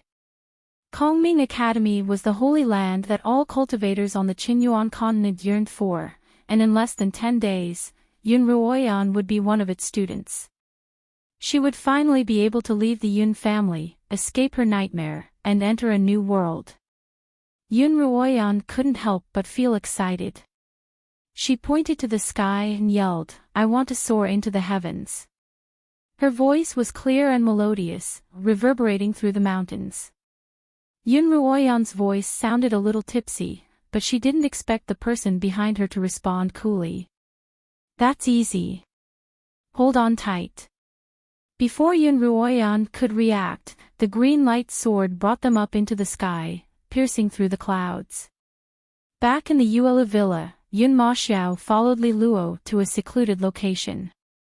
The entrance was set up in an inconspicuous place, guarded by 2 masked men on either side of the door. Those who didn't know better would mistake this place for an underground casino, and Yun Maxiao had thought so at first. Yun Maxiao knew that following a girl like this wasn't a good idea. If he were discovered, she might mistake him for a gangster. However, he was also curious, and his curiosity was tinged with concern. As a result, Yun Maxiao hid behind a pillar and watched as Li Luo walked to the entrance. Li Luo showed the burly man something, and he handed her a mask. Li Luo put it on and entered the entrance. A few breaths later, Yun Maxiao walked out from behind the pillar, his hands clasped behind his back, and walked casually to the entrance. "Stop." At the entrance, the burly man with the ghost mask stopped him and asked, "Who introduced you?" Yun Maxiao didn't know what this place was, nor did he think that he would need someone to introduce him to this place. He was uncertain, but his face was calm. He said, "Chu Jing, the legitimate son of General Chu in the south of the city, introduced me." Chu Jing was Yun Maxiao's comrade in the army, and Yun Maxiao had heard most of the Yuelu villa's affairs from him. As a result, Yun Maxiao had mentioned his name to try his luck. Unexpectedly, he was right. "And who are you? Do you have any identification?" the burly man asked. Yun Maxiao took out a jade tablet from his pocket and handed it to the burly man. This tablet was his identification in the army, and it could be used to mobilize soldiers of lower rank than him in battle. "That's enough." The burly man returned the tablet to Yun Maxiao. Another man wearing a white mask with a long tongue gave Yun Maxiao a black ghost mask, indicating for him to put it on. Yun Maxiao put on the mask as requested, and the burly man stepped aside to let Yun Maxiao in. The entrance wasn't long, and at the end of the corridor was a cacophony of voices. Yun Maxiao dove straight into the crowd. The people around him were also wearing masks, some with black ghosts, some with green ghosts, and some with red ghosts. Yun Maxiao started looking for the person wearing the white ghost mask. He'd seen Li Luo wearing a white ghost mask. Come on, kill him. Kill him. Kill him. Bite his neck. Bite him to death. Idiot, how did he get bitten to death? That useless beast got bitten to death by someone. Ah, I've struck gold again. At that moment, the voices of the people ahead caught Yun Maxiao's attention. Only then did Yun Maxiao notice that there was an area surrounded by a metal fence, and there were quite a few people watching. Yun Maxiao walked over to the cage. Using his height advantage, he could see a tall, muscular man standing in the middle of the cage. The man's face and body were covered in wounds, and there was even a scratch on his chest. His flesh was curled up, and fresh blood flowed from it. His feet were already soaked in blood. Next to the man lay a lion-shaped magical beast that was even larger than the man. The magical beast wasn't dead yet, and it was still twitching. The tough fur around its neck had been torn apart, and blood was gushing out of the wound. The man spat out the fur in his mouth, then squatted down and grabbed a handful of ash from the ground, pressing it onto the wound on his chest. Yun Maxiao knew that under extreme conditions, this was a method to stop the bleeding, but the man's injuries were too severe. If he didn't stop the bleeding in time, he wouldn't be able to last long. Well done. Beast men are even wilder than beasts. Someone in the crowd cheered excitedly. I bet on beast men to win. That's not necessarily true. There are weak beast men out there, but today's newcomer is especially ferocious. Yun Maxiao listened to the conversations of the people around him and looked at the surrounding environment. He knew that this was the arena Chu Jing mentioned. There was a tall platform at the top of the dueling ring where the manager of the dueling ring was seated. In front of him stood a woman wearing a white ghost mask. That woman was none other than Li Luo. Li Luo looked at the man in the middle of the dueling ring, her heart filled with anxiety. With Li Mo's help, she had finally found her senior brother, Duan Tianyun. When she found out that he had been sold to the Yuelu Villa's dueling ring, she had begged Li Mo to save him. Tonight, Li Luo had followed Li Mo to ransom Duan Tianyun. However, when Li Mo had entered the dueling ring, he had abruptly left, leaving only his Slaughtering King's jade token for Li Luo to rescue Duan Tianyun on her own. However, after seeing the Slaughtering King's identity medallion, the masked infernal judge refused to let Duan Tianyun out. He's already fought 2 matches in a row. Why aren't you releasing him? Li Luo asked the manager angrily. There are 3 matches scheduled for today, the manager replied. The steward replied, of course we have to give face to the Slaughtering King, but the Yuelu Villa also has its own rules. No less than 3 matches a day. He's already so injured, and you still want him to fight. Li Luo slammed the table. The Slaughtering King will be here soon. If the person he wants dies, how are you going to explain yourself? Upon hearing the Slaughtering King's name, the manager's expression changed slightly. He softened his tone and said, I don't have a choice. These are the rules of the dueling arena. If I break them, I'll be the next one standing in the dueling arena. Does that mean you'll let him go after the last match? Li Luo asked, having no other choice. The manager naturally didn't dare say that the dueling ring's rules were that no beast men would be spared until they died. Of course. The manager nodded with a smile. Then, the steward stood up, picked up a small red flag in his hand, and waved it downwards. Immediately, someone shouted loudly. Let the 3rd match begin.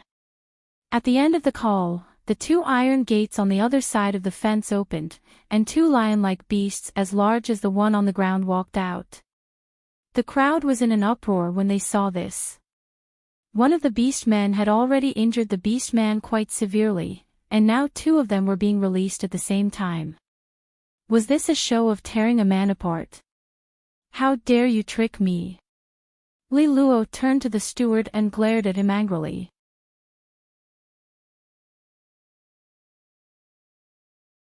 Chapter 145. Li Luo angrily shouted at the steward, "How dare you resort to trickery? Aren't you afraid of the slaughtering king's wrath?" "Miss, don't say such things." The steward met Li Luo's angry gaze, but he put on an innocent face. "I didn't cheat, this is the Yuelu Villa's rule. Even if the slaughtering king wants to punish me, you can't put the blame on me." The Yuelu Villa was a unique existence on the Qinyuan continent. Although it didn't have the status of Kongming Academy that reigned supreme over the Four Kingdoms, it was still a force to be reckoned with.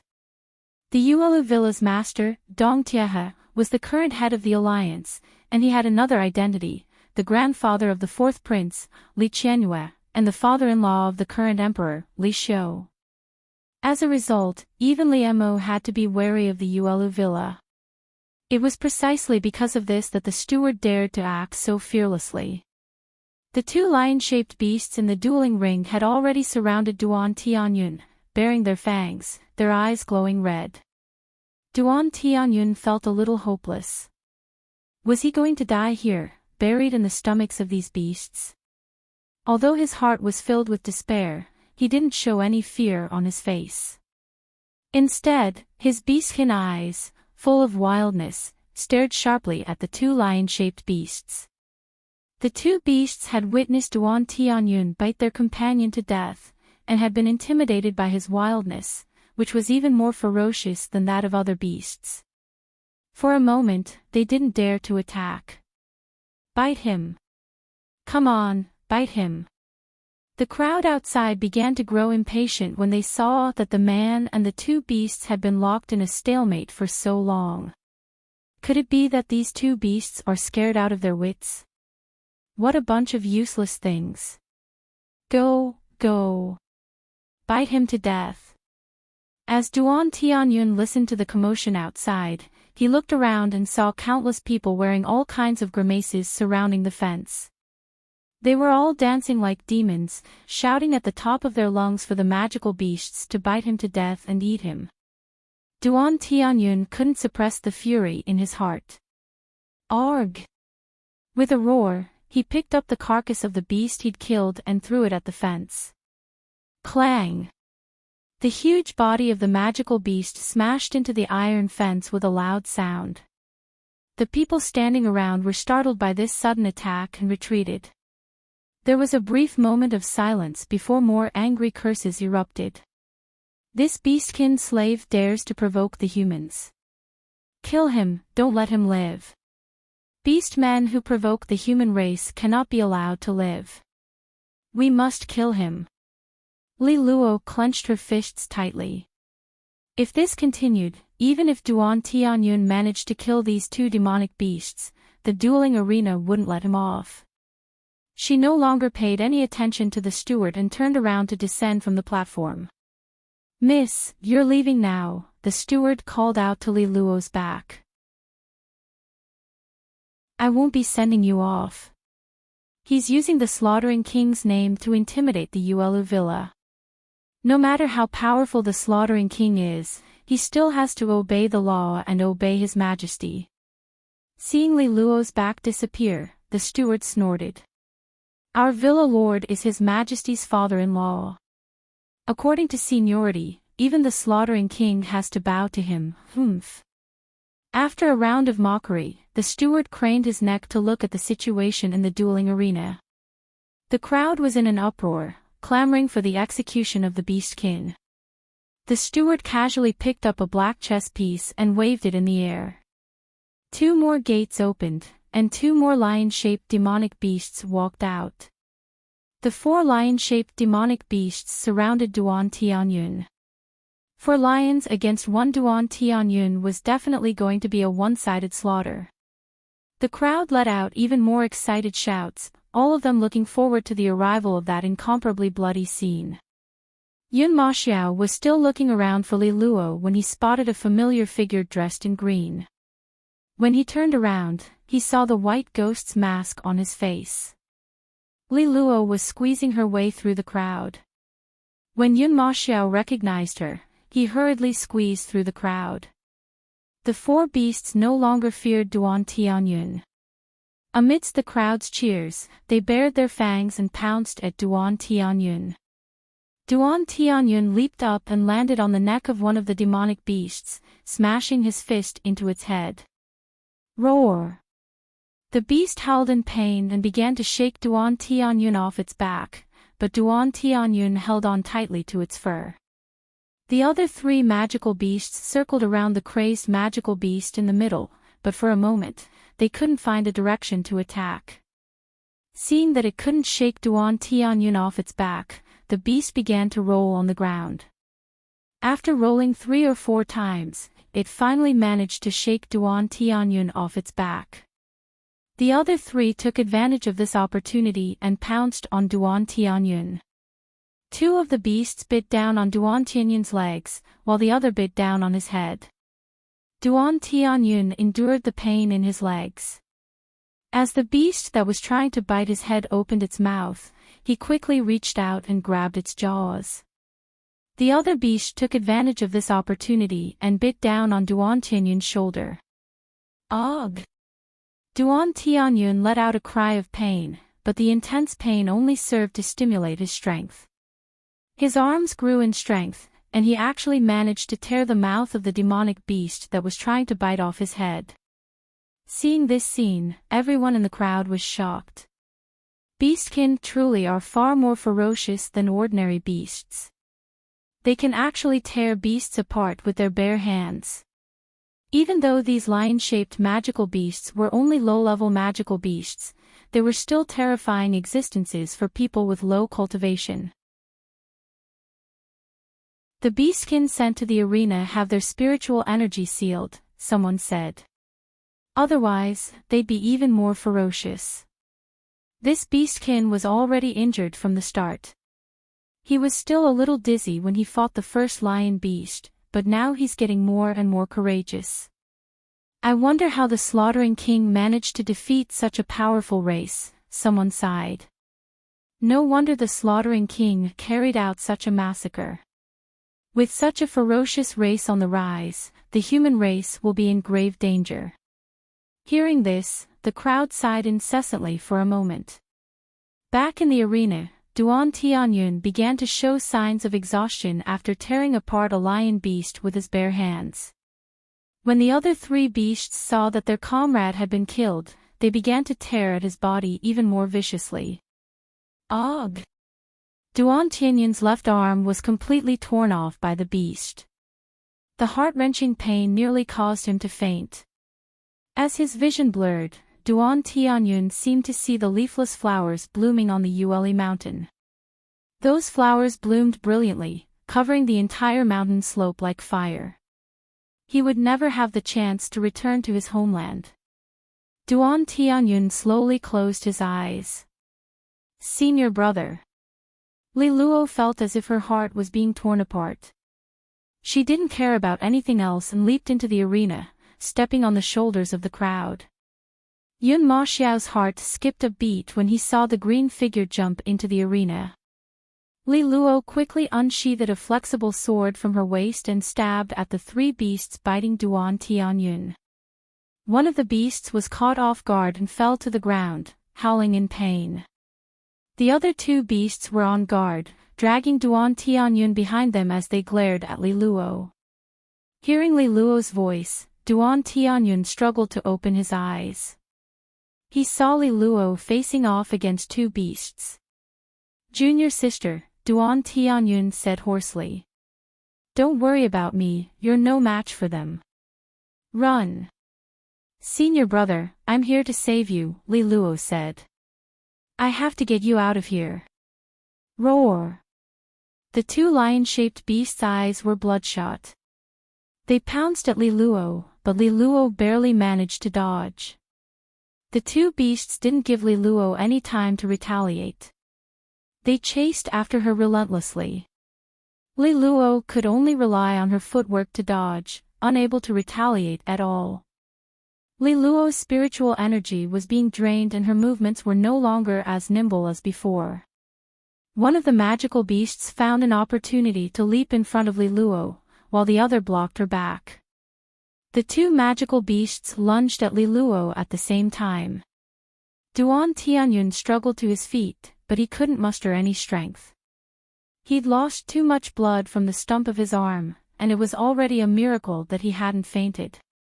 He could only watch as the two beasts attacked Li Luo. Li Luo blocked the beast in front of her with her sword, but the beast behind her opened its jaws and lunged at her from behind. "Junior sister, behind you!" Duan Tianyun shouted. Li Luo turned around, only to see that the beast's claws were already in front of her, and there was no room for her to move. Just as Li Luo thought she was going to die, a man appeared out of nowhere and stood in front of her. As Li Luo stared in shock, the man wrapped an arm around her waist and dodged the beast's attack. Thud! Then, the man stretched out his leg and kicked the demonic beast's head, sending it flying. "Can you stand?" Yun Ma Xiao, dressed in dark red robes and wearing a black ghost mask, asked Li Luo. Li Luo nodded in a daze, and Yun Ma Xiao retracted his hand from her waist. Yun Ma Xiao turned and stood in front of Li Luo. Facing the remaining lion-shaped beast, his body radiated the aura of a beast tamer. In the face of this aura, the lion-shaped beast slowly prostrated itself. Too weak. Yun Ma Xiao looked down at the kneeling lion-shaped beast. "You're not fit to be my contracted beast." After saying that, Yun Ma Xiao raised his fist, and a layer of white light appeared on the surface of his fist. Boom! Yun Ma Xiao's fist smashed the lion-shaped beast's head into the ground. It was as dead as a doornail. "Thank you for saving me, hero." Li Luo finally snapped out of her daze and hurried over to Duan Tianyun's side. Duan Tianyun's body was riddled with wounds. His right arm had been bitten off by the lion-shaped beast, and fresh blood stained the ground beneath him. "Senior brother, are you all right?" Li Luo took out a white porcelain bottle, poured out a pill, and fed it to Duan Tianyun. "I'm fine. I won't die yet," Duan Tianyun said, then fainted. "He needs treatment as soon as possible," Yun Ma Xiao said. "I'll take you out." "What's going on? Where did those two come from? Are they the beast tamer's companions?" The crowd was abuzz with chatter. "Quick, catch them." At this time, the manager wearing the judge's mask shouted from the high platform. The warriors who were in charge of guarding the fence immediately opened the fence and surrounded the few of them. Without a word, Yun Ma Xiao lifted Duan Tianyun onto his back and wrapped an arm around Li Luo's waist. He formed a sword seal, and a yellow sword aura rose from beneath his feet. The three of them soared into the air, heading for the exit amidst the shouts of the crowd.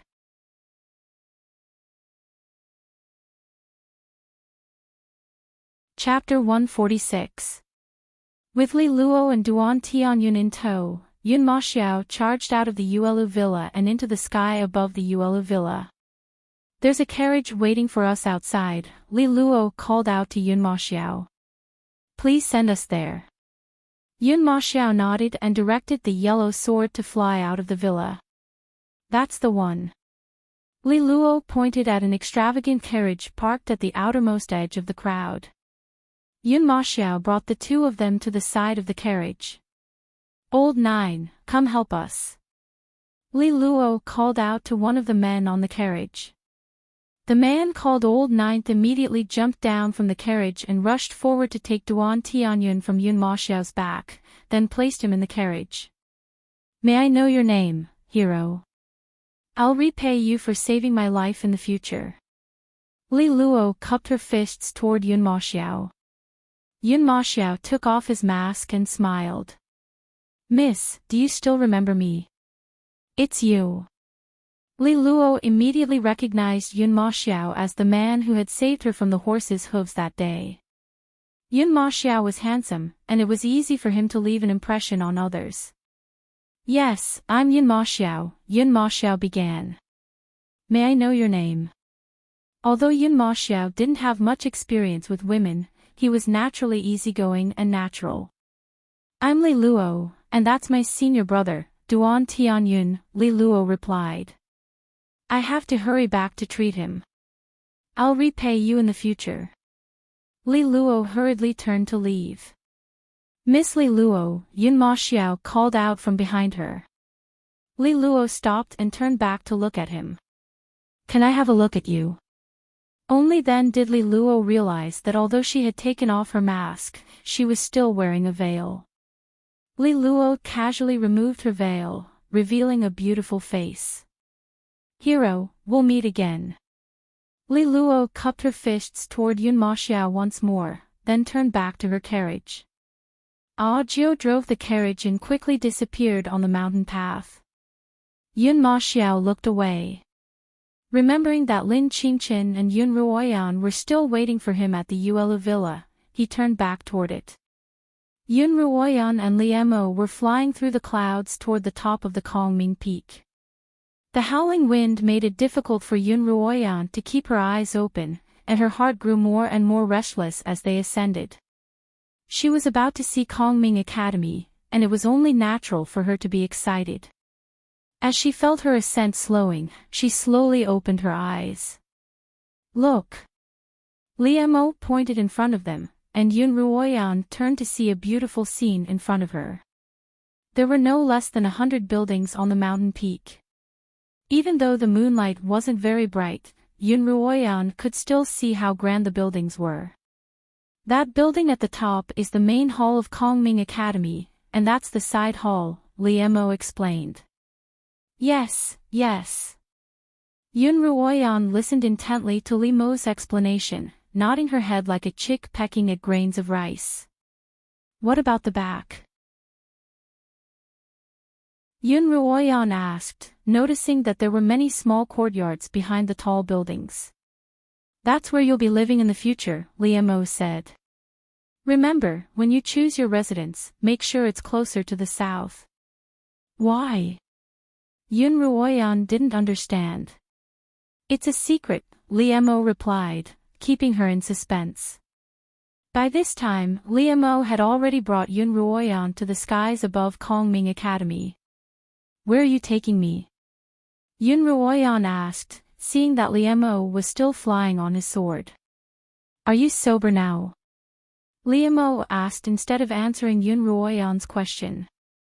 More or less, Yun Ruoyan replied. I'm still a little dizzy. The reason why the Immortal's intoxication was so potent was because it had been brewed with a hallucinogenic drug that could cause one to become delirious. Normally, the hallucinogen would take effect after 3 cups, and the person would sleep for a day and a night after falling into a daze. However, the drug was clearly not as potent as it had been in Yun Ruoyan's hands. She only felt dizzy at first, but she quickly began to sober up, never once losing control of herself. In fact, all poisons would be less effective when used on Yun Ruoyan. This was all thanks to her unique constitution. Otherwise, she would have died along with Lin Yuemei soon after being poisoned by the shamanic beasts. However, she had stubbornly survived, which was why she had the opportunity to see Kongming Academy today. It seems like you're quite a good drinker. In that case, have a little more with me, Li Mo said as he directed Yun Ruoyan toward a tall tower at the top of Kongming Mountain. Li Mo brought Yun Ruoyan to the highest floor of the tower. Near the guardrail, there was a couch and a wooden table. On the wooden table, there was a wine flask and 2 cups, as if someone had just been resting and drinking. When Li Mo arrived, he casually lay down on the bed and filled the 2 cups with wine. Sit, Li Mo said to Yun Ruoyan, who had been looking around. Oh. Yun Ruoyan nodded obediently before sitting down on the soft bed next to Li Mo. Seeing that Li Mo was about to take a sip of wine, she raised her own cup at him and downed it in one gulp.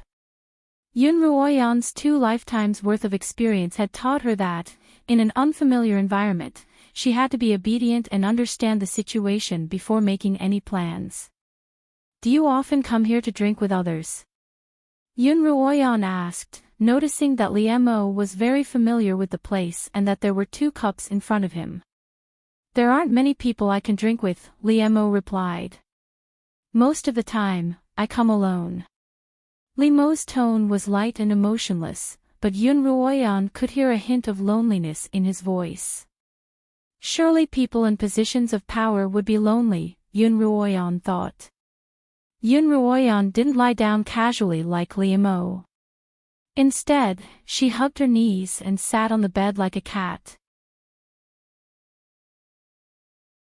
As Liemo looked at her, he felt as if she were so small that he would be able to hold her in his palm. Sensing Liemo's gaze, Yun Ruoyan retracted her gaze and turned to Liemo. Seeing that Liemo was reaching for a flask of wine, Yun Ruoyan handed him her empty cup. "Another cup."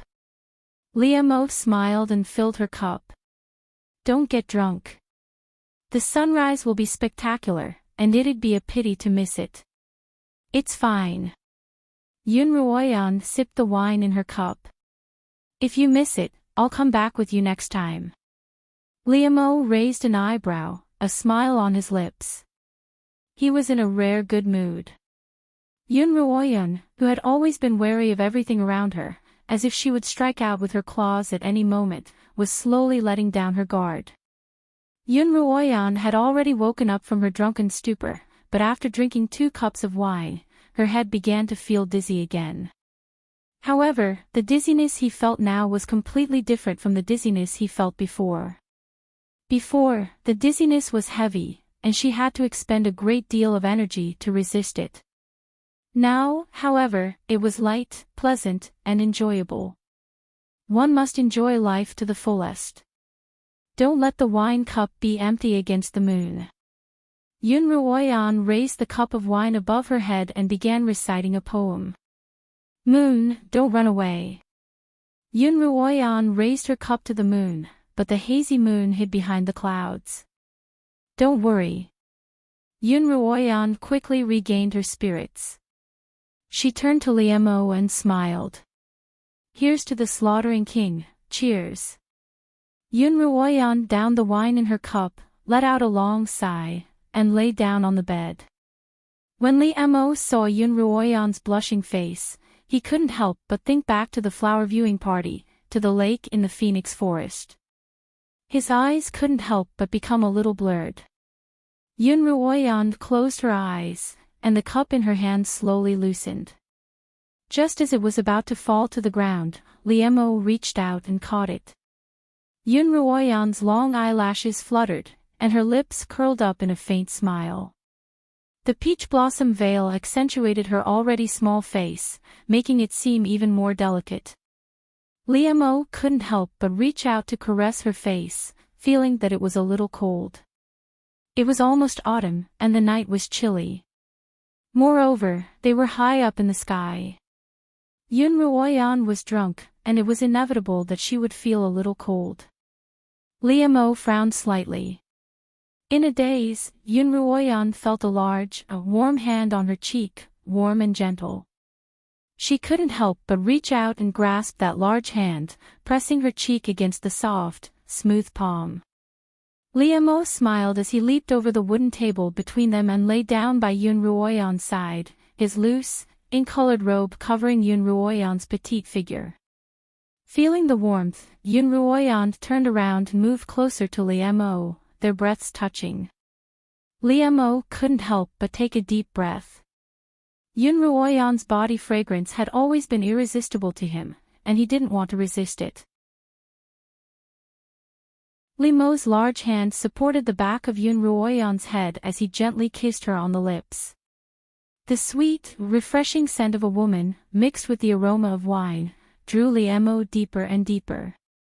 Yun Ruoyan opened her eyes, and the familiar sensation on her lips became even more real. Liemo! Yun Ruoyan pushed against Liemo's chest, trying to break free. Liemo wouldn't give her the opportunity. His large hand held her back, trapping her in his embrace, and the kiss became more and more difficult to control. Yun Ruoyan could feel that Liemo's kiss was different from before. In the past, regardless of whether it was a teasing kiss or a gentle kiss, it had always been light and shallow, never so deep. Li Mo's kiss, however, made her afraid. Yun Ruoyan, who had lived 2 lives, knew what it meant to be kissed like this. Your Highness, Yun Ruoyan spat out with difficulty, I'm not of marriageable age yet, and I'm not yet an adult.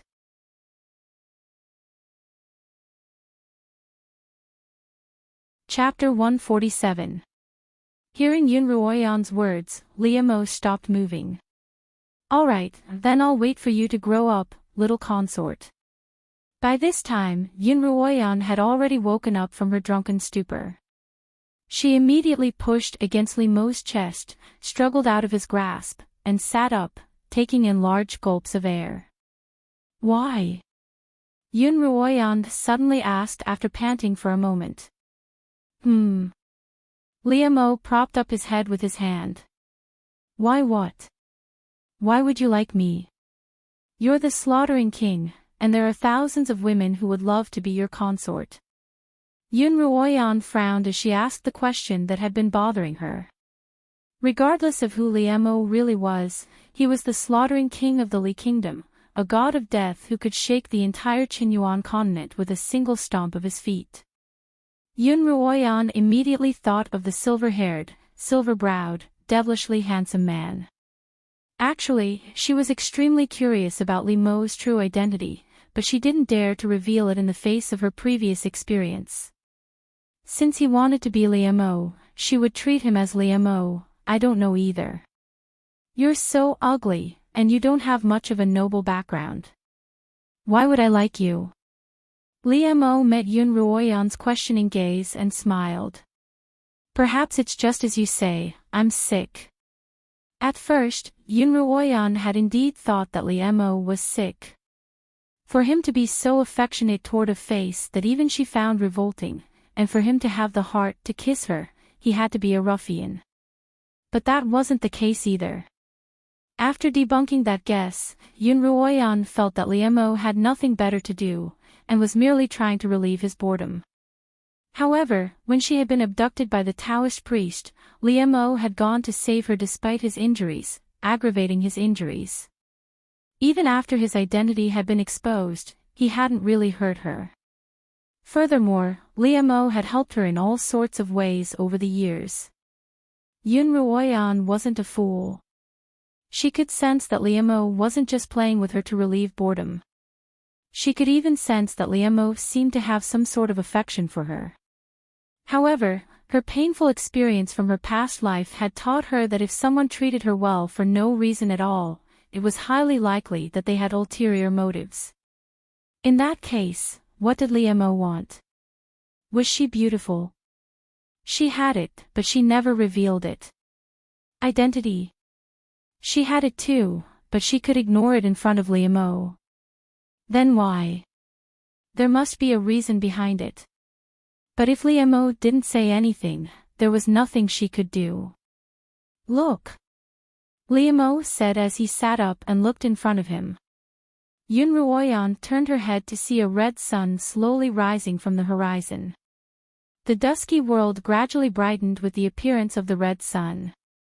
The clouds, the mountains, and the flying birds in the sky were all dyed red. In the vast sky, everything seemed to awaken at this moment. Yun Ruoyan couldn't help but get off the couch, walk to the railing, and look down. Kongming Academy's hundreds of buildings were arranged in a picturesque manner. The roof of the building was made of some unknown material, but it shone brightly under the sunlight. Yun Ruoyan gazed into the distance, only to see an endless mountain range stretching all the way to the north, with no end in sight. In both her past and present lives, she had never seen such a magnificent sight. The Kongming Mountains are so majestic. Yun Ruoyan couldn't help but exclaim. That's not the Kongming Mountains, but the Yueli Mountains.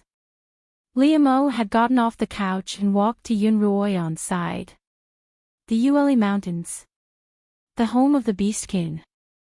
Yun Ruoyan turned to him. Back at her family's academy, she had heard her instructor talk about the geography of the Qinyuan continent, but it had been so long that she couldn't remember it clearly. The Kongming Mountains run east-west, extending into the Qin Kingdom in the east and into the Li Kingdom in the west. Across the Kongming Mountains is the Yueli Mountains. The Yueli Mountains run north-south, spanning more than half the continent. Liemo pointed out as he explained. The Beastkin Kingdom was built in a secluded area of the Yueli Mountains. Liemo paused, his gaze turning somber as he gazed at the Yueli Mountains. Yun Ruoyan could sense the change in Liemo's mood, but she didn't ask. When the sun had completely risen above the horizon and the skies were bright, Liemo and Yun Ruoyan left Kongming Peak. "Where are we going now?" Yun Ruoyan asked Liemo loudly. Liemo held Yun Ruoyan's waist with one hand and her waist with the other. Where else do you want to go?" Yun Ruoyan wanted to say that she wanted to see the sea. It was said that there were aquatic monsters and beautiful mermaids in the eastern sea of the Qin Kingdom. She also wanted to see the desert, where there were oases and mirages from another world. Or she could go to the Yueli Mountains to see the ruins of the Beastkin Kingdom, which would surely be interesting. However, as soon as Yun Ruoyan opened her mouth, she realized what she was about to say and swallowed her words. That night had been so surreal that Yun Ruoyan felt as if she couldn't even make sense of reality. She slapped her forehead, reminding herself that she had to return to the Yun Manor as soon as possible. Her father might not have noticed that she hadn't returned all night, but her brother, Yun Maxiao, would surely be frantic. "Send me back to the Yun Manor," Yun Ruoyan said disinterestedly. "Didn't you say that you were going to buy some poison ingredients when you had the money?" Liemo asked. "Don't you have money now?" If Liemo hadn't brought it up, Yun Ruoyan would have forgotten that she had earned 1,000 gold from the Darkened Heavens pill last night.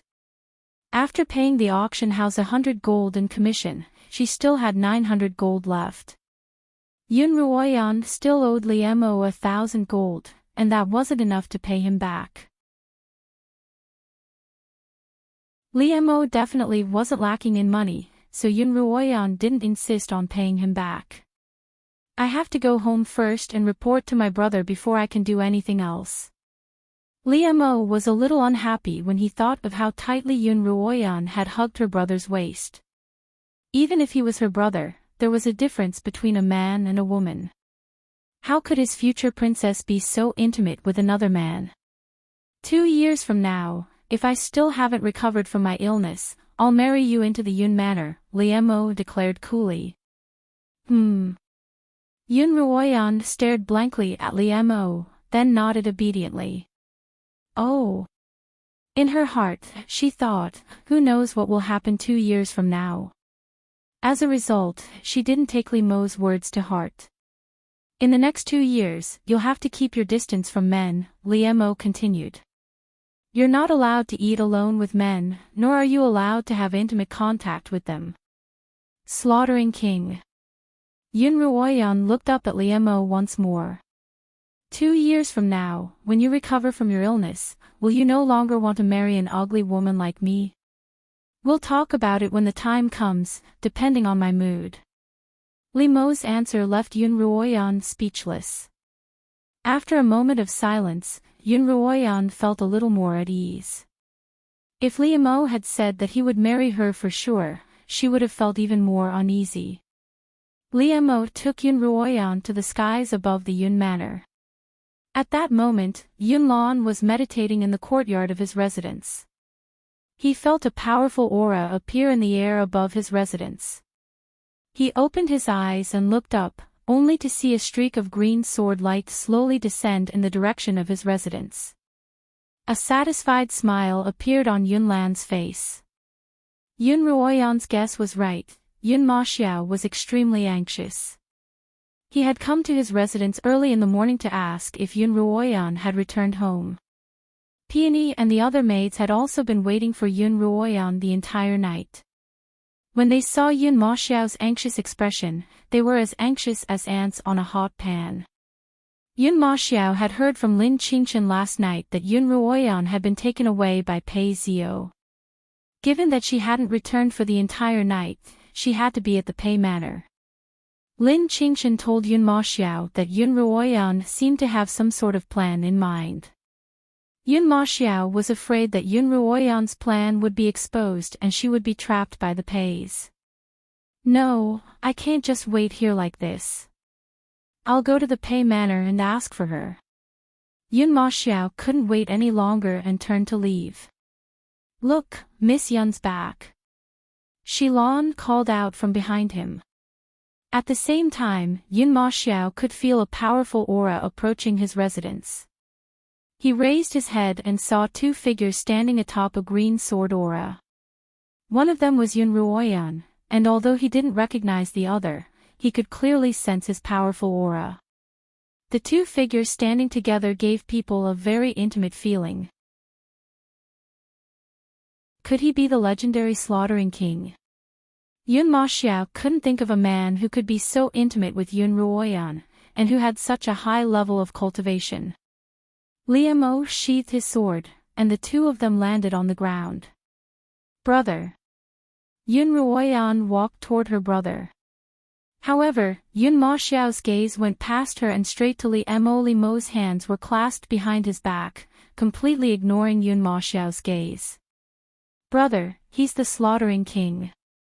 Yun Ruoyan could feel her brother's solemn gaze on Limo, so she introduced him. Yun Ruoyan was inexplicably nervous, even more so than when she had brought Limo to see her brother. Limo's gaze also moved from Yun Ruoyan to Yun Ma Xiao, and their gazes met. Yun Ma Xiao felt as if Limo's eyes were like black holes, carrying with them a mysterious and eerie aura that he had never encountered before. He wanted to avert his gaze, but he found that he couldn't. Yun Ma Xiao's heart trembled, and he couldn't help but take a step back. Brother, what's the matter? Yun Ruoyan hurriedly rushed forward to support her brother. Yun Ma Xiao tried his best to straighten his back, but he didn't say a word. Limo's gaze finally left Yun Ma Xiao and landed on Yun Ruoyan's hands holding his arm. Come here. Limo's tone carried a hint of command.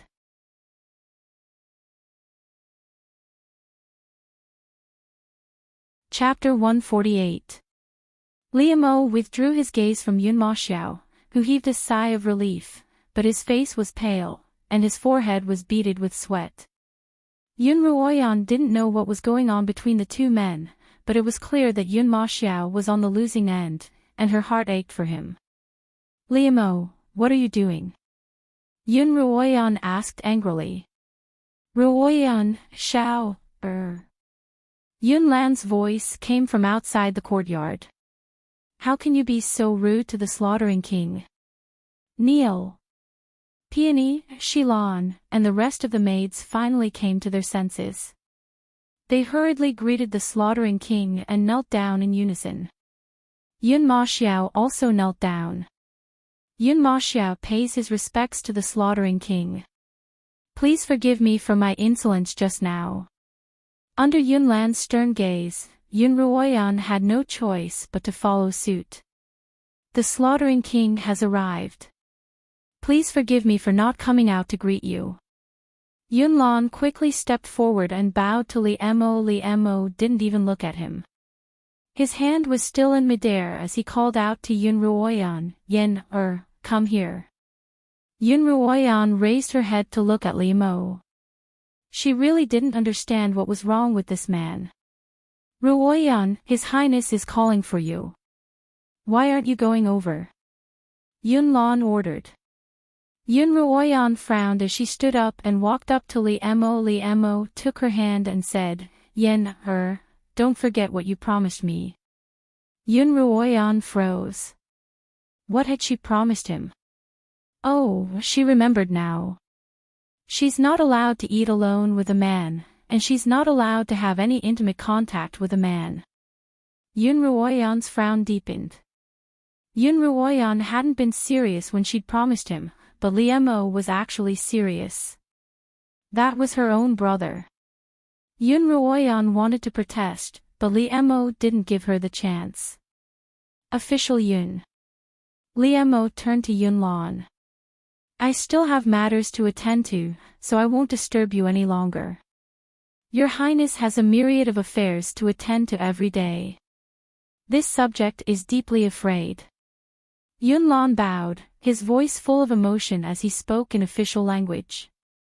Yun Lan didn't hear Li Mo's voice for a long time, but Yun Ruoyan did. Father, the slaughtering king has left. Yun Lan raised his head and saw a streak of green light speeding toward the slaughtering king's manor. Father, you should hurry to court as well. It's almost too late, Yun Maxiao said. Yun Lan nodded and turned to leave.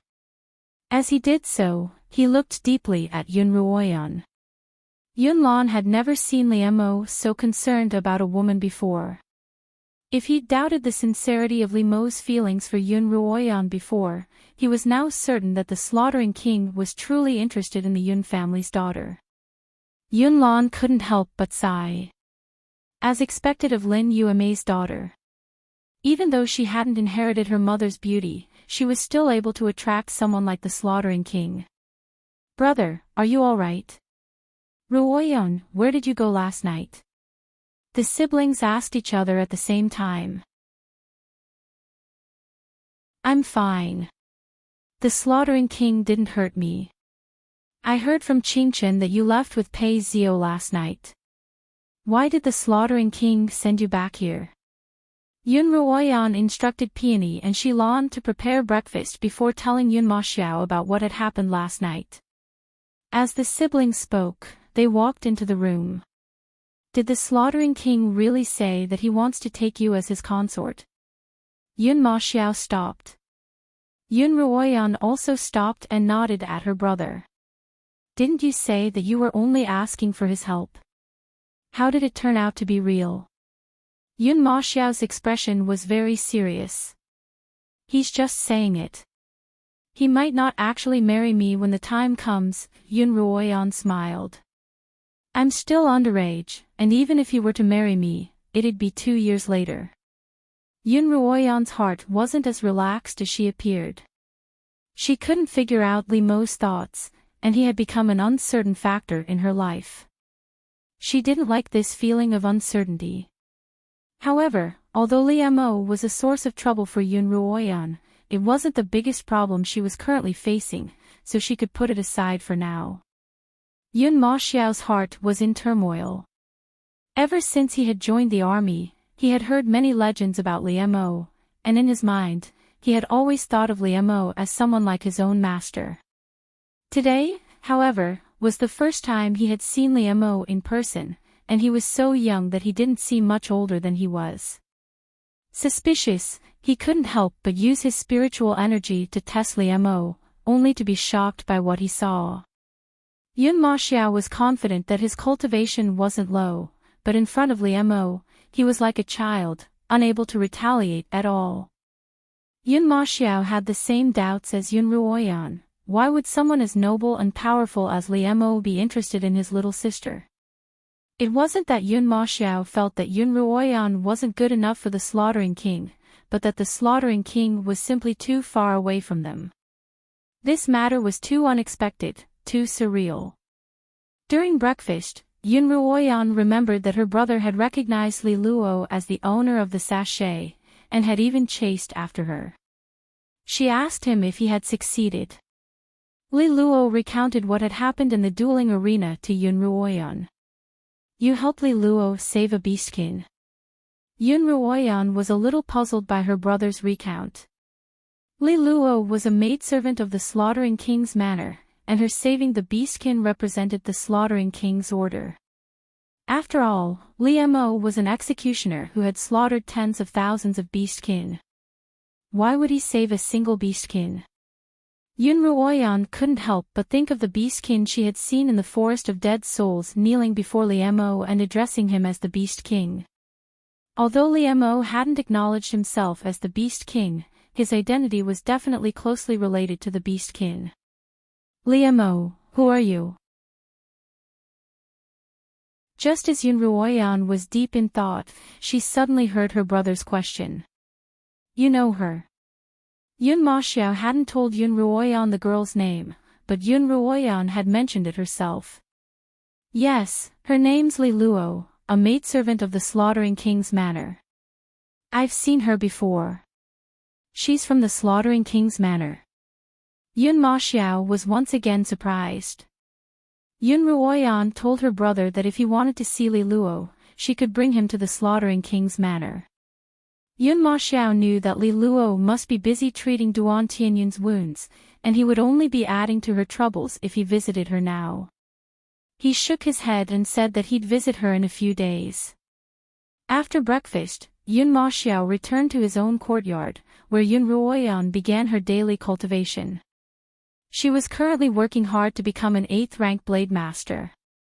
Once she became an 8th-rank blade master, she would be able to cultivate her own immortal sword. Once she became one with her sword, she would be able to fly on her own sword like Li Mo and Yun Maxiao. The thought of one day being able to soar through the skies filled Yun Ruoyan's heart with motivation. Yun Ruoyan cultivated all the way until evening. She didn't even have time to eat lunch before she finally filled her spiritual vortex with fire-attuned spiritual energy. After her cultivation session, Yun Ruoyan had Shilan prepare some food for her. After eating, she took a short nap. Before Li Mo left, he whispered in her ear that he'd bring her to the market that night to buy some poison ingredients so that she could rest well. When Li Mo returned to the Slaughtering King's Manor, he learned that Li Luo had managed to save her senior brother, but that he was severely injured and had lost an arm, so he went to visit him. In one of the guest rooms of the Slaughtering King's Manor, Duan Tianyun lay unconscious on his bed. Li Luo had been taking care of him for an entire night, and she was also exhausted. Li Luo heard footsteps behind her. When she opened her eyes, she saw that the sky was already bright. She thought that the footsteps behind her were the maidservants who had finished brewing the medicine. She said, "Put the medicine aside. I'll feed it later." "His injuries are very serious," Li Mo commented when he saw that Duan Tianyun's eyes were tightly shut, his face pale and bloodless. When Li Luo heard Li Mo's voice, she hurriedly stood up and greeted him. Li Mo nodded, took out a sandalwood box, and handed it to Li Luo. "This is a high-grade spiritual pill. It's very effective in treating external wounds." Li Luo hesitated for a moment before accepting the box. In a trembling voice, she said, "I thank you on behalf of my senior brother, Your Highness." "Do you blame me?" Li Mo asked as he turned to leave. "I wouldn't dare," Li Luo replied. Li Mo nodded and turned to leave. Li Luo actually blamed Li Mo a little. If he hadn't suddenly changed his route to the dueling arena instead of the auction house, she might have been able to save Duan Tianyun long ago. If Li Mo hadn't suddenly left the dueling arena, the manager wouldn't have dared to act so arrogantly, and Duan Tianyun wouldn't have been injured so badly. But what right did she have to blame him? After all, she was just a slave bought by Li Mo. She had no right to blame her master for his actions. In fact, Li Luo should be grateful that Li Mo had agreed to her request to save Duan Tianyun, and had even taken out a high-grade spiritual pill to treat him. Li Luo thought back to more than a year ago, when she had been sold to a brothel in the Yu Kingdom for auction. She had been locked in an iron cage in the main hall, wearing only a thin layer of clothing that covered her private parts. She had been surrounded by a horde of men with disgusting faces. They had stared at her body with lewd gazes and used filthy language to comment on her, talking about how they would torture her after they bought her. Many people had bid for her, not only because of her beauty, but also because it was rumored that beastkin women were suitable as sexual furnaces. As a result, Li Luo knew that these men had bought her to use her as a sexual furnace. She knew how pitiful it would be to become a sexual furnace, and she was even prepared to perish together with the man. In the end, there were only 2 people left sitting in the VIP seats among the many bidders. Li Luo raised her head from the cage. One of them was dressed like a rich young master, while the other was dressed in a black robe, his hair loose and unkempt. The young master had been the first to make a bid, and only at the last moment did the black-robed man attempt to rob her. No matter how much the young master offered, the black-robed man would always outbid him by 100 taels of silver. Finally, the young master flew into a rage and took out his bow, intending to shoot Li Luo to death. What he couldn't have, he couldn't allow to fall into someone else's hands. Li Luo looked at the cold arrowhead, but a smile of relief appeared on her face.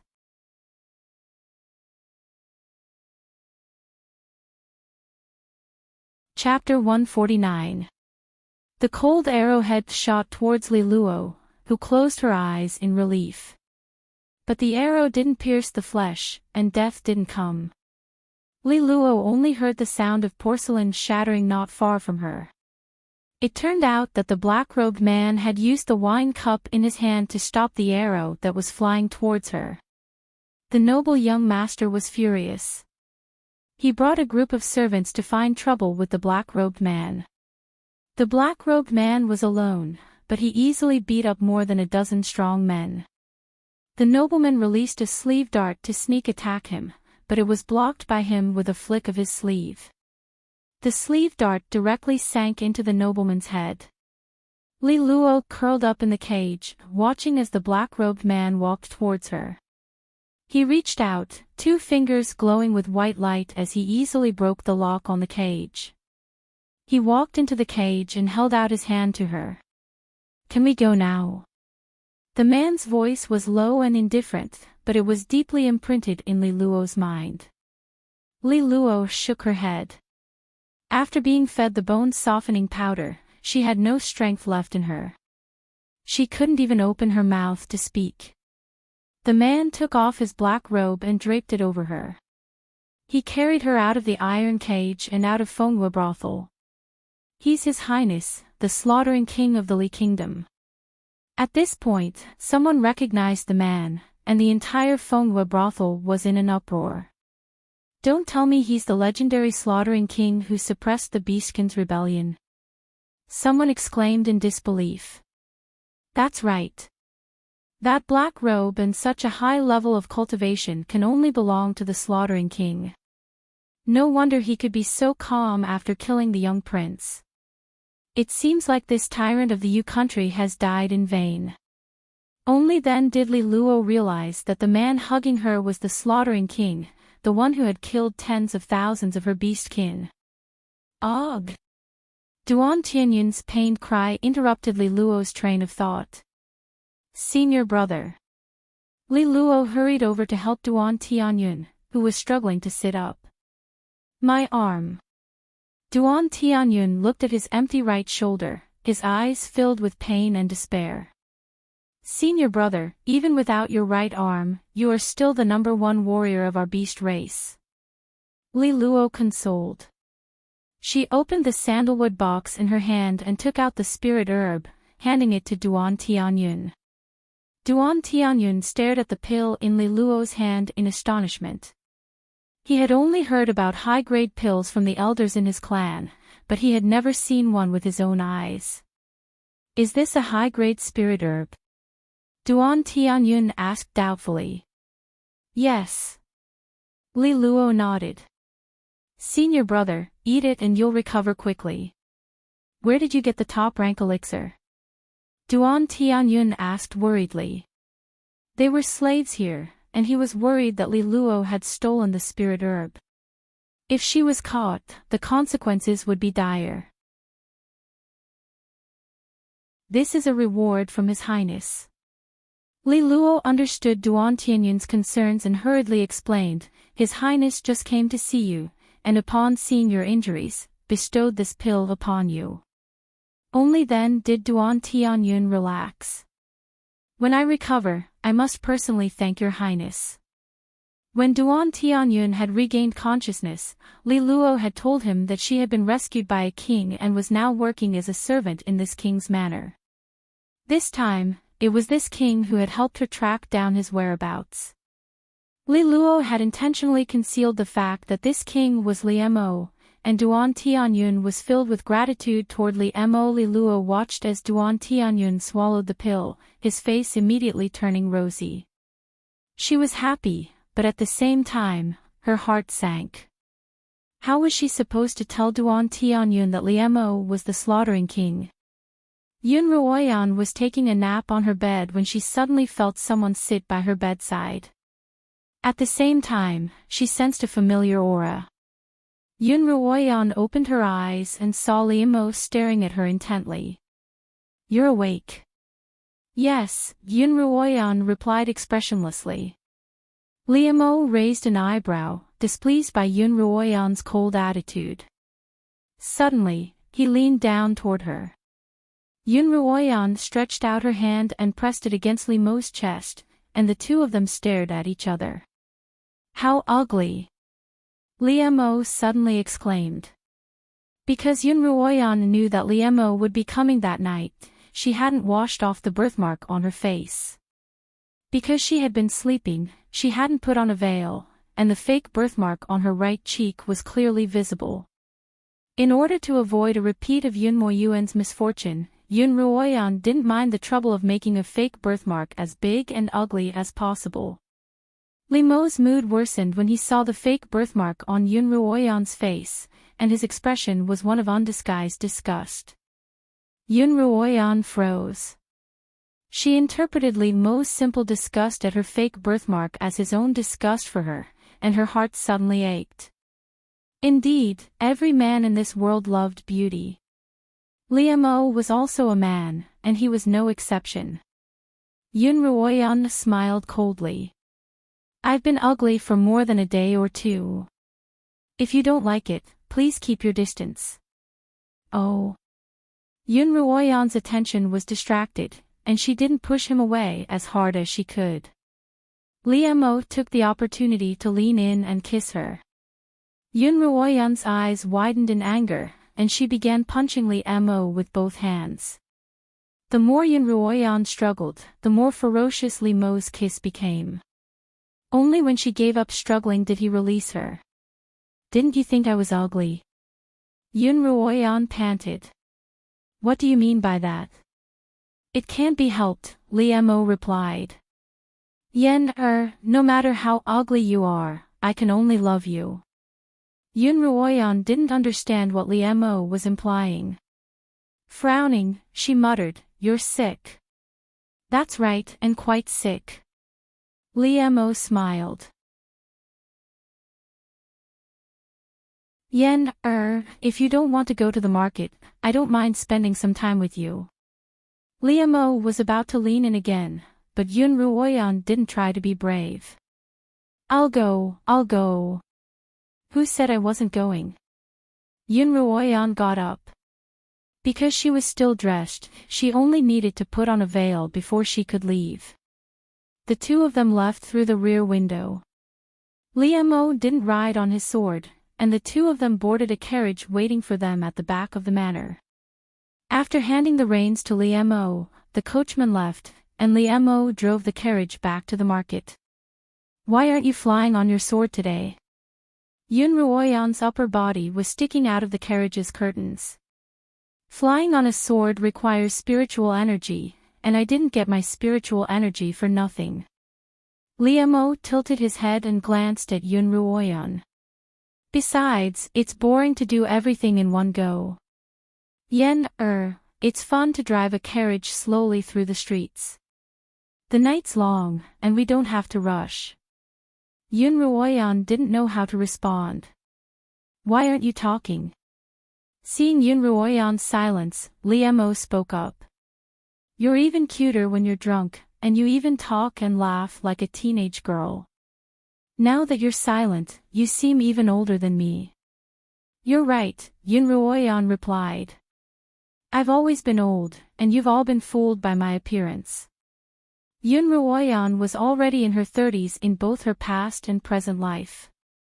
"Wasn't that old?" "Ha!" Li Mo laughed. You're truly different from the rest."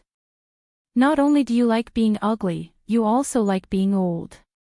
I'm afraid that no one else would want an old and ugly Yen. Yun Ruoyan rolled her eyes, not knowing how to respond. After a long silence, Yun Ruoyan finally spoke up. Did Li Qianhan tell you about a request you've made of me? Yun Ruoyan had saved Li Mo from the lake, and he had made a request of hers. Her request was for Li Mo to ensure Yun Ma Xiao's safety for 3 years. He did, Li Mo replied. The one who was in my courtyard this morning was my brother, Yun Ma Xiao. I know. Yun Ruoyan glared at him. If you knew, why did you? Do you remember what you promised me?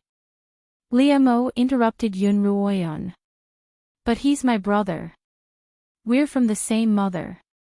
Yun Ruoyan protested loudly. Then is he a man? Li Mo asked. As long as he's a man. Yun Ruoyan's face darkened, and she was completely speechless. The two of them arrived at the entrance of the market in silence and passed through the passageway into the market. The market at night was even livelier than it had been during the day. Yun Ruoyan looked at the various poison refining ingredients on display at the stalls, and she immediately began to search for them. Qiuqiu gave Yun Ruoyan a long list of ingredients. According to Qiuqiu's list, even with her current 900 gold, she would only be able to purchase a small portion of the ingredients. As a result, Yun Ruoyan decided to buy the most important ingredients first, and then take a look at the other stalls to understand the price, appearance, and properties of the remaining ingredients in preparation for future purchases. Yun Ruoyan wandered from stall to stall, chatting with the vendors, asking about prices, and discussing the medicinal properties of the ingredients. She was becoming more and more adept at this. Li Mo followed behind Yun Ruoyan with his arms crossed. He watched as she nitpicked at the ingredients, haggled with the vendors, and became more and more eloquent with her words. There wasn't the slightest hint of the unfamiliarity she had when she first entered the market. Li Mo couldn't help but praise Yun Ruoyan's adaptability. Yun Ruoyan spent nearly 4 hours buying more than 20 poison refining ingredients, and she had spent most of her money. However, she didn't seem to have any intention of leaving. Instead, she continued to wander from stall to stall. Even after she had walked through more than half of the market, Yun Ruoyan still felt like she hadn't had enough. Yen, didn't you say you were going to the Lin Manor? Li Mo reminded her. It's already morning. Only then did Yun Ruoyan look up from her stall. She had almost forgotten that she was going to the Lin Manor today. She had given Pei Zio a soul-stealing pill, giving him a deadline of 3 days to steal the tiger canine arrowheads and 2 high-grade spiritual pills and deliver them to the Lin Manor. Today was the 2nd day, and Pei Zio should have succeeded by now. The two of them exited the market and drove their carriage toward the Lin Manor. The carriage passed through the streets and alleys, passing through almost half the city before turning into a small alley near the Lin Manor. Li Mo's familiarity with the streets and alleys of the capital made Yun Ruoyan sweat. She was completely dizzy, and it wasn't until she saw the familiar walls of the manor, as well as the peach blossom branches poking out of them, that she finally felt a sense of familiarity. Just then, Yun Ruoyan saw a familiar figure walking out from a small door in the back wall. It's Shuolin, Why is she out? Yun Ruoyan was just about to call out to her when an unfamiliar man suddenly appeared from the side. He quickly wrapped Shuolin, in a cloth sack, then slung her over his shoulder.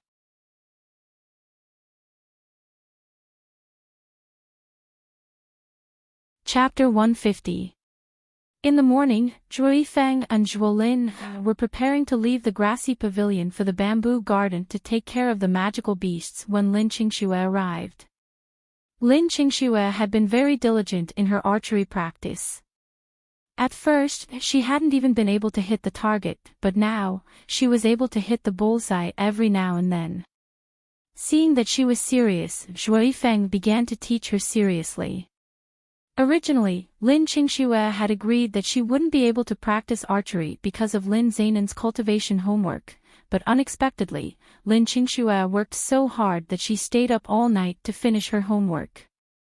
The next day, she showed up at the grassy pavilion.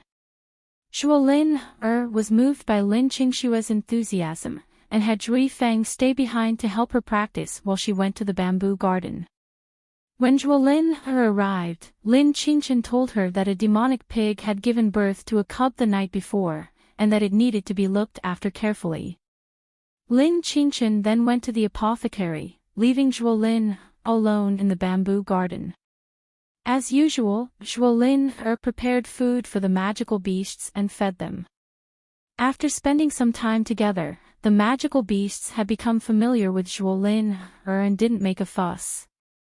After feeding all the magical beasts, Zhuolin cut up some diced carrots and fed them to the demonic pig that had just given birth. Zhuolin brought the diced carrots to the cage, where the demonic pig was snoring lightly. The little pig, however, was awake, staring at Zhuolin with its round, black eyes. Zhuolin opened the cage and placed the diced carrots into a bowl. Just then, the pig cub crawled over and rubbed against Zhuolin's hand. Demonic pigs were fast-growing animals. They grew almost every hour, and they would stop growing after reaching a length of about 3 feet in 7 days. They were small, cute, and lively, and were one of the favorite pets of humans. Because their meat was tender and fragrant, they were favored by the nobility. They could be sold for 100 gold taels on the market, and were sought after by hunters. The newborn pig was only the size of a kitten, and its body was as white as snow, making it look like a cute snowball. At this time, it was like a naughty child, using its pink and soft nose to nudge Zhuolin's hand, wanting to play with her. Zhuolin took the little demon pig out of the cage and held it in her arms. The little demon pig struggled to get off the ground, so Zhuolin bent down and placed it on the ground. The little demon pig spun around on the ground, biting its own tail. It was very funny, and Zhuolin couldn't stop giggling. After playing for a while, Zhuolin wanted to put the little demon pig back in the cage, but just as she reached out, the little demon pig suddenly turned around and ran away, brushing past Zhuolin's fingers. Zhuolin quickly chased after it. Although the demon pig didn't run very fast, it was small and nimble. Zhuolin couldn't catch it even after it ran around the garden twice. The little pig discovered the gate to the garden and suddenly ran towards it. Zhuolin anxiously followed it out of little bamboo garden. Zhuolin followed the little demon pig all the way to the back of the garden, where the little demon pig crawled out of a small hole in a corner of the garden. Zhuolin saw that the back door wasn't closed, so she ran out through it without a second thought. Zhuolin had just walked out of the back door, but she hadn't run 2 steps when an unfamiliar man suddenly blocked her way. Only then did she remember everyone's earlier warning. She turned around and was about to run when her vision suddenly darkened. Her body flew into the air, but she was caught by a cloth sack and slung over someone's shoulder. Frightened, Zhuolin opened her mouth to scream, but as soon as she did, she heard a familiar woman's voice. "Sister Ruoyun, help!" Zhuolin screamed. Zhui Feng practiced archery with Lin Qingxue for almost an hour before heading to Little Bamboo Garden, and Lin Qingxue requested to tag along. When the two of them arrived at Little Bamboo Garden, Zhuolin was nowhere to be seen. They called out a few times, but there was no response. Zhui Feng had a bad premonition. Surely the far-sighted king's men wouldn't be so bold as to sneak into the Lin Manor to kidnap Lin Qingxue in broad daylight. The two of them hurriedly left Little Bamboo Garden to search for her. In the process, they ran into a farmer responsible for delivering vegetables to the Lin Manor, who told them that a petite girl had fled to the back of the garden. The two of them hurriedly ran to the back of the garden, and when they saw the open back door, they hurriedly chased after her. As soon as they exited the back door, they saw a man dressed like a warrior, clutching Zhuo Lin's neck as he confronted two people opposite him, Yun Ruoyan and a man dressed in a black robe. Lin, Zhuo Yifeng exclaimed as he tried to walk over. "Don't come any closer, or I'll strangle her to death," the warrior threatened Zhuo Yifeng. Zhuo Yifeng recognized this man as one of the far-sighted king's retainers, Ji Er. Zhuo Yifeng had even had a drink with him before. "Ji Er, let go of my sister." "Zhuo Yifeng, His Highness misses you and your sister very much, so why don't you come back with me obediently?" Ji Er asked Zhuo Yifeng. "Us siblings aren't worthy of His Highness's concern," Zhuo Yifeng replied. "Ji Er, we're friends. If you let me go today, I'll be eternally grateful." "Humph," Ji Er sneered. "Since you're unwilling to come with me, I'll take your sister away first." Zhuo Yifeng doted on his sister, and this was something that the entire far-sighted king's manor knew. As long as he could capture Zhuo Lin, he would be at Zhuo Yifeng's weakest point. After Ji Er finished speaking, he whistled loudly. "Not good, he's calling for his companions. Are you really unwilling to let go of our sister?" Yun Ruoyan looked at Ji Er. "I'll give you one more chance." Yun Ruoyan could tell that Ji Er was only a 5th-rank blade master, and she could kill him instantly with the Feilai blade. But Ji Er laughed proudly. "My men will be here soon, and I'll definitely take Zhuo Lin with me today." As soon as Ji Er finished speaking, a beam of white light shot out from Li Mo's fingers and into his forehead. Ji Er's eyes widened as he stared incredulously at Li Mo, who was pointing 2 fingers at him. He collapsed to the ground. It was an honor for him to be able to witness the power of spiritual energy kill someone from a distance before he died. Lin, Zhuo Yifeng hurriedly ran over and removed the sack from Zhuo Lin's body. "Are you all right? Are you hurt anywhere?" Zhuo Yifeng anxiously examined Zhuo Lin. "I'm fine, brother." Zhuo Lin's neck was a little red, but she wasn't hurt in any other way. Everyone heaved a sigh of relief when they saw that Zhuo Lin wasn't hurt, especially Lin Qingxue. If Zhuo Lin had been kidnapped or injured, she would surely have blamed herself. "Lin, why did you run out?" Lin Qingxue walked over and tugged on Zhuo Lin's hand. At this moment, the concerned expression on Zhuo Yifeng's face disappeared and was replaced by a serious expression. He was so angry that he wanted to curse, but when he saw Zhuo Lin's petite figure, he couldn't bring himself to say anything harsh. All he could do was stare at Zhuo Lin intently. I was chasing a little demon pig," Zhuo Lin murmured. Zhuo Lin lowered her head. Then, as if she suddenly remembered something, she raised her head and said anxiously, "Where's my little demon pig? I'm going to find it." "What are you looking for?" Lin Qingxue grabbed her. "Are you more important, or a pig? Don't ever do something so dangerous again." "All right, since there's nothing else to do, let's all enter the manor," Yun Ruoyan announced. As Lin Qingxue pulled Zhuo Lin into the manor, they happened to pass by Li Mo. She suddenly stopped and turned to look at him in disbelief. "You're not the slaughtering king, are you?"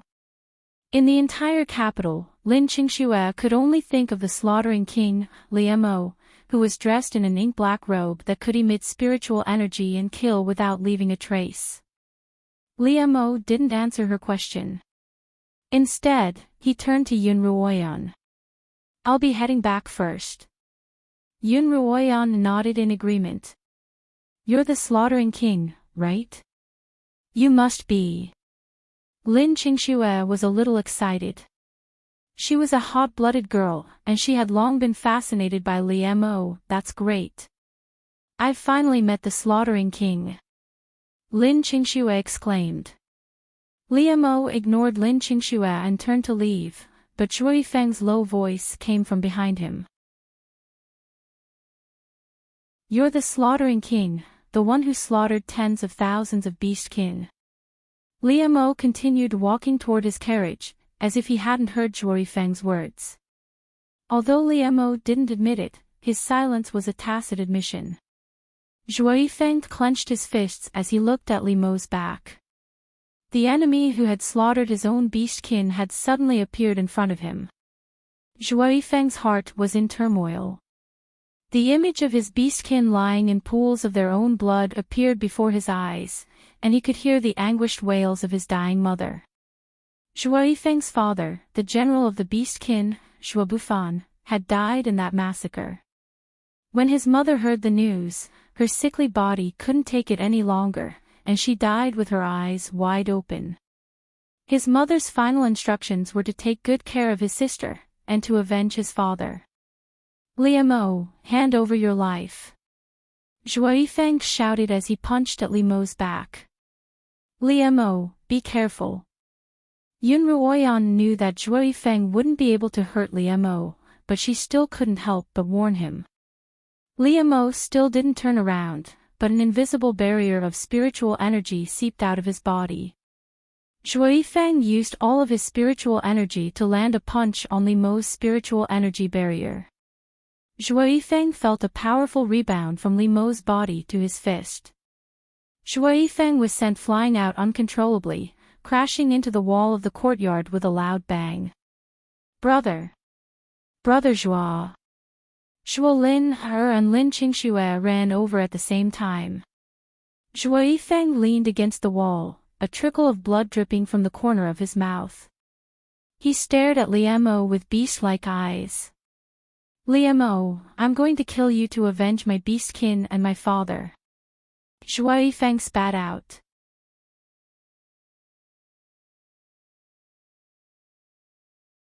Chapter 155. Yun Ruoyan quickly extinguished the fire and followed Uncle Lin to the main hall, where she found Pei Zio sitting at the lower seat, sipping tea. Pei Zio! Yun Ruoyan called out before she even reached him. As soon as Pei Zio raised his head and saw Yun Ruoyan, his eyes began to glaze over. Yun Ruoyan knew at a glance that the soul-stealing pill had taken effect. I have something to say to young Master Pei in private. Uncle Lin, you can go ahead with your work. Uncle Lin noticed the sudden change in Pei Zio's expression. Having traveled extensively with Lin Zainan, he was quite observant of such things. What's wrong with young Master Pei? It's as if he's lost his soul. Miss, you'd better be careful. I understand, Uncle Lin. Uncle Lin retreated, and Yun Ruoyan walked up to Pei Zio. He stood up stiffly, his gaze following Yun Ruoyan, as if he were a dog waiting for orders. Yes, a dog. There was no better description for him than this, and Yun Ruoyan was once again impressed by the soul-stealing pill's power. Have you gathered everything? Yun Ruoyan asked. Yes, mistress, Pei Zio replied mechanically. All right, let me see. Yun Ruoyan pointed at a wooden table. She noticed that Pei Zio was also wearing a storage ring, and she guessed that what she was looking for was inside. Pei Zio turned around mechanically and waved his hand on the table. 3 gold-threaded cedar boxes appeared on top of it. 3 boxes, 1 large and 2 small. Yun Ruoyan walked over and opened the large box. Inside were dozens of tiger canine arrowheads that glowed with a metallic luster, each one incredibly sharp. Yun Ruoyan counted 4 rows, each with 10 arrowheads, for a total of 40 arrowheads. Yun Ruoyan was pleasantly surprised. She had thought that there would only be around 20 arrowheads, but she had nearly doubled that number. However, these arrowheads were much smaller than the ones she usually saw. Yun Ruoyan wondered if the increased number of arrowheads would affect the sharpness and hardness of the arrowheads. No, Pei Zio replied. Pei Zio said, "Father said that the saber-toothed tiger's teeth are very hard and cumbersome materials. If they were refined to be the same size as ordinary arrowheads, it would be a burden instead, and they wouldn't have an advantage in speed. This way, not only can it increase the quantity, but it will also be easier for the user." Pei Zio said everything he knew. He continued, "But there are advantages and disadvantages. The disadvantage of making it smaller is that the arrowhead can't deal too much damage to the opponent. This requires the user to accurately shoot the arrowhead into the opponent's vitals." She had absolute confidence in Zhuo Feng's swordsmanship. After looking at the Tiger Canine arrowhead, Yun Ruoyan looked at the other two high-grade spiritual herbs in the boxes. Of the two spiritual herbs, one was of superior grade, while the other was of superior grade. Pei Zio introduced the superior high-grade spirit medicine as the heaven-shifting pill. It was a type of spirit medicine that could quickly help a cultivator recover all the spiritual energy they had expended in battle. The other one was called the Remania pill. It was a kind of spiritual medicine that could be applied externally. Crush it and sprinkle it on the wound, and it had a miraculous effect on the healing of the wound. "You've done very well." Yun Ruoyan stored the 3 boxes into her pocket dimension, then turned to Pei Zio. "Thank you for your praise, mistress." Pei Zio's wooden expression revealed a trace of happiness at being praised. Under the effects of the soul-stealing pill, Pei Zio completely regarded Yun Ruoyan as his mistress, and his only goal was to complete the mission that she had given him. Yun Ruoyan couldn't bear to give Pei Zio the antidote, but if she didn't, that old fox Pei Yingxiong would surely discover it. Sigh, she really couldn't be too greedy. "Leave the Lin Manor and head east along the main road. You'll find a brothel you frequent there. Go to the brothel and find the ugliest girl there.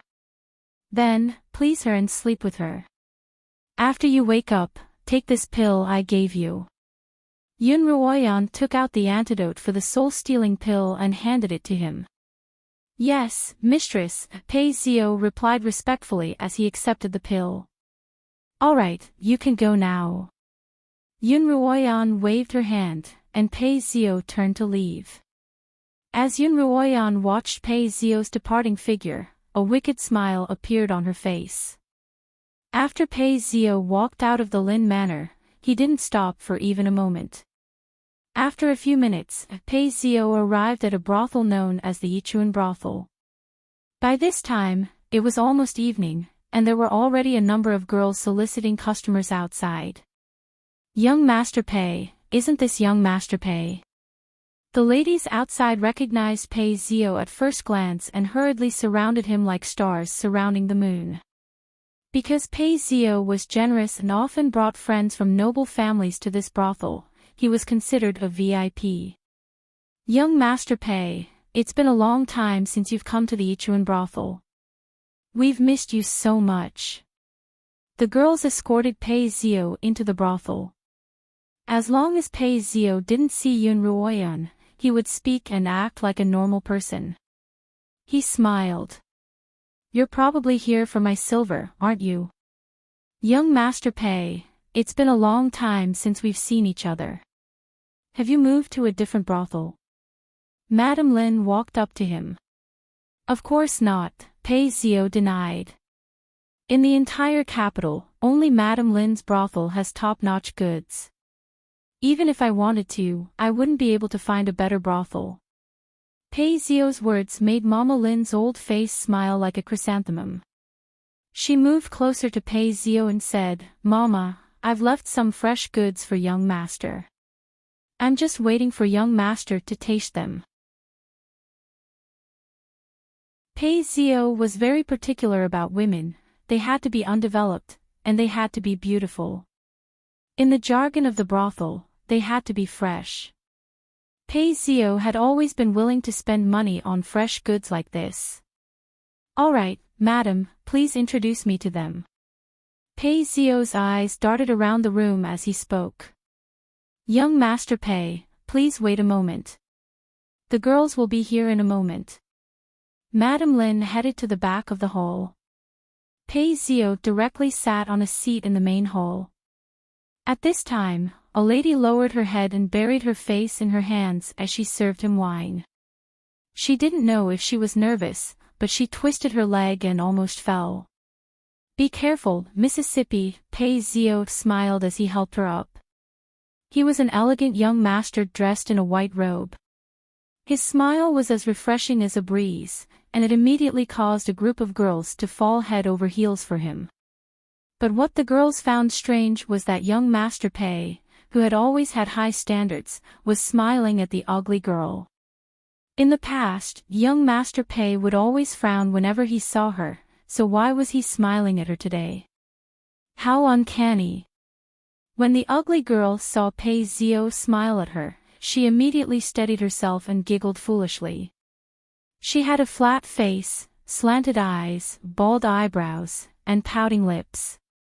Her skin was as dark and rough as sand after being exposed to the sun, and there was a tinge of red mixed in with black. As he smiled, a mouthful of uneven yellow teeth appeared to be on the verge of popping out. The girls couldn't help but cover their noses and mouths, as if they could smell the stench coming from her mouth even from afar. Because she was so ugly, she had been given to the Ichuan brothel for free. Logically speaking, a girl as ugly as her shouldn't have been allowed out to scare anyone, but Madame Lin had a good eye for such things. It wouldn't have been surprising if she were just ugly, but she was so ugly that she was a rare sight. Some people like to steal glances at such ugly things from time to time. But that wasn't the only reason. Another important use of this ugly girl was to serve as a foil to the other girls. Compared to this ugly girl, even the ugliest girls in the Ichuan brothel seemed like flowers. As Pei Zio stared at the ugly girl, Yun Ruoyan's hypnotic voice rang out in his ears. Find the ugliest girl in the brothel, please her, and sleep with her. That's her, that's her, that's her. Pei Zio's eyes flickered between slackness and clarity. In truth, he wasn't sure if he was conscious or not. But he had to carry out his master's orders, so he asked, "May I ask how I should address you, and how old you are?" As the other girls of the Ichuan brothel looked at Pei Zio with admiration and disgust at the ugly girl, Pei Zio looked at the ugly girl and asked gently. His gentle voice and watery eyes once more caused the other girls to fall into a daze, because the person he was talking to was that ugly girl. That was really strange. The ugly woman was overwhelmed by the favor and didn't know what to do. Then, she let out a deep breath and mimicked the tone of a girl and said in a low, muffled voice, I am called Hua Hua. After introducing herself, Hua Hua even puffed out her impressive breasts, the only thing she could be proud of as a woman. Among the group of weak and frail girls, Hua Hua, who was tall and sturdy, had the biggest breasts. Hua Hua. As Pei Zio called out the ugly woman's name, a look of admiration appeared on his face. He said faintly, blooming flowers like brocade, flower field under the moon, wind flower snow moon, beautiful flowers round moon, what a good name. All the girls were so shocked that their eyes almost popped out of their sockets. Young Master Pei was actually praising that ugly girl. How strange, how strange. Is that true, young master? Hua Hua felt dizzy. The man in front of her and the words she was hearing seemed so surreal. When have I ever lied to you? Pei Zio stood up and brushed his hand over Hua Hua's beautiful face. This one has fallen in love with you at first sight. Would it be possible for me to spend the night with you? What? What did you say? Hua Hua's eyes widened in disbelief. What she wanted to do more than anything right now was to look in a mirror and see if she had really become more beautiful overnight. What, are you unwilling? Pei Zio frowned. No, that's not it. Hua Hua waved her hands. I'm just an errand boy. My mother doesn't allow me to receive guests. Don't worry about this girl, I'll take care of her. Just then, Madame Lin brought in 7 or 8 fresh goods from the inner hall. These were all new arrivals, specially prepared to receive refined guests like Pei Zio. Young Master Pei, sorry to keep you waiting. Madame Lin swayed her hips, smiling as she walked. These girls are all fresh. Young Master Pei, please take your pick. There's no need. Young Master Pei's gaze swept over the beautiful girls. I've already found what I want. Ah. Who is it? Madame Lin asked in surprise. Among the girls in Yihong brothel, which one could catch the eye of the crafty young Master Pei? It's her. Pei Zio pointed to the girl beside him. Madame Lin looked in the direction he was pointing. Hee, mommy, it's me.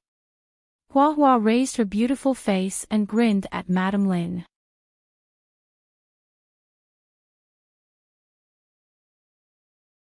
Chapter 156. Young Master Pei, who did you say you were interested in?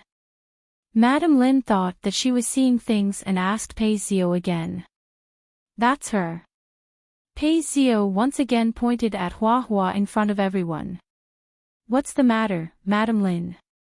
Don't tell me you can't bear to part with her. Ah. Madame Lin was stunned. Ah. Oh, no, young Master Pei, you're joking with me, aren't you? Ha. Mrs. Lin wasn't the only one who thought that Pei Zio was joking. All the girls present, the patrons, the servants, the thugs, whether they knew Pei Zio or not, all thought that he was joking. Just look at Hua Hua's face. Anyone who could stare at her for 3 breaths without looking away was considered strong. Anyone who said that they were interested in her must have been kicked in the head by a donkey or must be joking. Madame Lin didn't think that Pei Zio had been kicked in the head by a donkey. Mother. Hua Hua shyly called out to Madame Lin, young Master Pei said that he wants to spend the night with me. What? Madame Lin's eyes widened. Say that again. It wasn't just Madame Lin who didn't believe Hua Hua's words. Everyone present didn't believe her either.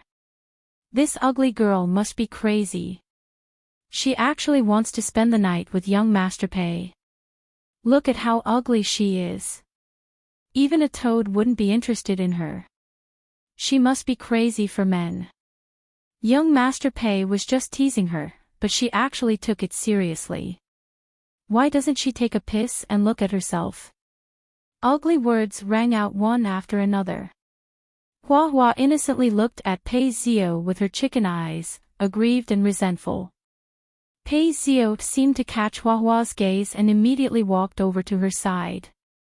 Under the watchful eyes of everyone present, he placed a hand on Hua Hua's muscular back and announced loudly, Miss Hua Hua is right. This young master has indeed taken a liking to her and wants to spend the night with her. As soon as Pei Zio said this, the entire crowd fell silent. The girls who were interested in Pei Zio but had never been in his eyes all heard the sound of their hearts breaking. The handsome and elegant young Master Pei wanted to spend the night with that ugly girl. How were they supposed to live? Mama Lin. Pei Zio broke the silence. As he spoke, he took out a banknote from his pocket and handed it to Mama Lin. Miss Hua Hua must be an artist. Mama, see if this is enough to buy her first night. Mother Lin looked at the stack of banknotes in front of her. Although she was still a little confused, she reached out to take the banknotes out of habit. Is it enough? Ah. Mother Lin replied blankly, ah. That's enough, that's enough. It was really enough. Madame Lin didn't even need to count it. Just by looking at it, she could tell that the stack of banknotes was worth at least 400 or 500 taels of silver. Even the most beautiful girl in the Yichuan brothel was only worth this much. Hua Hua was a free gift.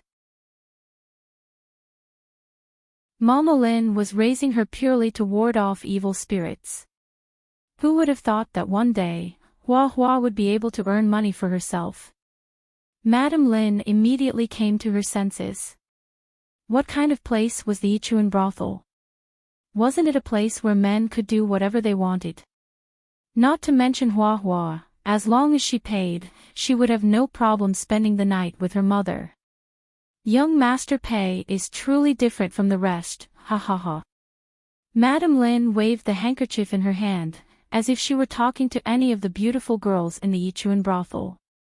She circled around Hua Hua and praised her. Hua Hua is definitely a real artist. Most people wouldn't be able to bring themselves to praise her. Look at that figure, look at that big face. According to convention, Madame Lin should have praised Hua Hua a few more times, but she really couldn't find the right words. After a long while, she finally blurted out, "Who's lucky enough to endure such torment?" Mama. Hua Hua shyly twisted her muscular body, successfully disgusting a large group of people. But Hua Hua didn't care, because the extraordinarily handsome Pei Zio was currently looking at her with deep affection. Darling Pei.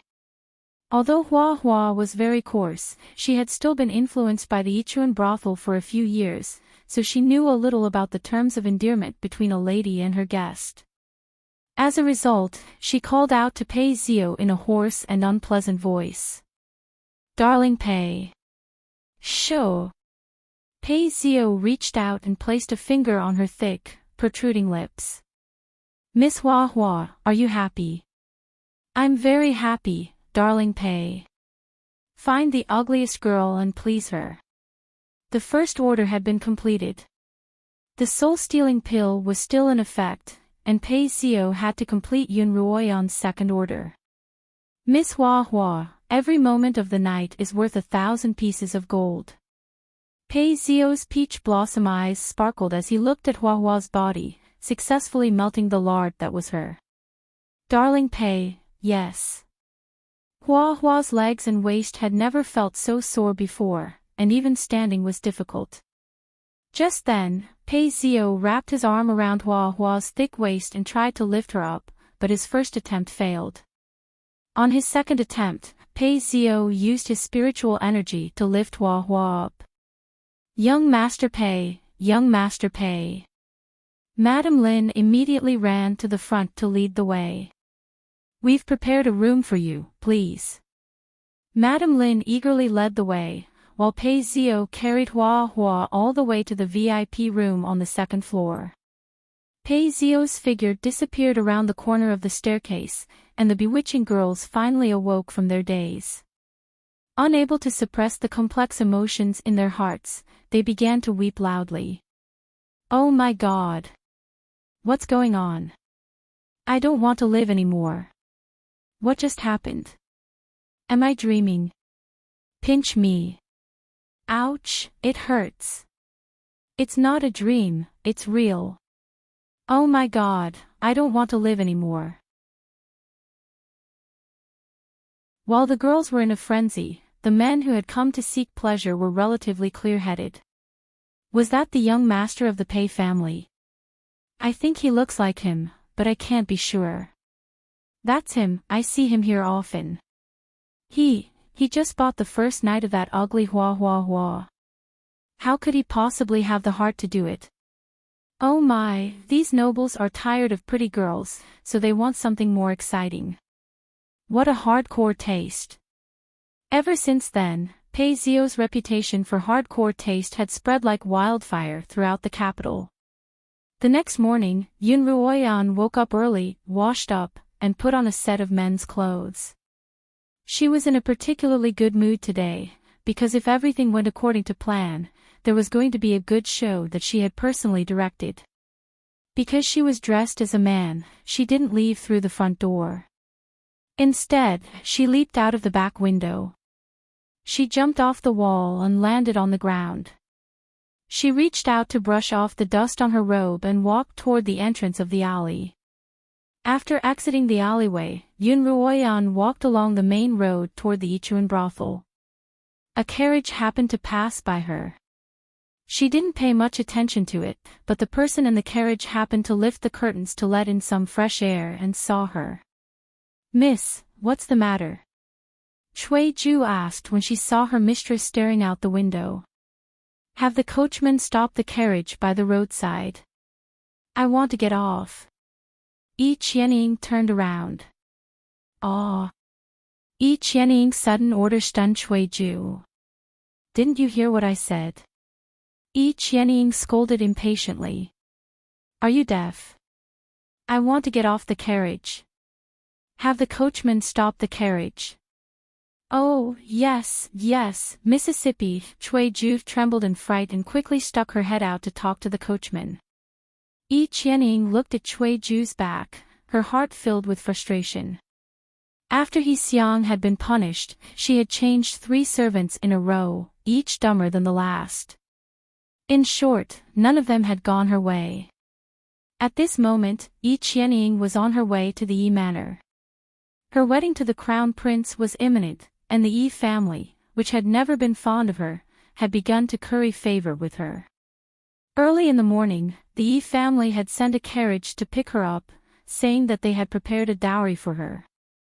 They wanted Yi Qianying to see if she was satisfied with it, and if she wasn't, they could change it. But just a moment ago, Yi Qianying had seen Yun Ruoyan dressed as a man. Although Yun Ruoyan's face was still covered by a white veil, Yi Qianying had recognized her immediately. Something must have happened for her to appear on the streets so early in the morning. Without another word, Yi Qianying got off the carriage. She had Cui Ju and the coachman wait by the side of the road, then followed Yun Ruoyan by herself. She wanted to see what Yun Ruoyan was up to. Because it was still early, Yun Ruoyan strolled leisurely all the way to the Yichuan brothel. The Yichuan brothel's doors were tightly shut. Because it wasn't open during the day, it was deserted. Yun Ruoyan looked up at the second floor, but there was no movement. Even after an entire night of activity, the entire Yichuan brothel was still asleep. Yun Ruoyan wasn't in a hurry. She entered a breakfast stall opposite the brothel and ordered a steamer of steamed buns and a bowl of 8 treasure porridge. She took off her veil, folded it carefully, and placed it in her sleeve pocket. Then, she slowly began to eat her breakfast. Yi Qianying, who was hiding by the side of the stall, was confused. Wasn't the breakfast at home good enough for her to come all the way here so early in the morning? There were so many other breakfast stalls along the way, and yet she chose to eat at a place that was so close to the brothel.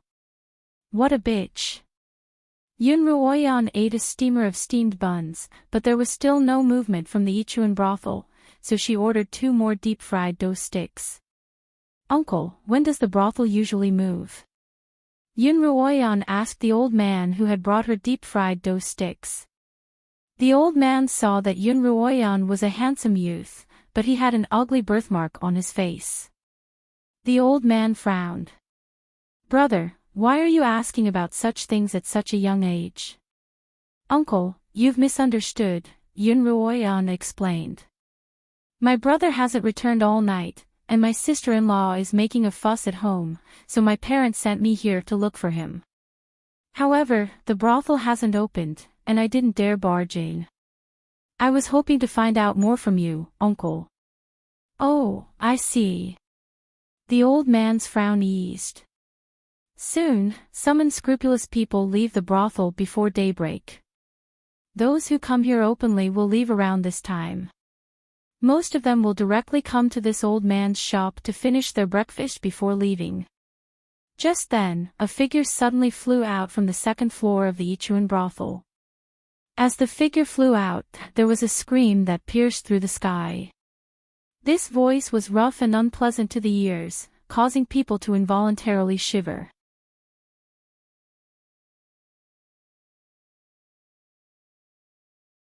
Chapter 157. The old man in charge of the breakfast shop had just put away a pile of bowls when he heard a scream. He was so startled that he let go of the bowls, causing them to shatter and fall to the ground. "Murder! Murder! Help! Someone's been killed. Run. Following the woman's screams, the Ichuan brothel erupted into a cacophony of screams. Damn it, why are you so restless all day? The old man craned his neck to look at the figure that had fallen from the second floor, then looked back at the broken bowls with heartache before squatting down to pick up the broken pieces. Perhaps he'd seen too many of these scenes, and it no longer piqued his interest. Just then, Yun Ruoyan stood up, a cold smile on her lips. She took out a copper coin and placed it on the table. Yun Ruoyan put on her veil and walked toward the Ichuan brothel. Hey, brother, the old man called out to Yun Ruoyan from behind, not wanting her to join in on the fun. Yun Ruoyan didn't seem to hear him.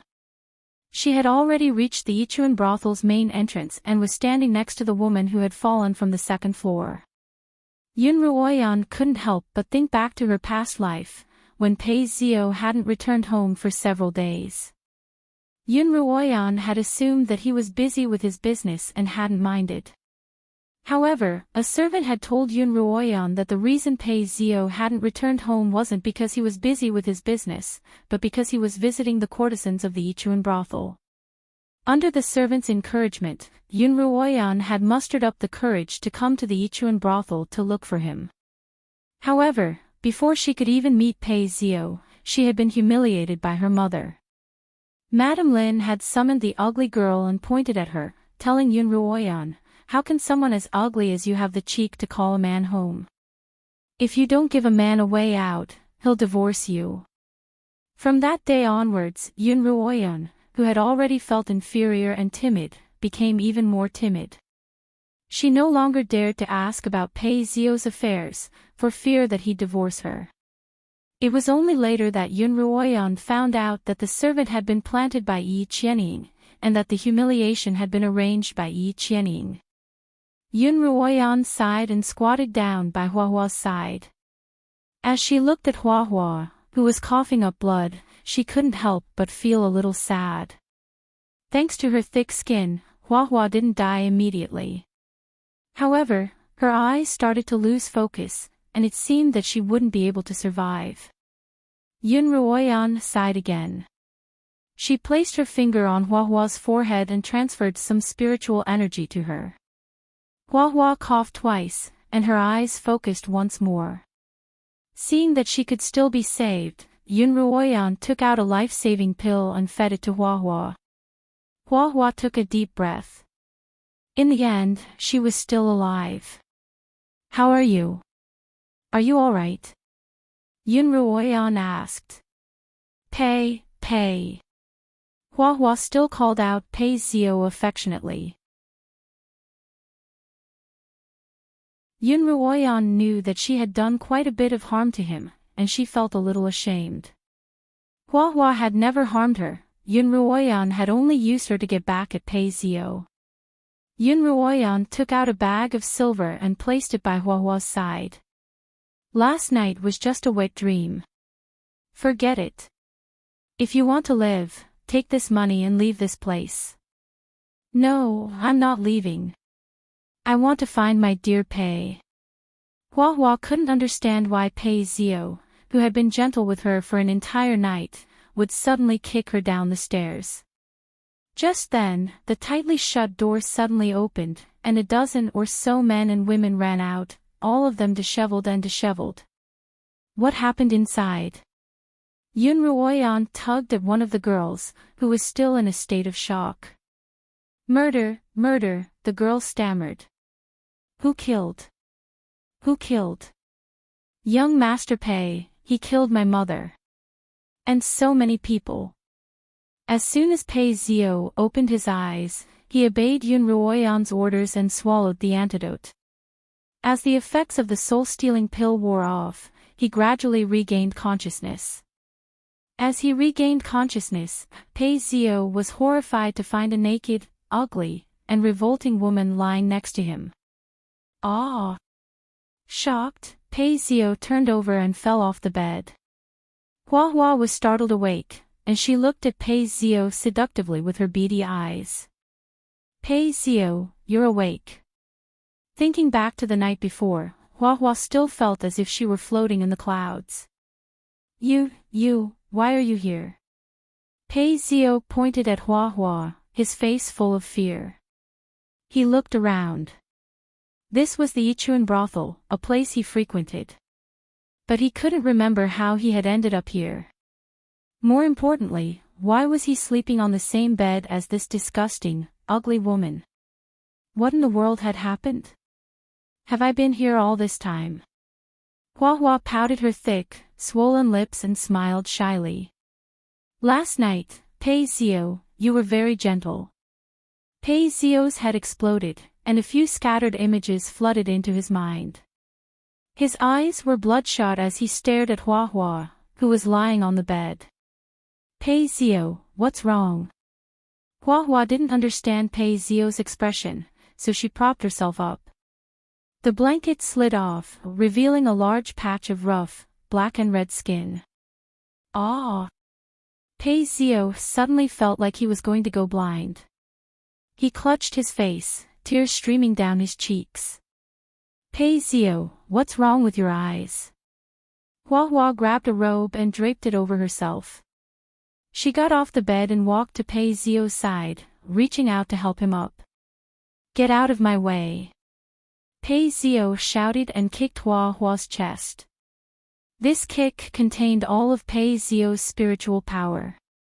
Hua Hua only had time to let out a cry of surprise before her fab body flew out the window and out of the VIP room on the second floor. Pei Zio's memories grew clearer and clearer.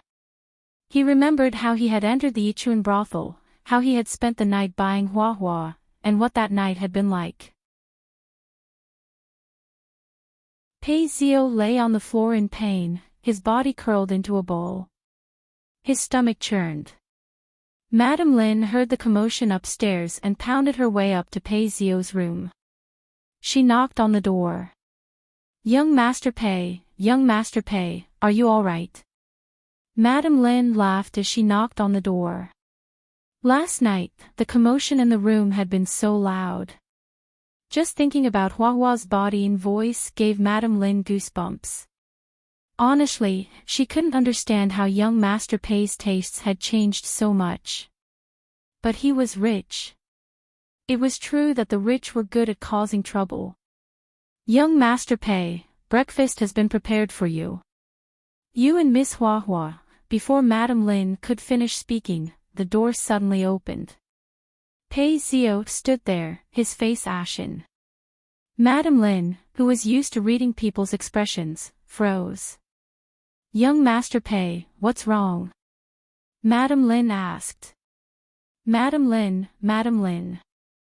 Gritting his teeth, Pei Zio looked at Mama Lin and said, who told you to get that ugly monster with me? Madame Lin was dumbfounded. You bought her with your own money. I bought her myself. Pei Zio clenched his teeth so hard that they were about to bleed. In his memory, he had indeed bought her, but in his memory, he seemed to be a completely different person. If I want to buy her, you'll sell her. Pei Zio's eyes were bloodshot. To him, there was nothing worse than playing with a woman who made him feel so disgusted. Of course. Madame Lin said matter-of-factly. Who doesn't know that our Ihong brothel is a money-squandering establishment? My Madame Lin only cares about money, not people. As long as I have money, I'll even sell myself, let alone Hua Hua. Is that so? Pei Zio smiled viciously. Then I'll buy your life. With that, Pei Zio reached out and grabbed Madame Lin's neck. Save! Madame Lin only managed to say 2 words before her neck was squeezed tightly by Pei Zio. The girl in the room next door heard the commotion and pushed open the door to see Pei Zio strangling Madame Lin. Madame Lin's eyes were wide open, and her mouth was wide open. Her tongue was hanging out. Pei Zio loosened his grip, and Madame Lin fell limply to the ground. She couldn't be more dead. Murder. The girl was so frightened that she screamed like a pig being slaughtered. Her scream was even worse than Hua Hua's. The entire Ichuan brothel was woken up by her scream. The girls, the patrons, and the hired thugs all pushed open the doors to see what was going on. The cries of "Murder! Murder!" rang out again and again. When the thugs saw that their boss had been killed and that the murderer was still at the scene of the crime, they all pounced on Pei Zio.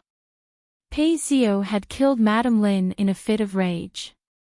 He stared blankly at Madame Lin, who was lying on the ground with her eyes rolled back and her tongue hanging out.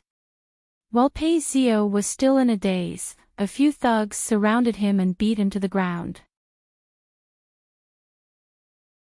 Although these thugs didn't have very high cultivations, they were very good at beating people up, and they specifically targeted vulnerable areas. Pei Zio's nose, eyes, and abdomen all hurt. Just as one of the thugs was about to kick him in the groin, Pei Zio suddenly exploded. The blood in his chest surged. With a flip of his hand, he took out his family heirloom, the cloud-piercing spear, and didn't hold back at all. In an instant, the brothel was dyed red with blood. There was a constant stream of people running out of the Yihong brothel. Not only were they screaming that someone was being murdered, but they were also screaming that they should report this to the authorities. A madman was killing people. Yi Qianying's curiosity was also piqued. A place like the Yichuan brothel would normally be avoided by the ladies of good families. But the more she avoided it, the more curious she became about it. Moreover, given the commotion that had just occurred, she decided to walk over as well. Yun Ruoyan didn't enter the Yichuan brothel. She was only there to watch the show, and the situation had already far exceeded her expectations. As such, it was best to watch from afar. Yun Ruoyan turned to return to the breakfast shop, but Hua Hua had already disappeared. It seemed that she hadn't been foolish enough to take a breather. By this time, the Yichuan brothel was surrounded by a crowd of onlookers. Yi Qianying was bumped into by one of the onlookers, and by the time she turned around, she had lost track of Yun Ruoyan. She stopped in the middle of the crowd.